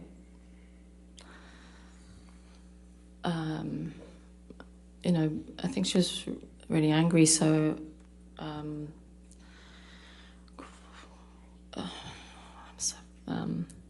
yeah,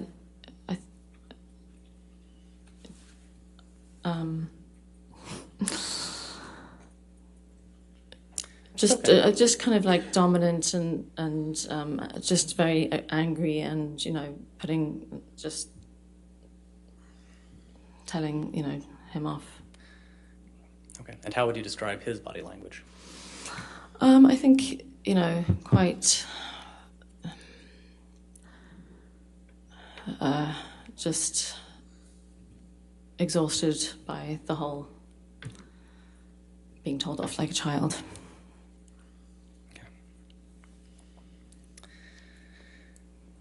Over this period of time, and just to clarify, were Ms. Heard and Ms. Depp public at this point? Yes. Okay, so it was. Yeah. Well, when we arrived at airports, there was photographers everywhere. So, it wasn't very public. Yeah. Okay. Over this period of time, then, after they'd gone public, did you ever witness them together? Did you have a perspective on their interactions in general? Objection, relevance, foundation, perspective. Is your mic on? Because I'm just Pushed it, I'm sorry. There, now it is. Okay, thank you. All right, objection. Relevance, foundation, leading. Well, their interactions are directly relevant, Your Honor. I can lay more foundation if the court wants. You don't lay foundation, that's fine. Did you ever witness Ms. Heard and Mr. Depp together in this time period?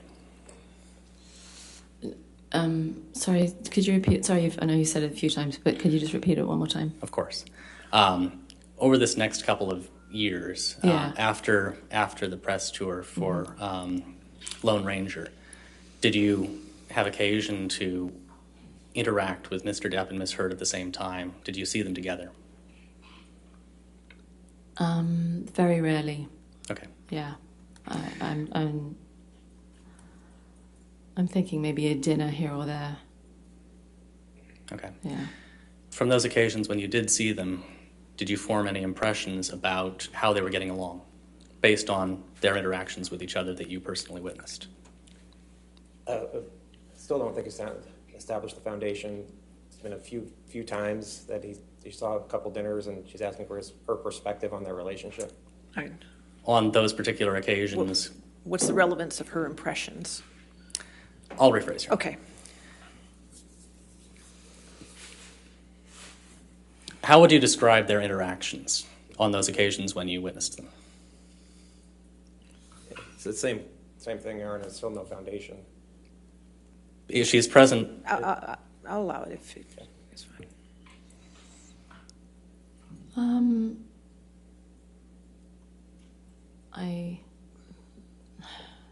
They seemed okay. I mean, they could be quite tense,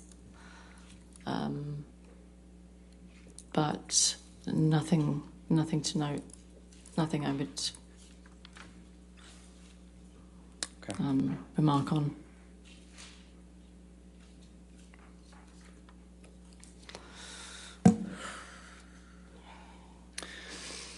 Were you invited to their wedding? Yeah. Yes. And did you attend? Yes. Okay. Can you just generally describe for us what the wedding was like? It was definitely a predominantly Amber event in the sense that a large percentage of the guests were her friends and family. And, a lot of his friends and family couldn't make it because it seemed to happen so quickly. And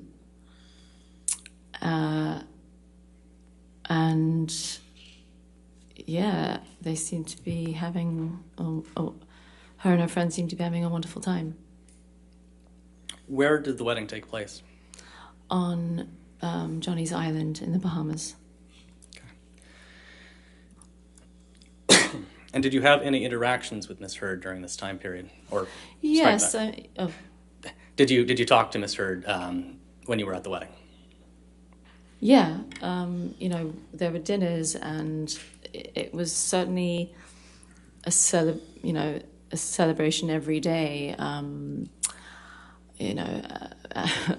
Amber and her friend Rocky gave me my first taste of MDMA. And everyone, all her friends were on it, and so I tried that for the first time with them. It was like a party atmosphere. Okay. Just briefly, can you sketch out for us in a little more detail how you came to take MDMA on that at the wedding? Oh, well, it was evening time. I think I was a bit hungover from the day before, and I can imagine those two saw me, and when they first dropped the pill into my hand, I thought it was like a supplement, like a vitamin supplement to make me feel better, but no, they quickly said it was MDMA, and I kind of decided to throw caution to the wind and just try it.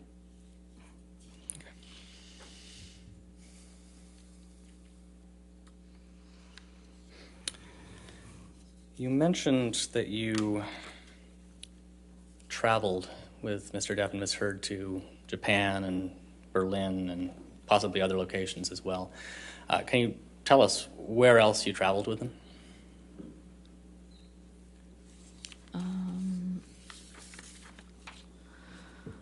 Well, after the wedding, we headed to Australia. And why did you go to Australia? Because that's where Johnny would be shooting Pirates 5. Okay, and approximately when do you think you were in Australia? I think that I flew with Johnny and Jerry Judge and Stephen and a few others. I think that was February. And Johnny stayed in a house, and Stephen and I were based like a 35-minute drive away on the shoreline in the hotels. And I think Amber flew in a while afterwards. Okay. You said you thought it was February. Do you recall the year? Yes, I do. 2015.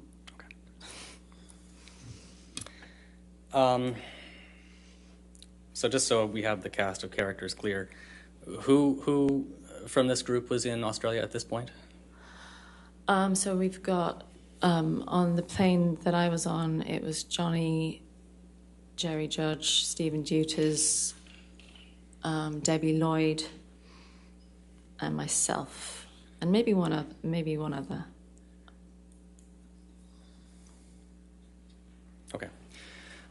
You mentioned a name there I don't think we've heard before. Can you just tell the jury quickly who Debbie Lloyd is? Okay.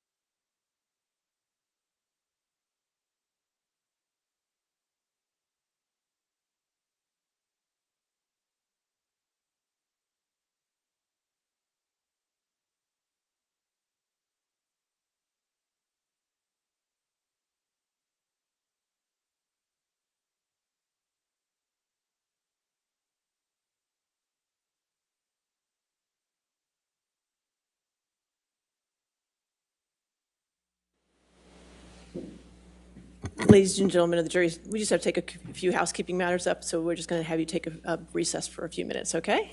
So again, no outside research and don't talk to anybody, okay?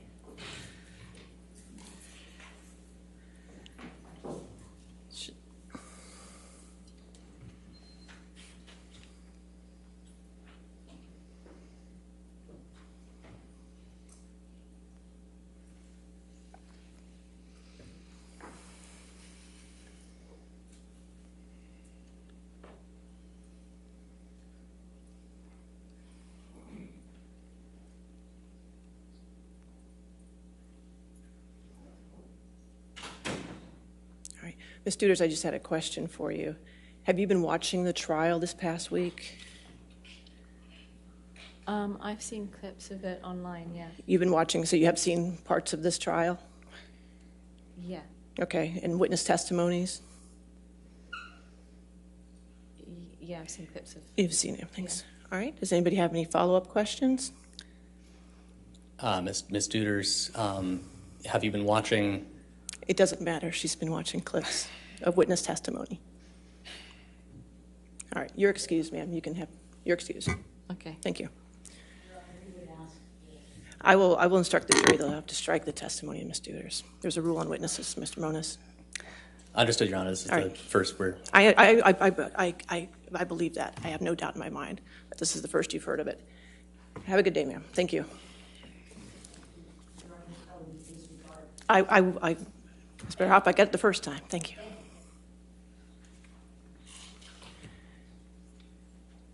Your next witness is going to be on deposition, right? Yes, Your Honor. It's going to be on video. Okay. All right. Did you want to just take the afternoon recess now before we? Because your video thing. I'll take the afternoon recess, then I'll instruct the jury. Okay. All right. We'll take 15 minutes. Let's come back at 3:15. All rise.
Yes.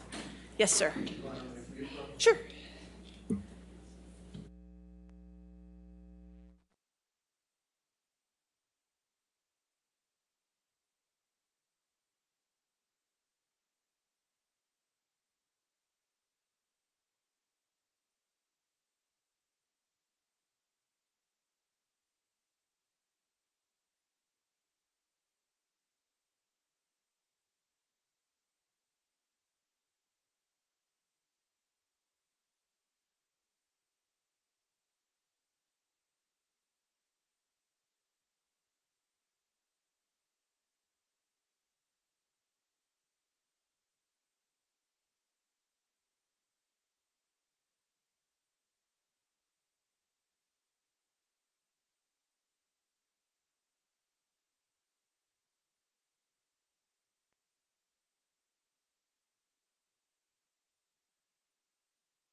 You're welcome.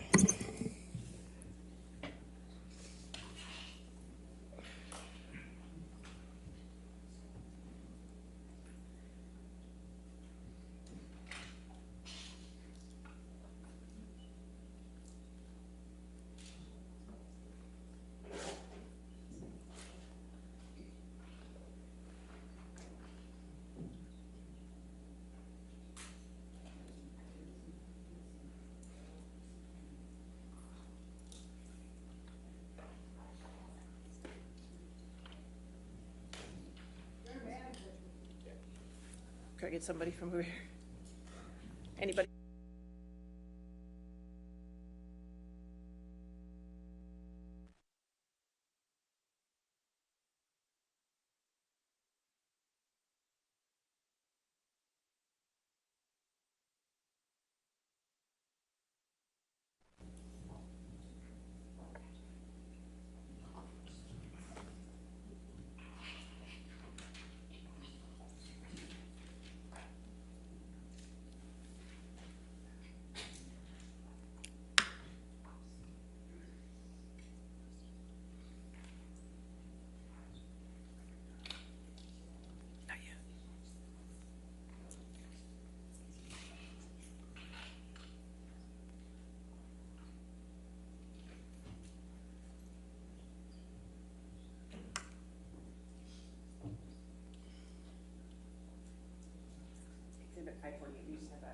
Okay. We're not playing agreement, we're holding to take that. Okay, sure, we'll take that up.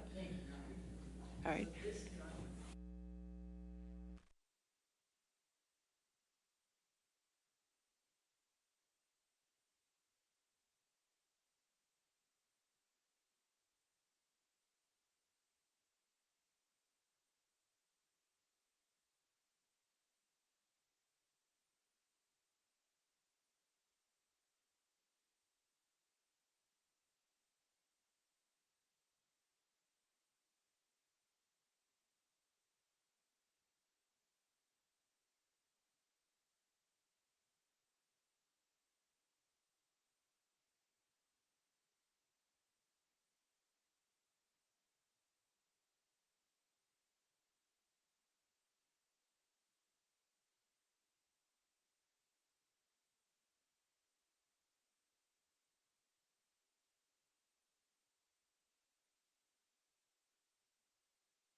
Oh. Oh, goody. Which exhibit is this? This is 397, different redactions. Okay, and make sure they're agreeable redactions first.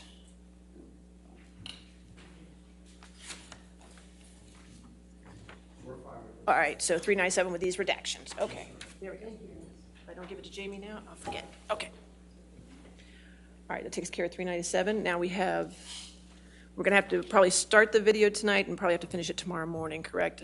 By the length of it? Okay. And are the exhibits, so you're going to be switching back and forth again? I think, Your Honor, that we're just going to run this off of ours. I believe the parties have worked out the redactions. Okay. I think I could be wrong. Or is there any objections to the exhibits? I don't think we've talked at all about what exhibits were coming in. That's music to my ears. I know. I don't think we had any. We've just exchanged the objections for this. So. Oh well, in that case, I think we're handling introducing them to the extent they get introduced, and we'll discuss any objections. That's how I understand it. It would be okay. like a witness that when it. Oh, so we're just going to do objections as we get to them. Yes. That's fine. I don't have a problem with that. That works out. Okay, so we'll start it, and when we're at 5 o'clock, we'll see where we are, and we'll find a good breaking point. Okay. All right. Are we ready for the jury then? Make sure you're ready. I'm ready. Okay. All right. You're ready. All right. Thank you.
All right.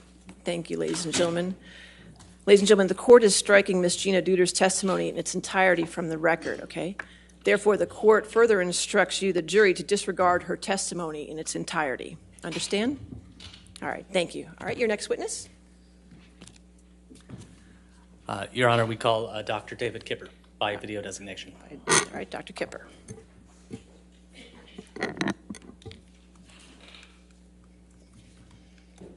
And I represent Amber Heard. Could you please provide your full name? David Allen, A-L-A-N, Kipper, K-I-P-P-E-R. And what is your business address, Dr. Kipper? 153 South Lasky, L-A-S-K-Y, Drive, Beverly Hills, 90212, California.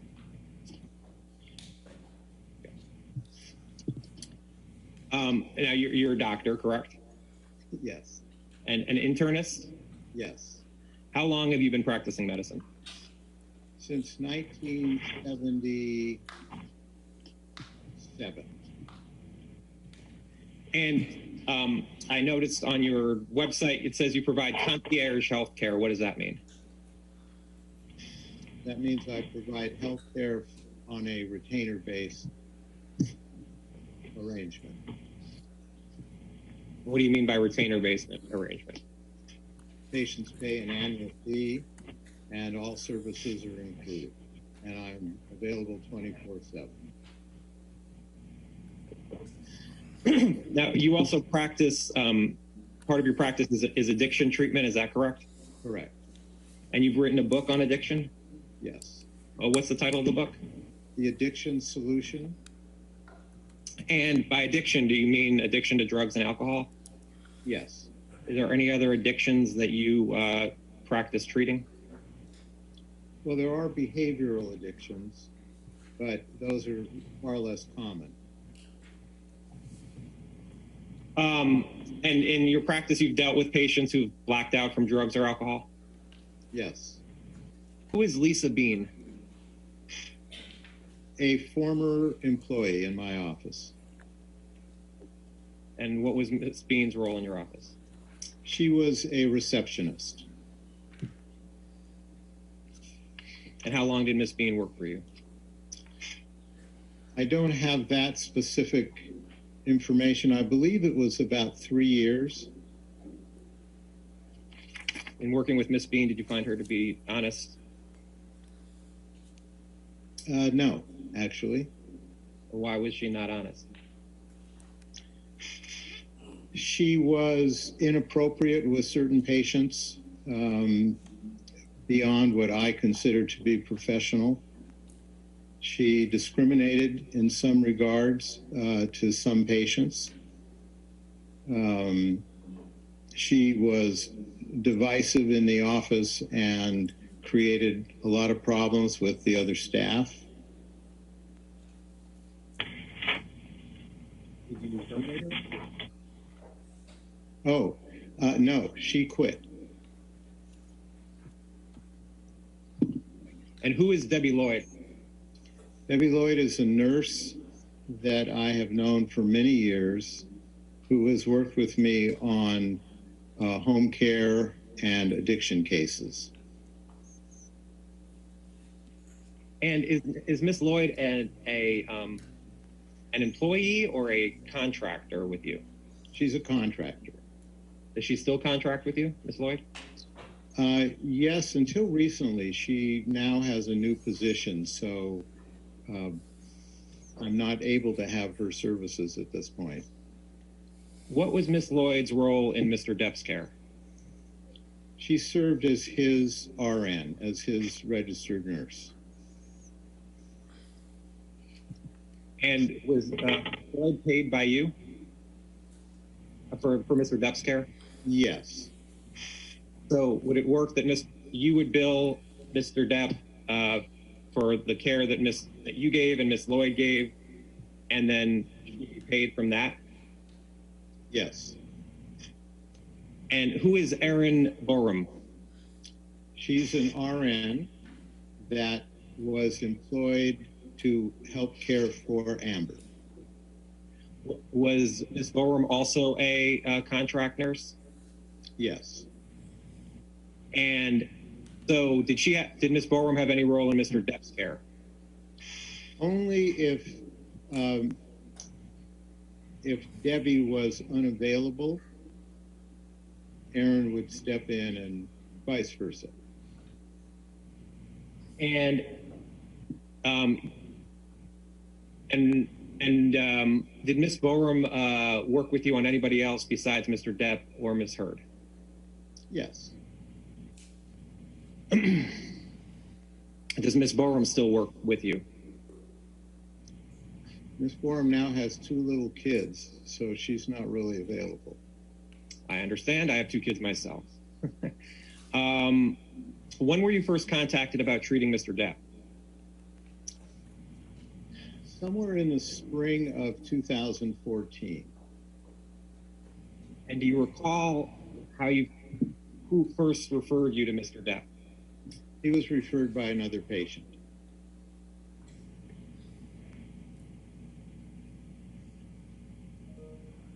Did you talk to Tracy Jacobs at all about Mr. Depp? Yes. What did you understand the business relationship was between Miss Jacobs and Mr. Depp? That she was his agent. Why don't we put up, Alex, can you put up Kipper 3, please?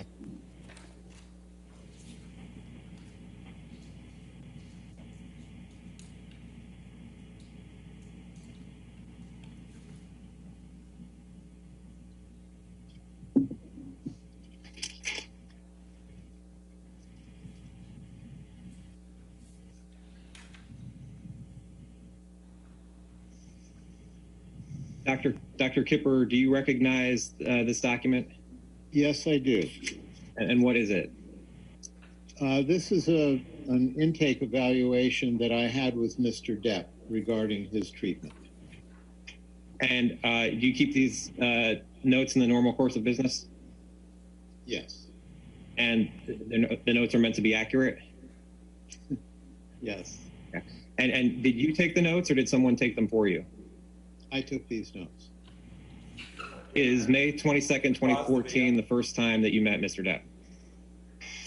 No. Your Honor, when did you? Sorry, thank you. Your Honor, I move to admit Defendant's Exhibit 220, which is what Dr. Kipper was referring to there. Any objection to 220, Defendant's 220?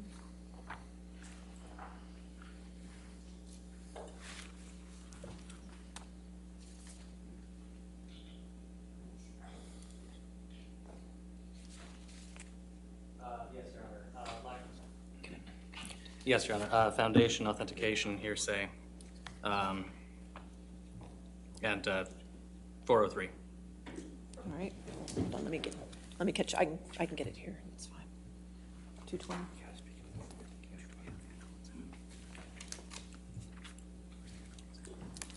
And Your Honor, Dr. Kipper testified just now that these are his notes that he keeps in the regular course of business of his meeting with his initial consultation with Mr. Depp.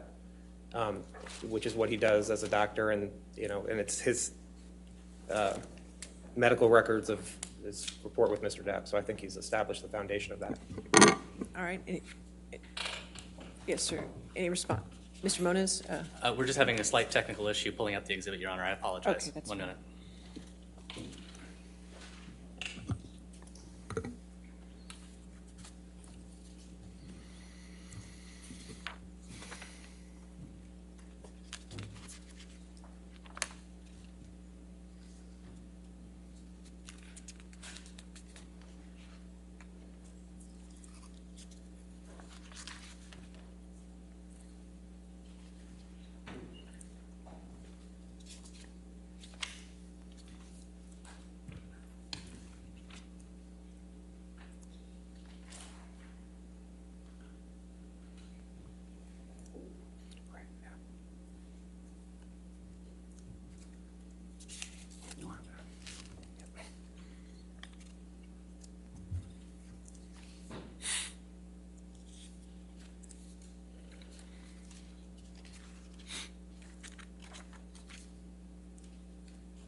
Your Honor, we would stand on the hearsay and relevance objections. There's a lot of material in this document that is not really germane to the issues in this case. At minimum, and to the extent admitted, it should be admitted in redacted form.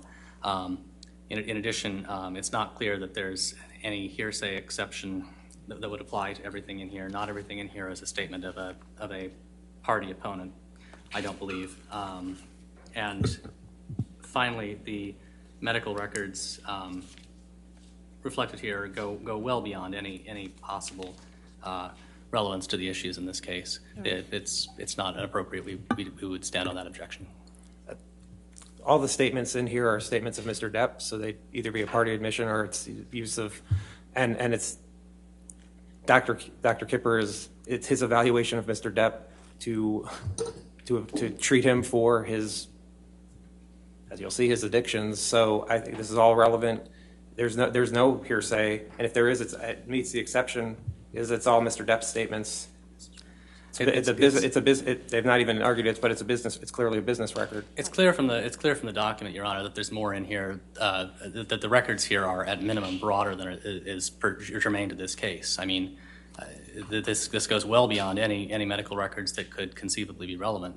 We would respectfully submit to the issues in this case. I understand, but given latitude as to the family history and family medical history to this, so I'll allow 220 into evidence. Okay.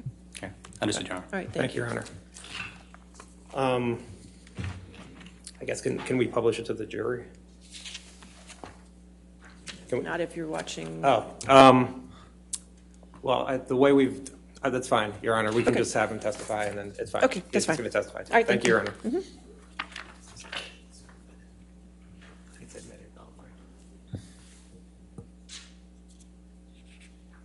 Mr. Depp, prior to May 22nd, 2014.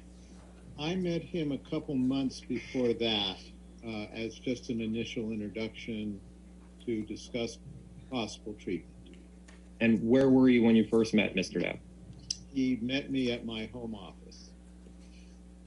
And did you have any notes of that meeting at the home office? No. What did you discuss with Mr. Depp at that first meeting?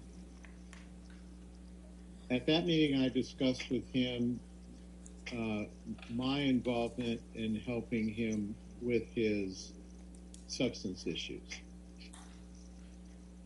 And what substance issues did he say he had? So to answer your question, Mr. Depp was seeking treatment for substance abuse and wanted to detoxify from his substance abuse. Did Mr. Depp say what substances he was trying to detox from? Yes, and as indicated in this note, it was polysubstance, so there was alcohol, opiates, benzodiazepines, and stimulants.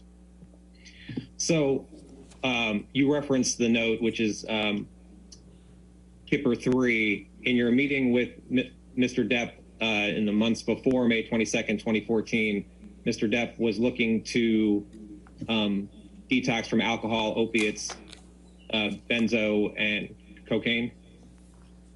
Those substances were in his history. The substance that he was at that point concerned about and abusing were opiates.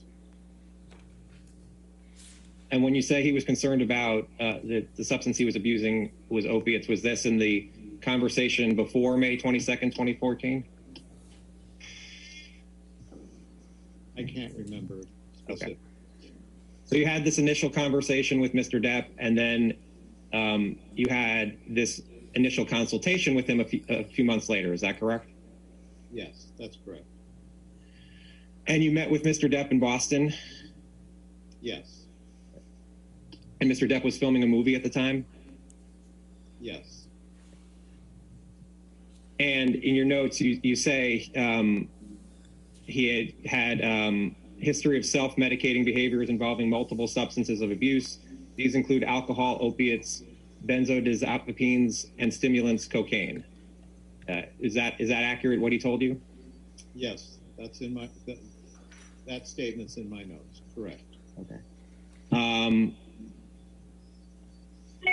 in addition to opiates, was Mr. Depp addicted to any other prescription drugs? No, other than opiates, no. What is roxycodone? It's an opiate. And what is Adderall? Adderall is a stimulant. Okay. And was Mr. Depp addicted to Adderall?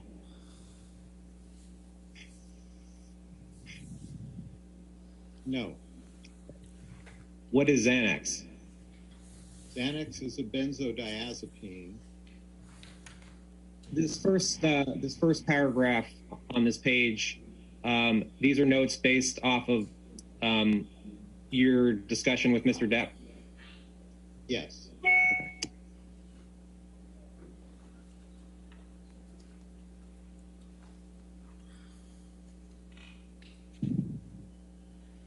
And then on the second page where it says physical examination, that's just what you conducted at the time on Mr. Depp? Yes.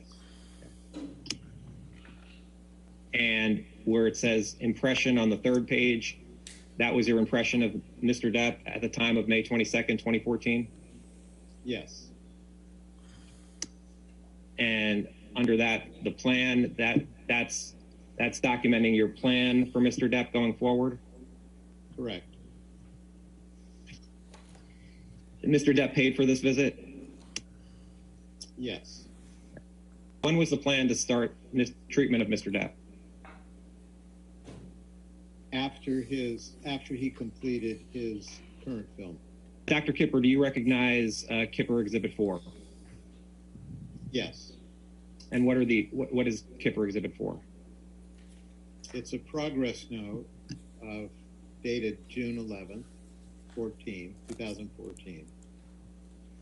And did you keep these notes in the normal course of business? Yes. And did you take these notes? Yes. And the notes are meant to be accurate, correct? Yes. Okay. What is you had mentioned it before, but what is polysubstance abuse? Your Honor. Poly is multiple. You can pause. Thank you. It takes a second for it to catch up. No, I understand. Okay. Thank you. Your Honor, I move to the admission of the defendant's exhibit 246. 246.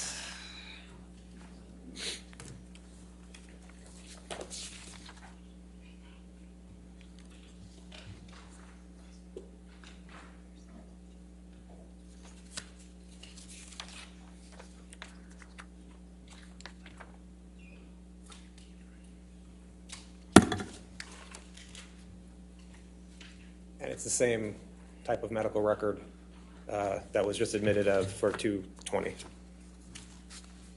Any objection? But I'll give you a moment to read it. Thank you, Your Honor. Just one moment.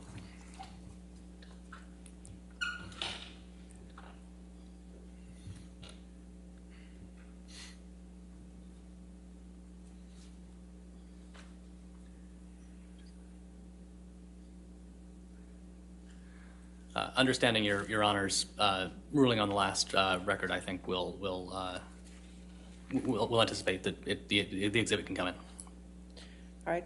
So I will take that as no objection. All right. 246 in evidence. Thank you. Thank you. Multiple substance issues, multiple substance abuse. And you were going to be treating Mr. Depp for multi-substance abuse, correct? I was going to be treating Mr. Depp for opiate issues. On the bottom of the first page where it says impression, that was your impression of Mr. Depp at the time? Where it says polysubstance abuse? Yes.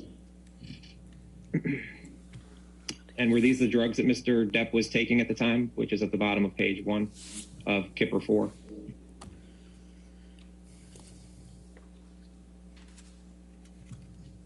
I'm sorry, am I relating to the first entry under impression? It says, what does it mean where it says dopaminergic imbalance with lithium 300 mg bid to be increased to 300 mg TID? Those were medications that I had planned to use upon our treatment. So all the medications that are on Kipper 4 under impression, those are medications you plan to use with Mr. Depp, is that correct? That's correct.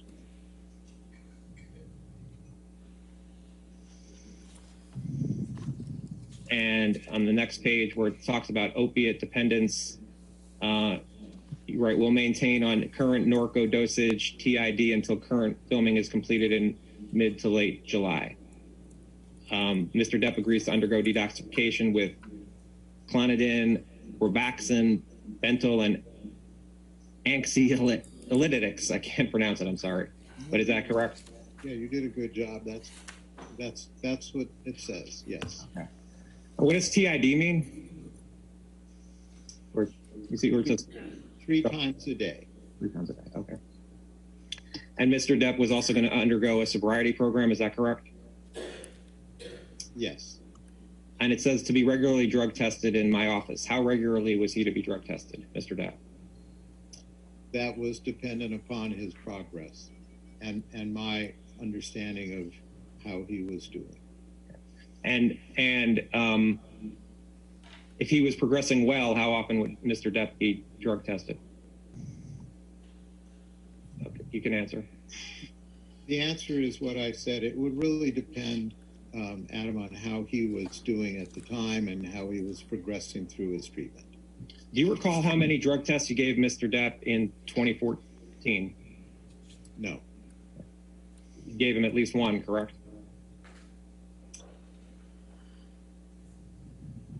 Yes, I believe so. I'd have to check through my records. Okay. And Deborah Lloyd was going to be Mr. Depp's nurse, correct? Correct. You can take down Kipper 4. And can you put up Kipper 5, please?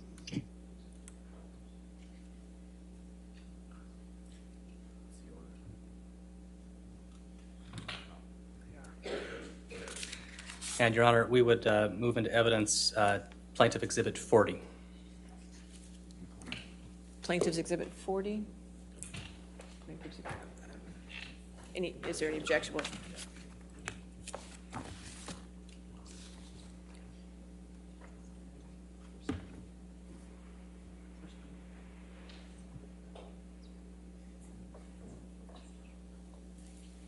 So my understanding, you're putting in, you want to move in the entire document, 123 pages. We have redacted portions of it. Yeah.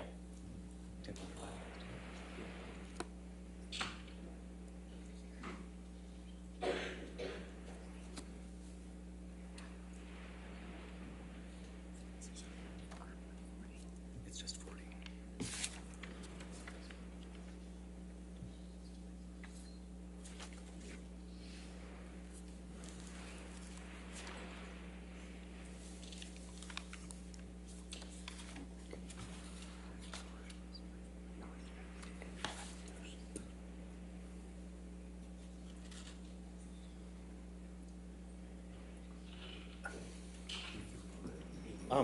Your Honor, I would just have to look to make. I'm generally okay with it. I'd have to, with 123 pages, and then there's certain redactions. I just would need to see what was redacted. I'm generally okay with of the document. So I'll enter it, but with the reservation for redactions that need to be made. Okay. Thank you, Your Honor. We can do that. All right, that's fine. 40.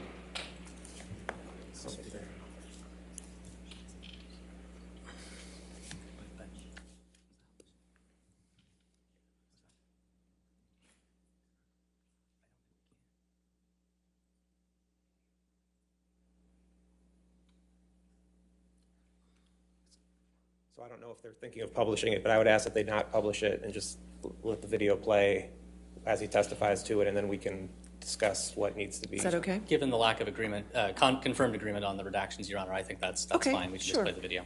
Do that. Thank you.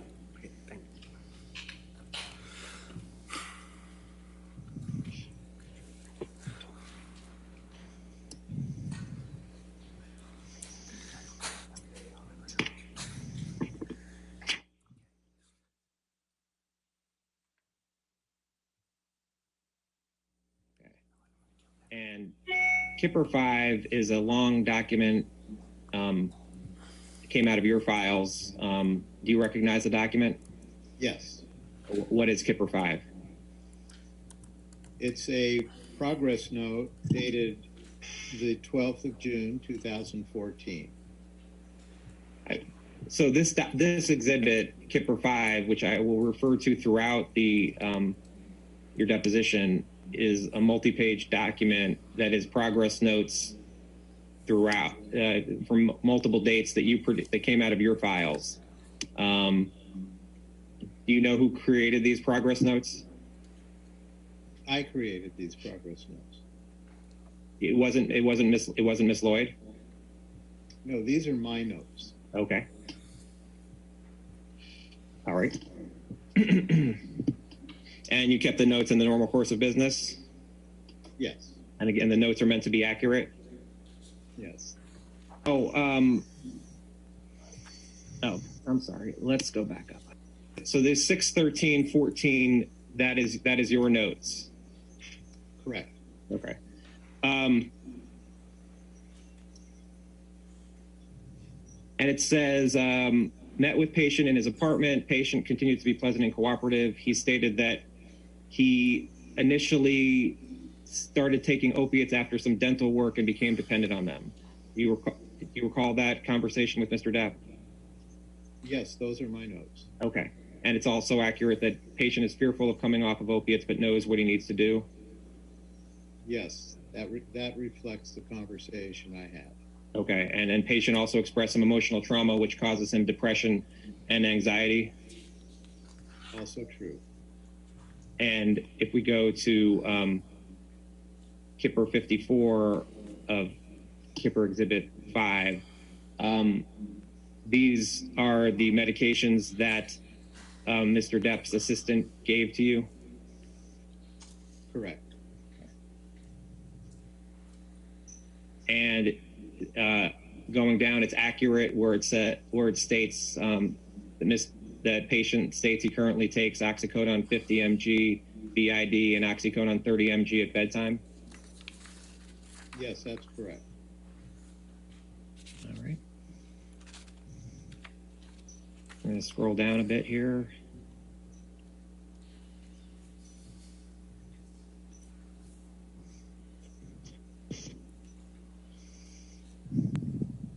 And we're going to go to Kipper 60 on Kipper Exhibit 5, the notes for 6/22/14. This is again a note that you prepared?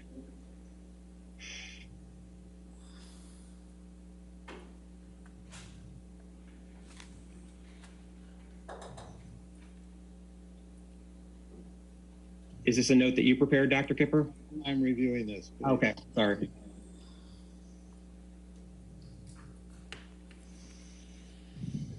Yes. Okay.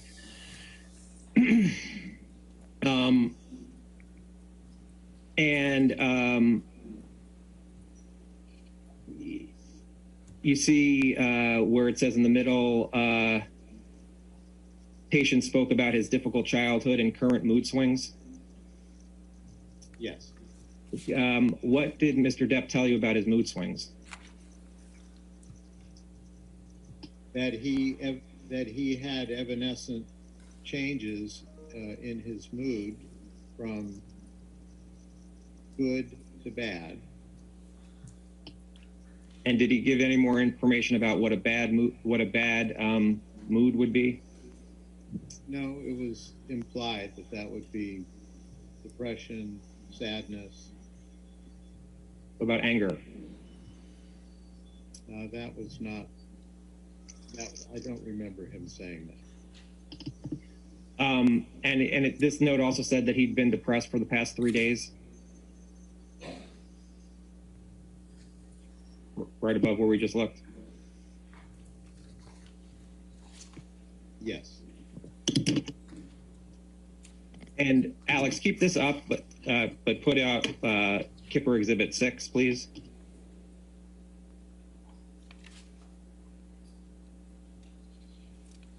Your Honor, we would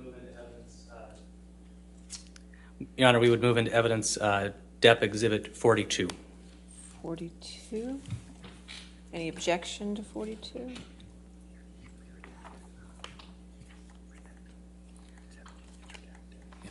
And this is another redacted document, counsel.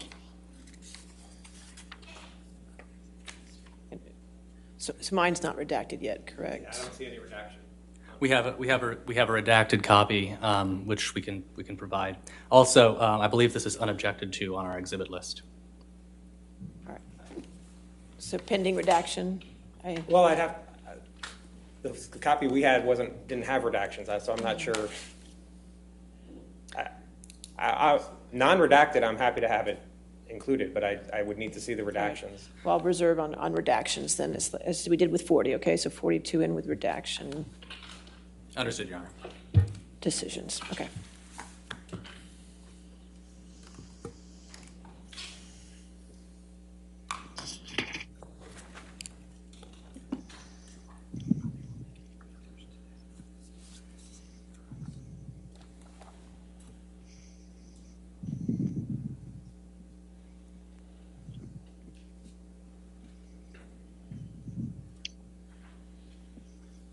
And Dr. Kipper, do you recognize Kipper Exhibit 6? Yes. What is it? It's a summary of the treatment and encounter with Mr. Depp from June 22nd to June 24th of 2014. And you keep these notes in the normal course of business, correct? Yes. And again, they're meant to be accurate, correct? Yes. Okay. And these notes reflect that you saw Mr. Depp in Boston again? Correct. Okay. And in the second paragraph, you write, we discussed the need for compliance with his medications. We also discussed his nicotine habit and agreed we would address this when we completed the opiate and benzo detoxification. Mr. Depp's filming will be completed around mid-July, and we discussed the planned detoxification. Mr. Depp prefers to do this in his home in the Caribbean islands. The anticipated duration is between 10 to 14 days, and he will be completely isolated without any professional or personal obligations. Does this reflect the discussion you had with Mr. Depp? Yes, it does.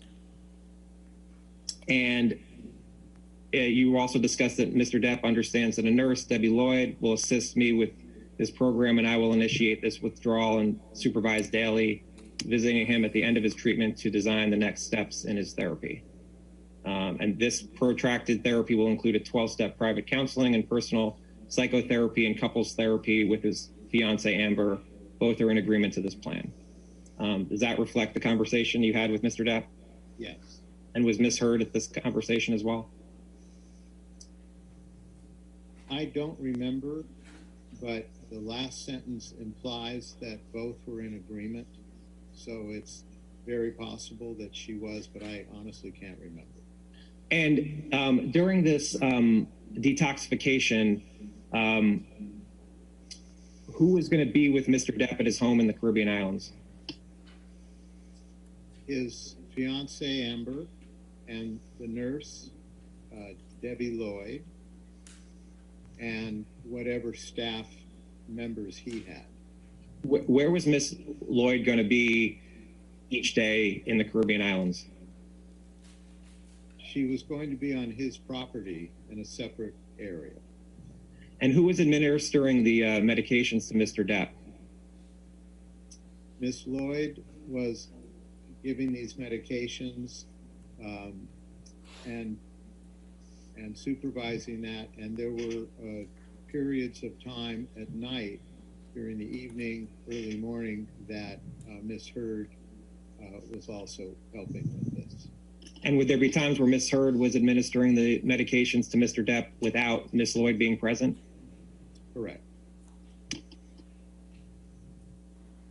Under supervision, but without being present. And when you say under supervision, what do you mean by that?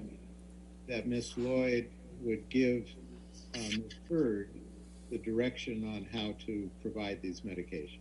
It wasn't necessarily going to be physically present there when the medications were delivered to Mr. Depp, correct? Correct. And Mr. Depp admitted to you that there may be traces of cocaine since he'd been using the substance prior to the initiation of this program, correct? Is this note correct, what you write here in Kipper 6, that Mr. Depp admitted there may be traces of cocaine? Yes.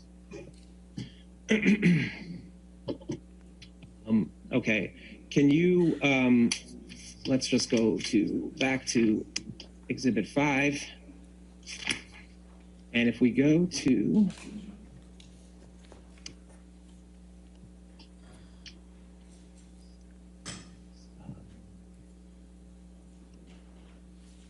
easier this way.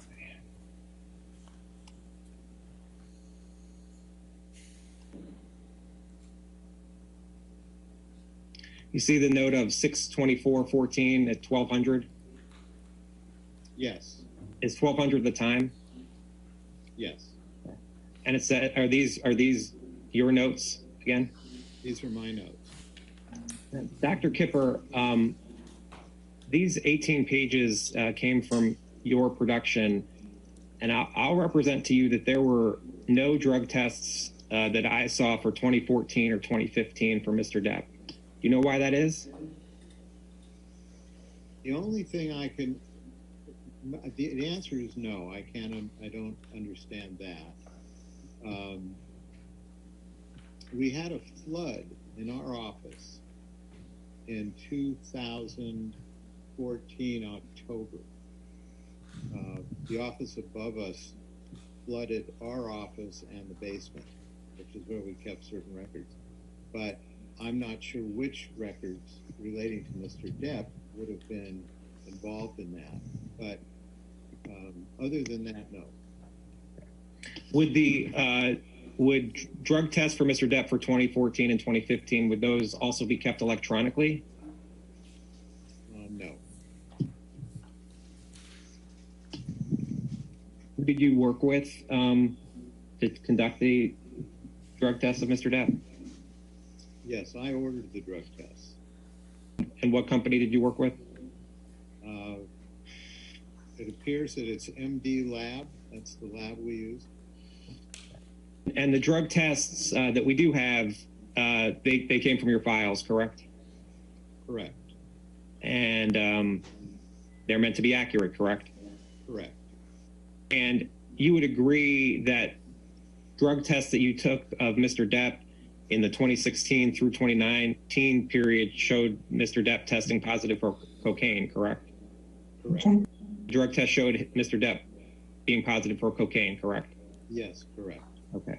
And for THC, Mr. Depp was also positive for THC, correct? Correct. And for benzo, is that correct?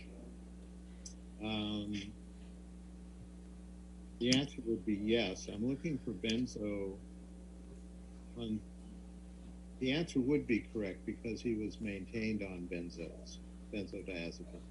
Okay. And how long was Mr. Depp on benzodiazepine? He was on benzodiazepines pretty much throughout our relationship during this period of time. Wasn't one of the objectives to get him off of benzodiazepine? It was, and we actually used a medication to accomplish that initially, but he didn't tolerate that medication very well. Not everyone does. So he was put back on his benzos. On page 3 of Exhibit 7, what's being shown here under where it starts with cocaine metabolites? This is a listing of substances with reference ranges. And I think if you scroll down, you'll see his specific analysis related to that. And on page 4, Robert Wells was a name for Mr. Depp, is that correct? An alien? Correct. Yes, correct. Okay. And this is a drug test for 11/21/16, correct? Yes. And what is it showing Mr. Depp positive for? What drug? Positive for cocaine, amphetamines, and benzodiazepines.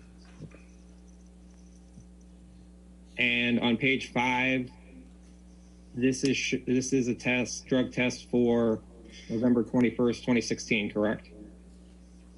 Correct. Okay. And it's showing, what drugs is it showing Mr. Depp was positive for? It shows cocaine, benzodiazepine, cannabinoids, and amphetamines.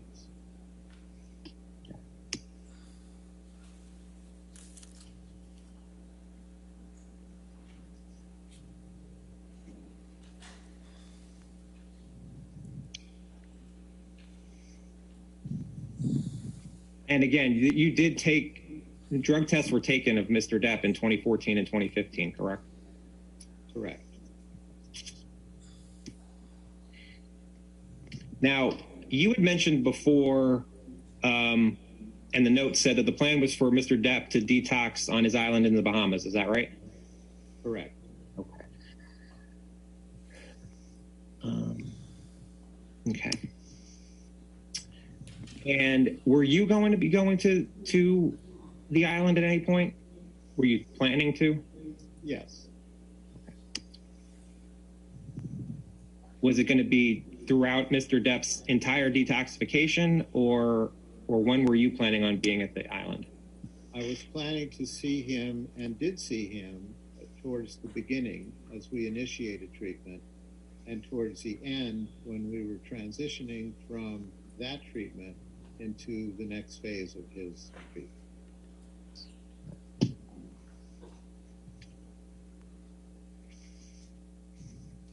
Now, on 8/14, it says, arrived on island today. Plan is for patient to continue to take routine meds through tomorrow at HS. At that time, he will not take his oxycodone, and detox medications will be initiated. Do you see that? Yes. Okay. Is that you arriving at the island, or Miss Lloyd arriving at the island? That's Miss Lloyd. So that 8/14 note is her note, correct? So some of these notes are hers and some of these notes are yours? These notes going forward are her notes, appear to be her notes. Okay. What type of system were you putting these notes into? I don't understand your question. The notes just appear to be continuous, and you said some are your notes and some are her notes. I'm trying to understand how they got together. Because I put all of his treatment notes together to be in one place. Would Miss Lloyd type these notes, or were they handwritten? She would type these notes. Okay. And then who put them all together? I did. Okay.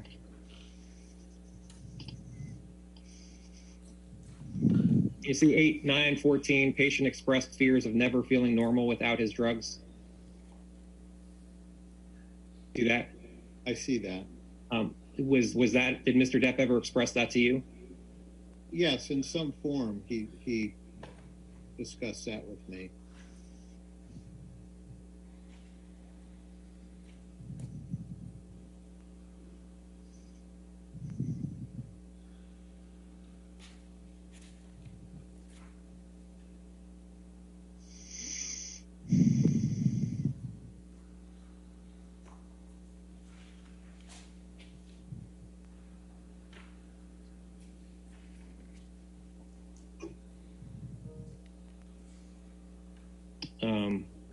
Hold on one second.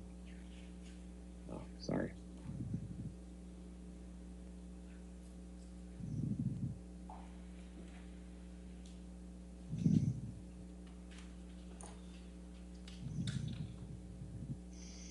You see at Kipper 71, where it says MD's flight has been canceled, arrangements are being made for him to arrive on the island on 8/12/14.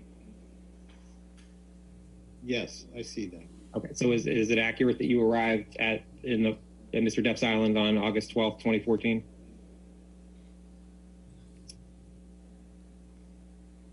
Is that accurate? Yes, that's accurate. Did you go to assess Mr. Depp on August 15th, 2014, according to these notes? That's correct. And by the way, fiance is misheard in these notes, correct? Yes. And patient is Mr. Depp, correct? Correct. And this is a Kipper 77 on Kipper 5. Text from fiance, the patient is upset and irritable. MD and RN went to assess the patient. Is that accurate that you came to see Mr. Depp at 1 o'clock in the morning? Yes. And after receiving a text from Ms. Heard? Correct. And Mr. Depp, the note says he being Mr. Depp, states he had a fight with fiance and is questioning whether or not he can emotionally and physically handle detox. Do you recall this conversation? I can't remember that conversation, but I do know that he was struggling at that point. And how was he struggling?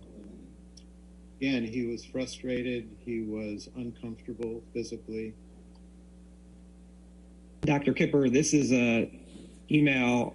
Well, do you recognize this document? I do. And what is Kipper 8? This is an email that I sent to his sister, Christy. Christy Dombrowski is Mr. Depp's sister? Correct. Okay. And you sent this email to Ms. Dombrowski on August 18th at 7:54 a.m., correct? Correct. This email was shortly after you had met with Mr. Depp in the note we just discussed, correct? Oh, 7:54 Pacific. So it was sometime in the morning in the Bahamas, correct? I guess. I don't have that calculator in front of me. It's either 3 or 4 hours ahead. So it's either 10:54, maybe it's 11:54 in the morning. Correct. I guess that's right. I mean, I assume that's right. Okay. And you wrote this, and why did you write this email to Ms. Dombrowski? We were planning to transition back to Los Angeles. We had completed the initial phase of his detoxification, and I wanted to update her as to my impressions on how he was doing and how we would proceed going forward. And you wrote this to Ms. Dombrowski because you were concerned about Mr. Depp, is that correct? I wrote this so that she was aware of where we were in the process of his treatment.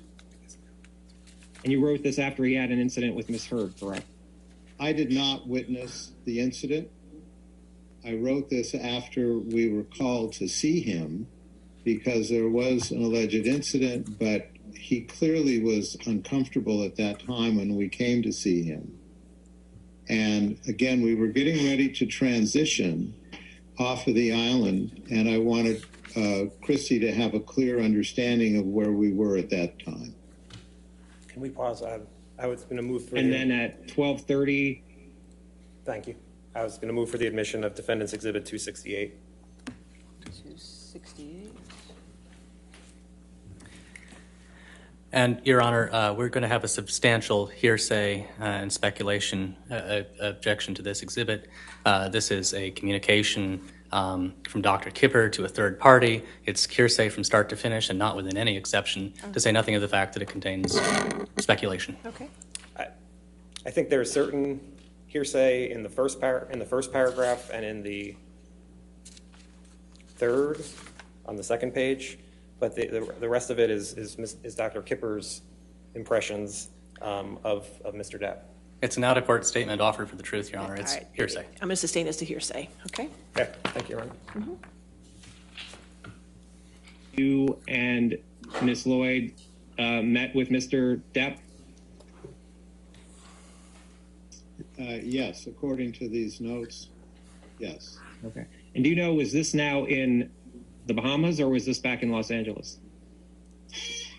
I need to go back to the date, not the time. Can you scroll up? Thank you. 8/20/14. And I'm just looking at my calendar. Yes, we were now back in Los Angeles.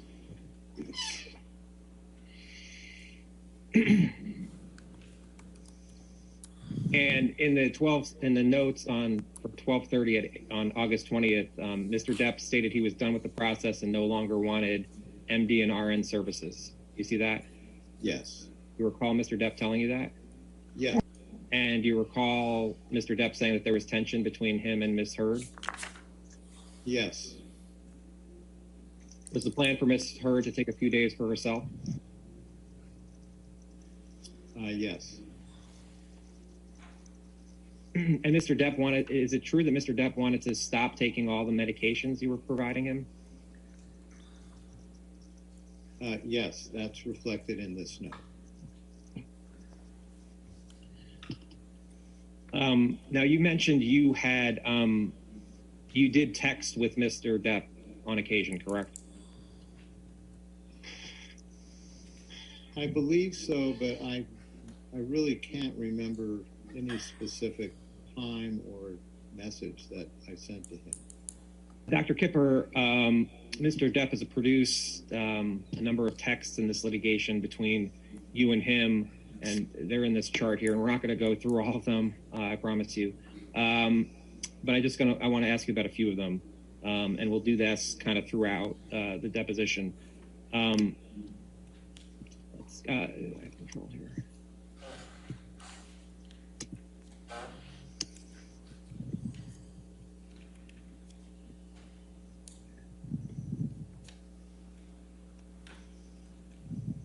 Okay.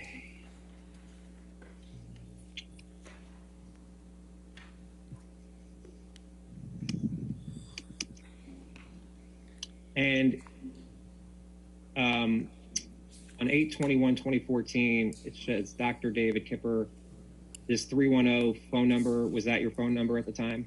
Yes. Okay. And this is a text from you that says, to Mr. Depp, that says, glad you're better today. Respect you as much as I love you. You're impossible not to love, but an easier job not to respect. You're making my job a pleasure and honor and a few sleepless nights. Stop firing me. I know what I'm doing. Do you recall sending that text to Mr. Depp? Yes. Okay. How long had you been working with Mr. Depp at this point? As of August 21st, 2014.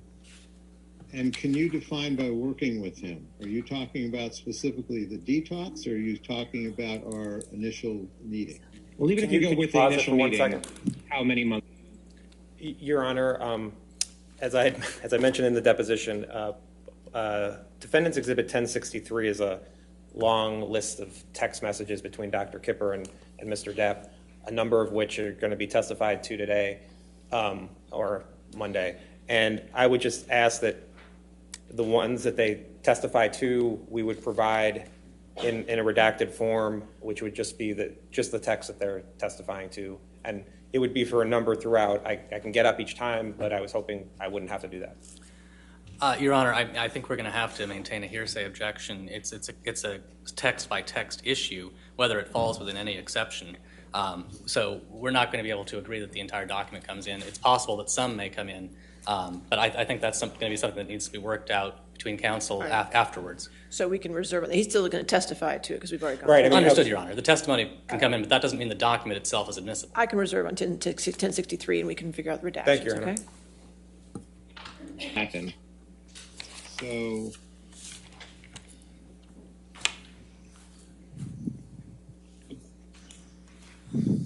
about 4 months. Okay, and you write stop firing me. In that 4 months, how many times had Mr. Depp tried to fire you? I believe that was the first time. And again, this was in reference to him not wanting to proceed and not wanting our help. This is actually, I'm sorry, this is the second time, because the first time was on the island, just as we were getting ready to leave, that he did not want to proceed. He didn't think he could do it. That changed after a conversation. He was back on board.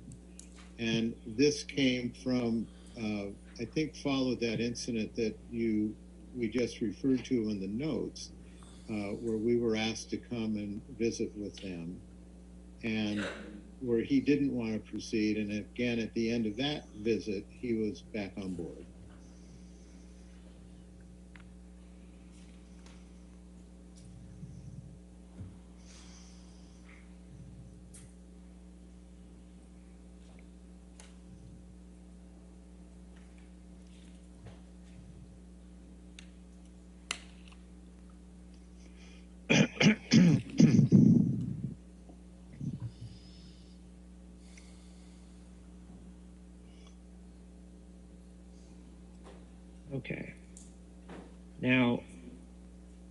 August 24th, 2014, shows a text when it shows him, that's Mr. Depp, to you, David Kipper.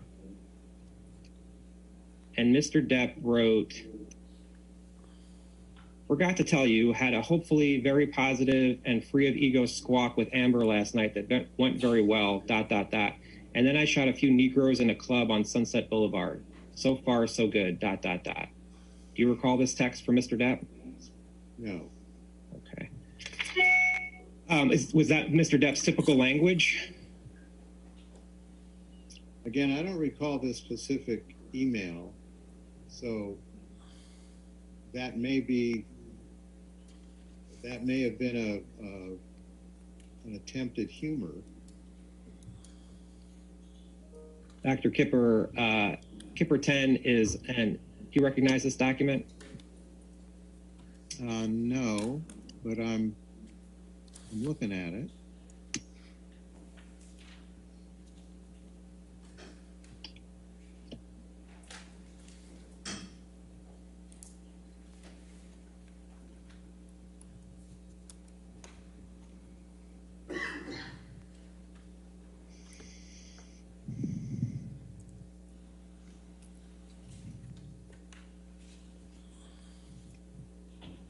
Let me ask you this. Do you recall if arrowsarc@icloud.com was Ms. Hurd's email address?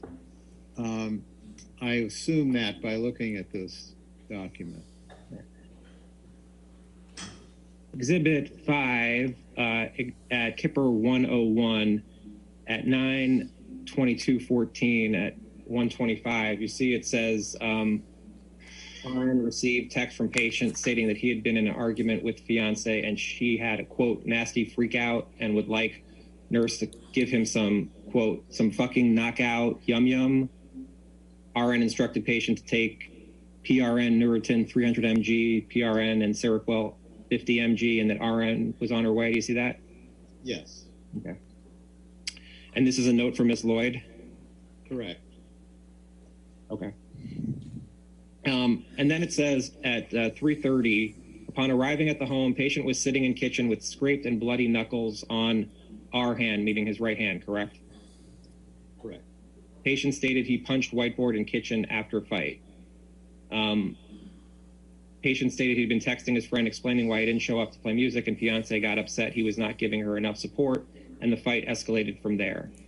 Called the MD at 1:45 and instructed to give a stat order of Ambien 10 mg to help patient get to sleep as he has an early work day. Do you recall Miss Lloyd telling you about her visiting Mr. Depp and him having bloody knuckles and a scraped hand? Specifics, I'm reading the note you're reading, and yes, I remember there was an incident. And an incident where Mr. Depp had scraped and bloody knuckles on his hand? As indicated in the note, yes. I did not see bloody knuckles. I did not see a punch board. This was a communication that I received through the notes from Ms. Lloyd. And do you recall if you had it does say you recall, do you recall if you had a conversation with Ms. Lloyd about?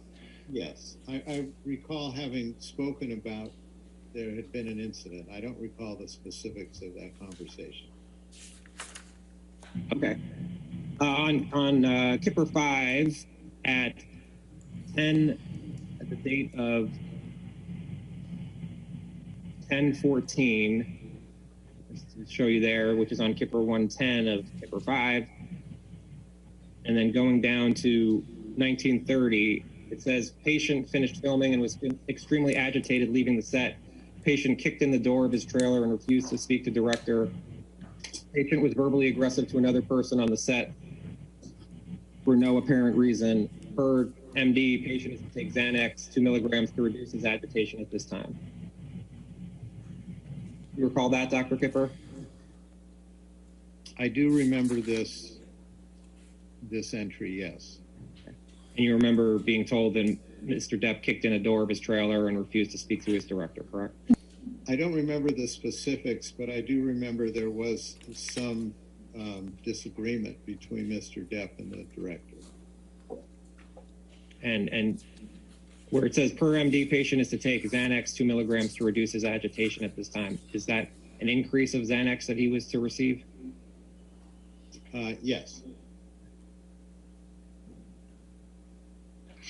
And you see at 10:15 at 6:45, it says patient awake and states he slept from 2200 to 4:30. Patient continues to be agitated about work and is verbalizing having desires to escape with drugs. Do you recall seeing this note? Yes. Okay. And do you recall Miss Lloyd telling you this about Mr. Depp? I don't remember if she told me that he wanted to use, but I do remember her telling me that he was upset. And is that reflected in the note of 8:45? MD informed patient state of mind and continued agitated. He's on his way to assess patient. Is this accurate? Can you show me that note? Yeah, it's right under, it's right here, 8:45.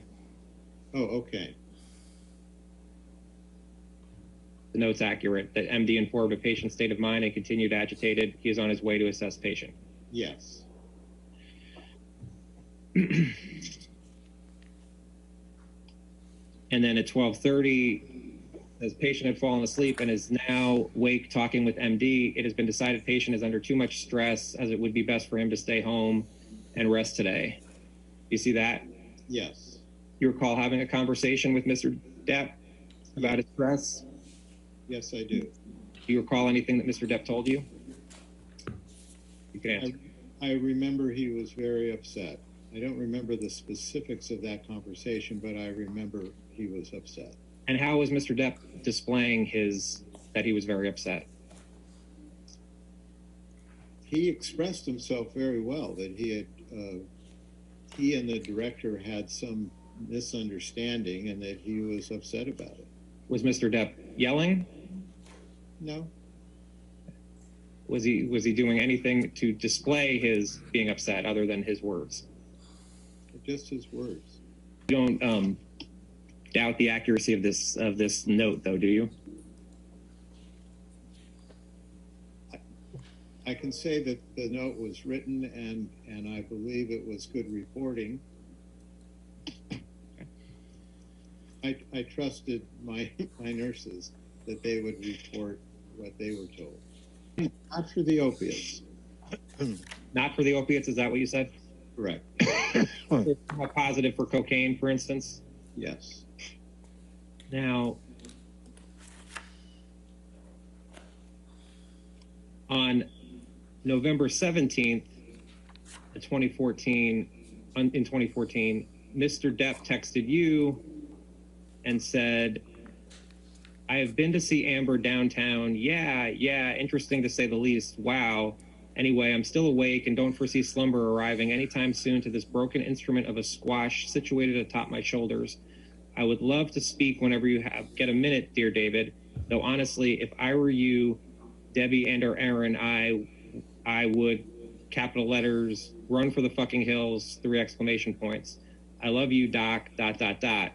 Cannot thank you enough for all you've done, not only for me and my poor pack of wolves and my sweet, capital letters, fucking brave Mikey, ... These are the things that remind us that life should be a fucking gas. I'm waist deep in big muddy here, ...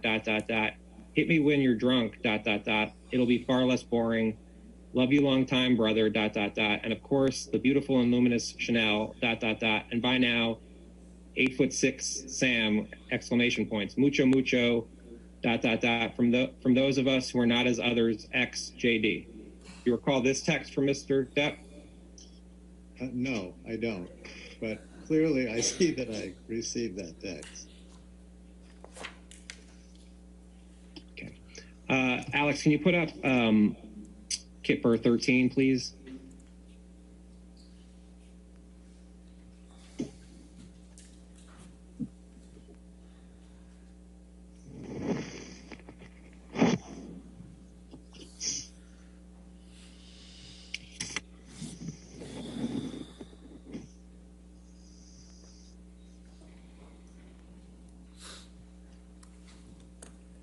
Do you recognize, Dr. Kipper, this email chain between you and Colin Cowan?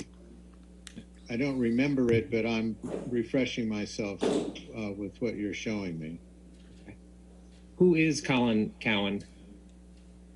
He's a psychologist that I had referred Amber to see. Is there any, Dr. Kipper, are there any ethical rules to report reports of violence if you were to be told of violence? If I were to see the violence, I would be obligated to make some reporting. I never saw any violence.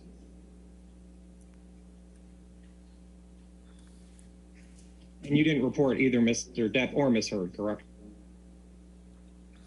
Because you didn't see, your testimony is you didn't see any violence from Ms. Heard or Ms. Heard to Mr. Depp, correct? I never saw violence between the two of them. Okay. You'd heard reports, but you never saw it as your testimony. Correct. Dr. Kipper, do you recognize Kipper 14, which it looks like is an email between you and Alan Blaustein? Yes, I recognize this. Okay. And who is Alan Blaustein? Alan Blaustein is the psychiatrist that I referred Mr. Depp to. And when you wrote this email as of March 1st, 2015, was it your understanding that Mr. Depp was in Australia at the time? Yes. At some point you flew to Australia, is that correct, in this March 2015 timeframe? Yes.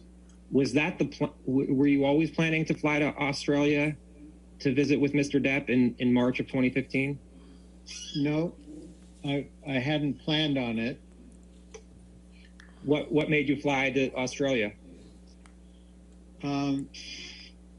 He had wanted to see me. He had just wanted to check in. He wanted my company at that point. He being Johnny Depp? Yes. Do you know when you arrived in Australia?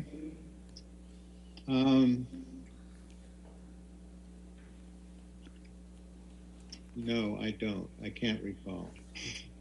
Miss Lloyd had gone with Mr. Depp to Australia? Yes. She wasn't staying with Mr. Depp, correct? No, she was not. You know how far away Miss Lloyd was from Mr. Depp in terms of time to get from where she was staying to Mr. Depp's house? I would guesstimate somewhere between 20 minutes to 30 minutes. And when you went to Australia, how far away were you from Mr. Depp in terms of time? Exactly the same.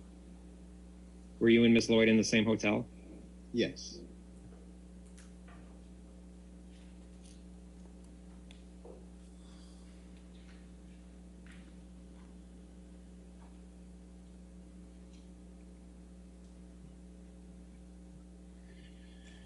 Actually, that isn't true. I was in a hotel around the corner from where the nurses were staying. And in Kipper 5, at Kipper 157, you see this note for 3/7/15 at 11:30. 11:30, it says, MD received a text message from client that he had been arguing with wife and that he had cut his finger. According to patient, his assistant and security were on their way to pick him up. You see that? Yes. And whose note is this? That would be from Miss Lloyd. Okay. And is this note accurate? Yes, it's accurate. Okay. Now going back to Kipper 9. Give me a moment.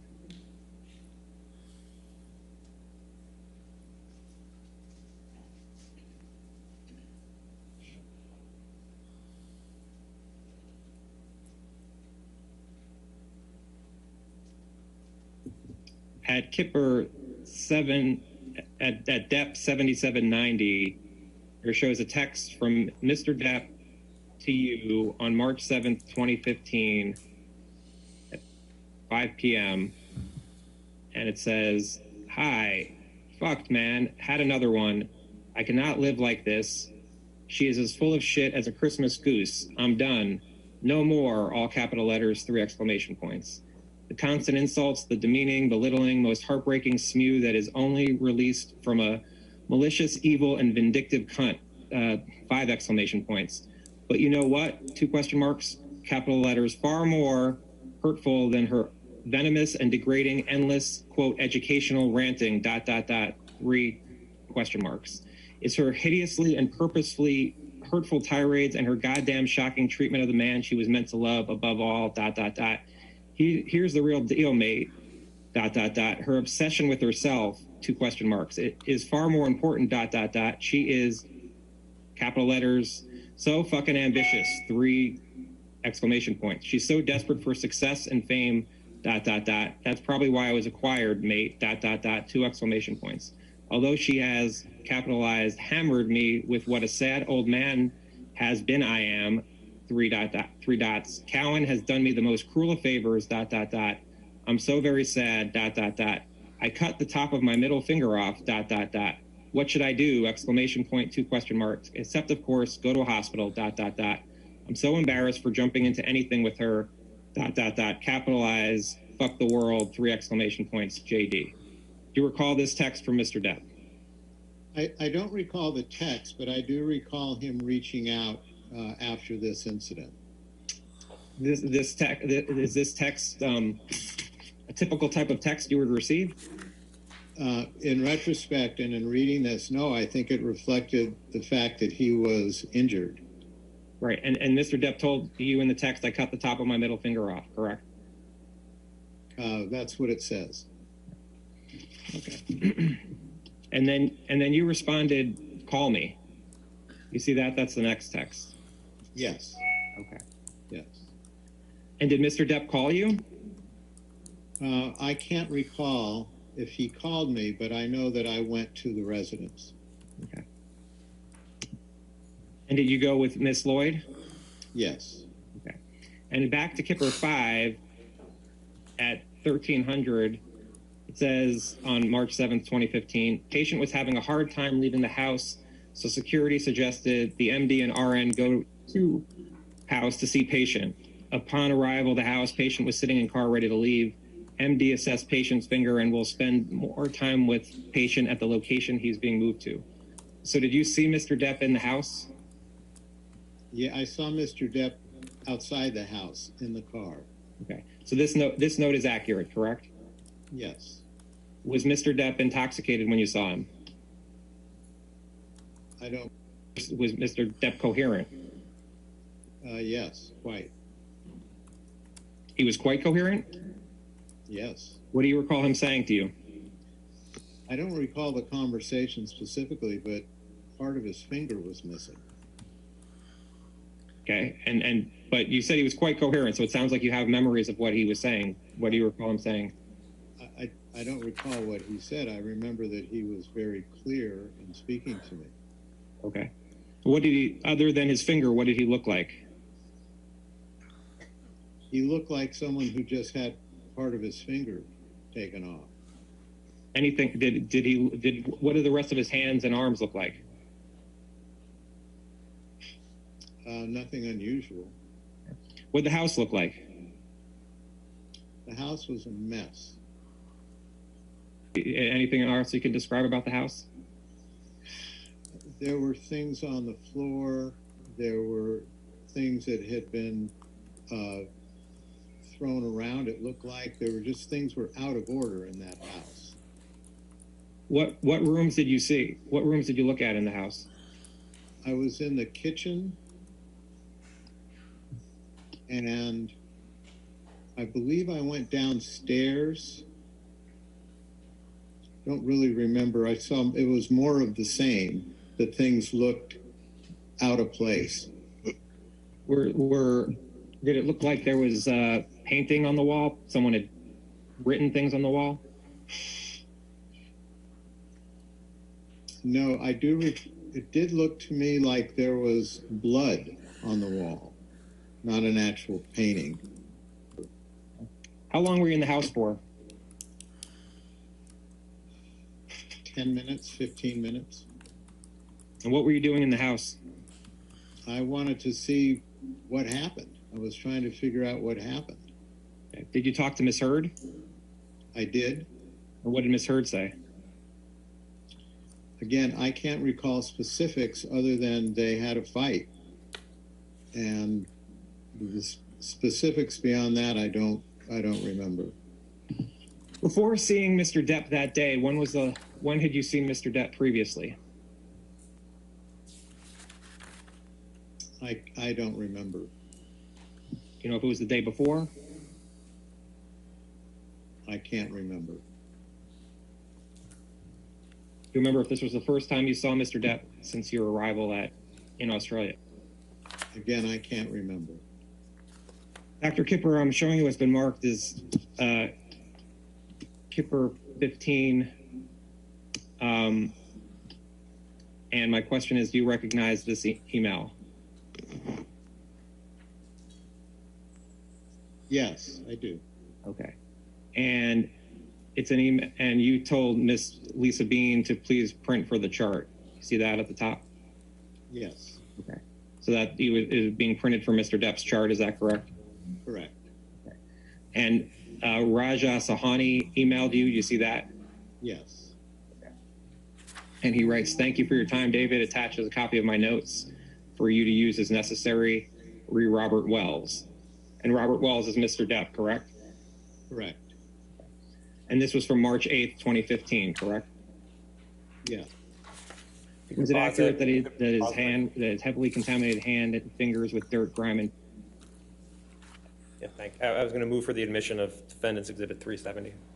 370? 370, yes. Just one moment, Your Honor.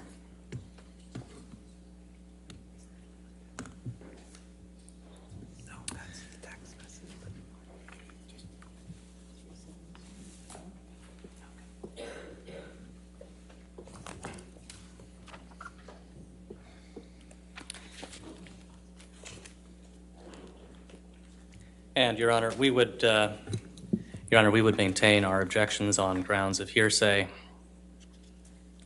and the other objections asserted in our objections to the exhibits. This is an email communication between two non-parties to this case. It's hearsay. It's not within any exception, certainly not within the medical exception, and it's not admissible. I think it is in the medical exception because it's from one doctor to another doctor to treat Mr. Depp's hand. I'll sustain the objection as hearsay. Thank you, Your Honor. That's accurate. Okay. Is there anything other than the coherent here that you find that's inaccurate?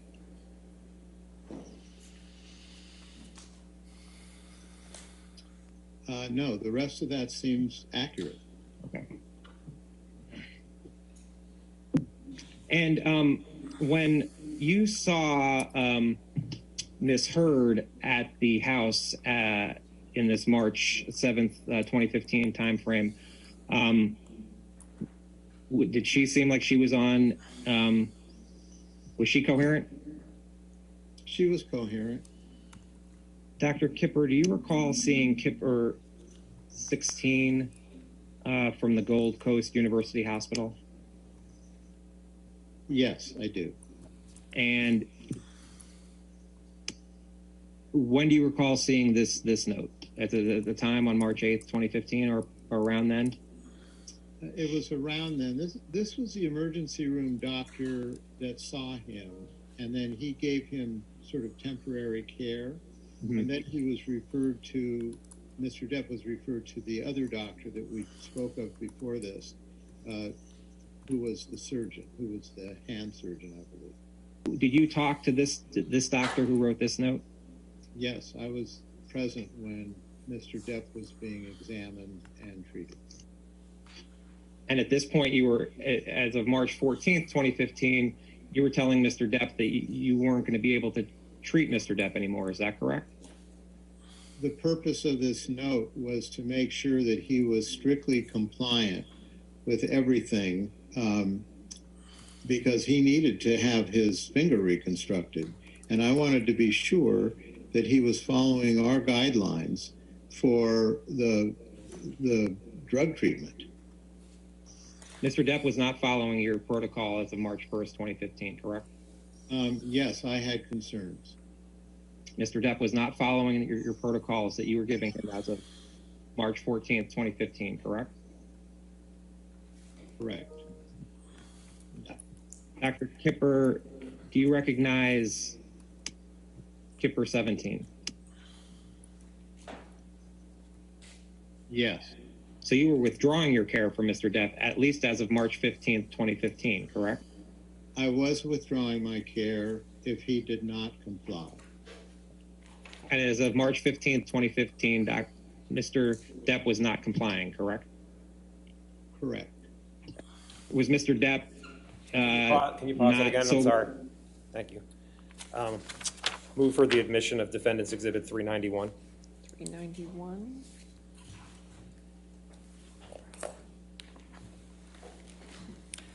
And, Your Honor, we would maintain our objections on grounds of hearsay, relevance, and 403. It's hearsay, not within any exception. It's a communication from a third party, not admissible. It's not hearsay. It's a letter from Dr. Kipper that doesn't have any hearsay in it, and it's. Well, it's hearsay because it's a letter from him out of court.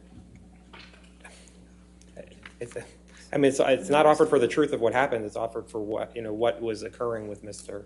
Depp at the time of March 15th, 2015. By definition, Your truth Honor, of the matter. that's being offered for the truth. It's offered for notice of when Dr. Kipper was not continuing his care of Mr. Depp. I'll sustain the objection. Thanks. Compliant as of March 14th? The answer is yes, he was not compliant. And the problem at hand, no pun intended, was he was about to have surgery. And for him to have surgery on a finger, he needed to be strictly compliant with what his medications were, what his behavior was. And I did not think he was stable for surgery.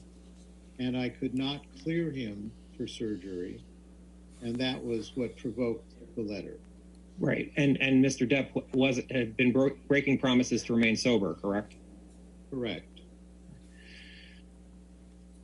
And then, did you ever stop your care of Mr. Depp? There was a week, I believe, and I'm fuzzy on the time frame, but there was a short period of time after sending that note before he connected back with me, asking me to take care of him and promising me compliance. Was Mr. Depp compliant with the program going forward after March 15th, 2015? He was compliant around his surgery and post-operative period. And then he became uncompliant again?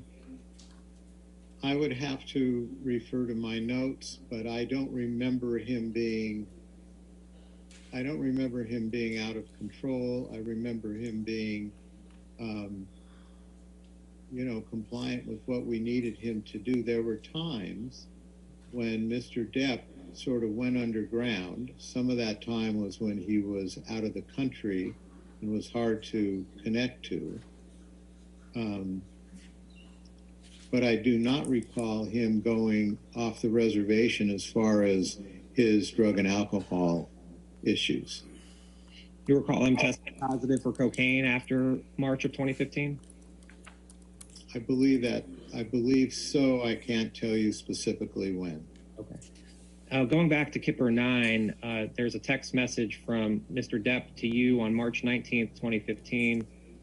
And he says, my most sincere apologies to you, Doc. I understand your decision based on my immunity to do the right thing, and I truly thank you for your concern. I must apologize for not having had the presence of mind to respect the man who has been the most kind and who has done more for me than anyone ever. There was no call for my spineless and base behavior toward you. I honestly understand the reasons for your concerns in your letter, and and can say to you now, they are no longer an issue. Thank you for everything. I've chopped off my left finger as a reminder that I should never cut off my finger again. I love you, brother, Johnny. Do you recall this text from Mr. Depp? Yes. And is this the text, do you recall, where Mr. Depp was saying that he would be compliant going forward? Yes. Okay. You're basing it off of this text. Was there any other conversations with Mr. Depp?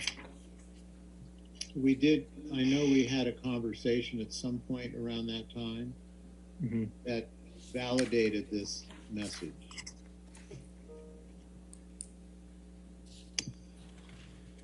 And going to back to Kipper 5, which are, again, the notes. And we're going to go to Kipper 167.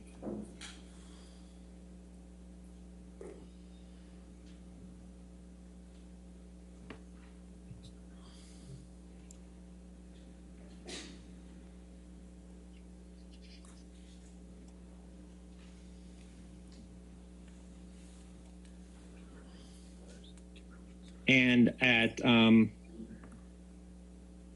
for 413 at 1500, the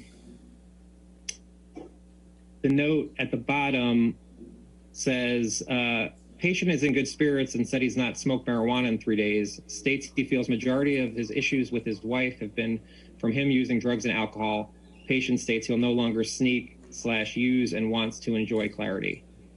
Do you see that note? I see that note. And who is that note from? You or Miss Lloyd? That's from Miss Lloyd. Okay. Did Miss Lloyd report this to you? In this note. Okay. And there's no reason to question the accuracy of the note, correct? Correct. Now, at Dep 168, 1215, it says on April 15th, 1215, arrived at patient's home. Assistant was in hallway, informed RN that patient was in a bad mood and told assistant he did not need anything from him today. RN was let in home by security and knocked on patient's bedroom door to let him know she was there. Patient screamed, "What?" RN informed patient she was just letting him know she was there and would be downstairs. RN, a little more down, RN left property and informed MD of the events. Do you recall Ms. Lloyd telling you about these events of April 15th, 2015? My memory is refreshed by looking at this note, yes. And Mr. Depp had yelled at Ms. Lloyd, is that right? I'm not sure he yelled at Miss Lloyd. I think he just yelled, wanting to be heard. I can't say I wasn't there. There's a text from Mr. Depp to you on April 15th, 2015. And he says, "My dear brother David, if there's a God, then I'm positive it's you. Thank you, darling man. I'm fine. I didn't know it was Debbie until I'd already thrown my voice toward the door. Thought it was Stephen, who is no small cauldron of hot water." 2 exclamation points. "I'll call Debbie to apologize. ... My boundless love and infinite thanks."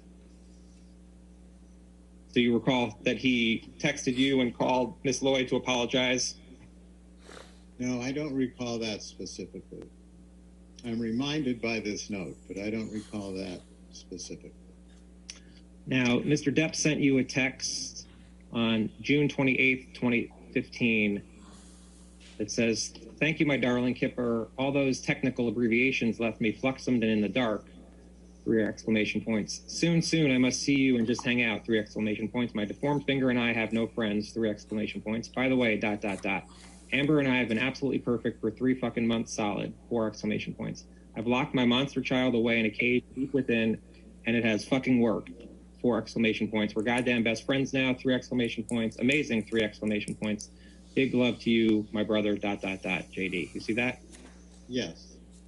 And what do you recall what is refreshed of your memory? That there was concern that he was taking more Xanax than he should have been. And needed him to tighten that up and to go back to what he was prescribed. And also there's a reference here to the phone calls. I had asked him not to respond or not to engage in these phone calls because those were that always precipitated problems between the two of them when they were in a bad phase. Phone calls between Mr. Depp and Ms. Heard? Correct. All right. And Mr. Depp responds on July 1st, 2015, and says, I am and have been at peace for the last 3 to 4 months. It's been amazing, but she's somehow locked into this very unpleasant and belittling mode in the last 3 days. The accusations, the verbal abuse and insults, stooping to one, the most unjust. You haven't changed, you fucking desperate hypocrite. You didn't out the monster away. You're full of shit. You're a pathetic fraud. Man, you know how hard I have worked to put that motherfucker in its cage, and I did that, me. I took all those other problems and rid myself of them. There's a whole lot more. I won't bore you with it. The Xanax takes the edge off just a little. You know me. It would take more than a few to really affect me. Seroquel scares me for the reasons I were off of it. If you're worried about the Xanax, prescribe me something different, but with more potency. I don't take them all that often, just when the brain is inundated with this horrible badgering and half-truths from my wife by the WSY. I don't know if he meant by the way. Do you recall this text? Again, I do in looking at it, yes. Okay, and Mr. Depp again used the term monster, correct? Yes. And Mr. Depp goes on in this text. He says, by the way, he sends another, sorry, here's my, by the way, Cohen should be run out of town in utter shame. He's a fucking sump who's done absolutely nothing but giving her the verbosity that she uses ever, whenever she feels like she must explain to me the psychology of life. 3 exclamation points. Ludicrous, 3 exclamation points. Yes, sir. Cowan should be shot in places no one wants to be shot in, 3 exclamation points. He's a goddamn charlatan big time, 3 exclamation points. I'm not going to continue to pay the fucking yes man to do nothing but stare at her tits and agree with everything she spews. ... Tell him to tell he's leaving the business or something, or I too will become a regular client, whether I am welcome or not. 3 exclamation points. Thanks and so sorry. I lobs GU. You recall Mr. Depp informing you that he was upset with Dr. Cowan. Yes, I remember clearly that he was upset with Dr. Cowan at a certain point. You know, do you recall this text message from Mr. Depp that I just read to you? Yes, in reading it, I do. Okay. All right, you want to go ahead and pause it? Looks like a good time to break it. It's 5 o'clock. I paused it. All right, perfect, thank you. All right, any objection to breaking there for the weekend? All right. All right, ladies and gentlemen, we'll pick up with this testimony on Monday. Since I'm not going to see you for 3 days, I just want to reiterate the same jury instruction I gave you in the beginning of the case when you were first impaneled. Not all of it, but some of it. I just want to make sure you understand for the weekend that you're not to read anything about the case, you're not to watch anything about this case, you're not to listen to anything about the case. This applies to television, newspapers, magazines, the internet, and any online sites. Further, you're not to read, watch, or listen to anything about the case on any social media networking sites such as Twitter, Facebook, Instagram, Snapchat, or similar sites. In addition, you must not communicate with anyone about the case, whether in person, over the phone, by email, text, or instant messaging, or by any other electronic or non-electronic means. This includes your friends, family, co-workers, acquaintances, and strangers. I also instruct you that you cannot do any research or make any inquiries about this case, whether online or by any other means. What you learn about this case is limited to what you learn in the 4 walls of this courtroom when proceedings are underway. All right? So have a good weekend, and we'll see you bright and early Monday, okay? Thank you.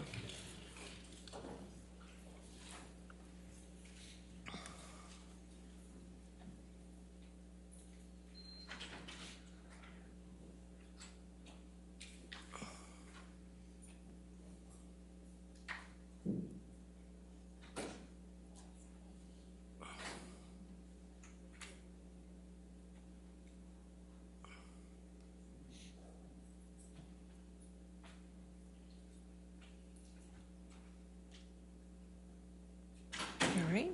And for the litigants, I'll see you back on Monday. Please no posting on social networking sites, and don't talk to the press, all right? And for the attorneys, I will see you tomorrow at 10 a.m. for a long day, and I'm sure you've been doing your homework, right? So we should be able to get through a lot of deposition objections, right? Yes, Your Honor. Perfect. All right, thank you. All right, we'll see you tomorrow then. Thank you.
Good news.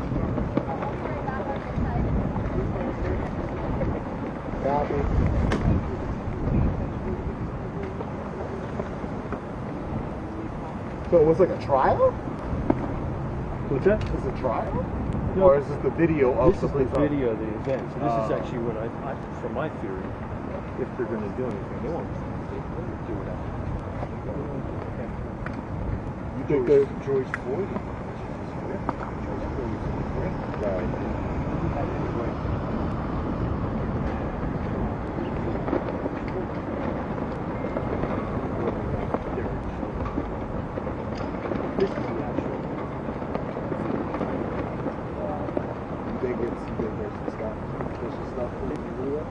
Yeah, I think it's pretty bad.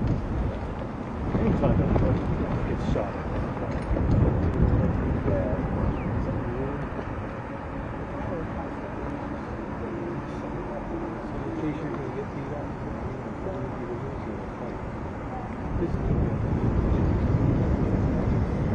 I just don't buy that argument. That whole argument. You know, automatically you're going to die.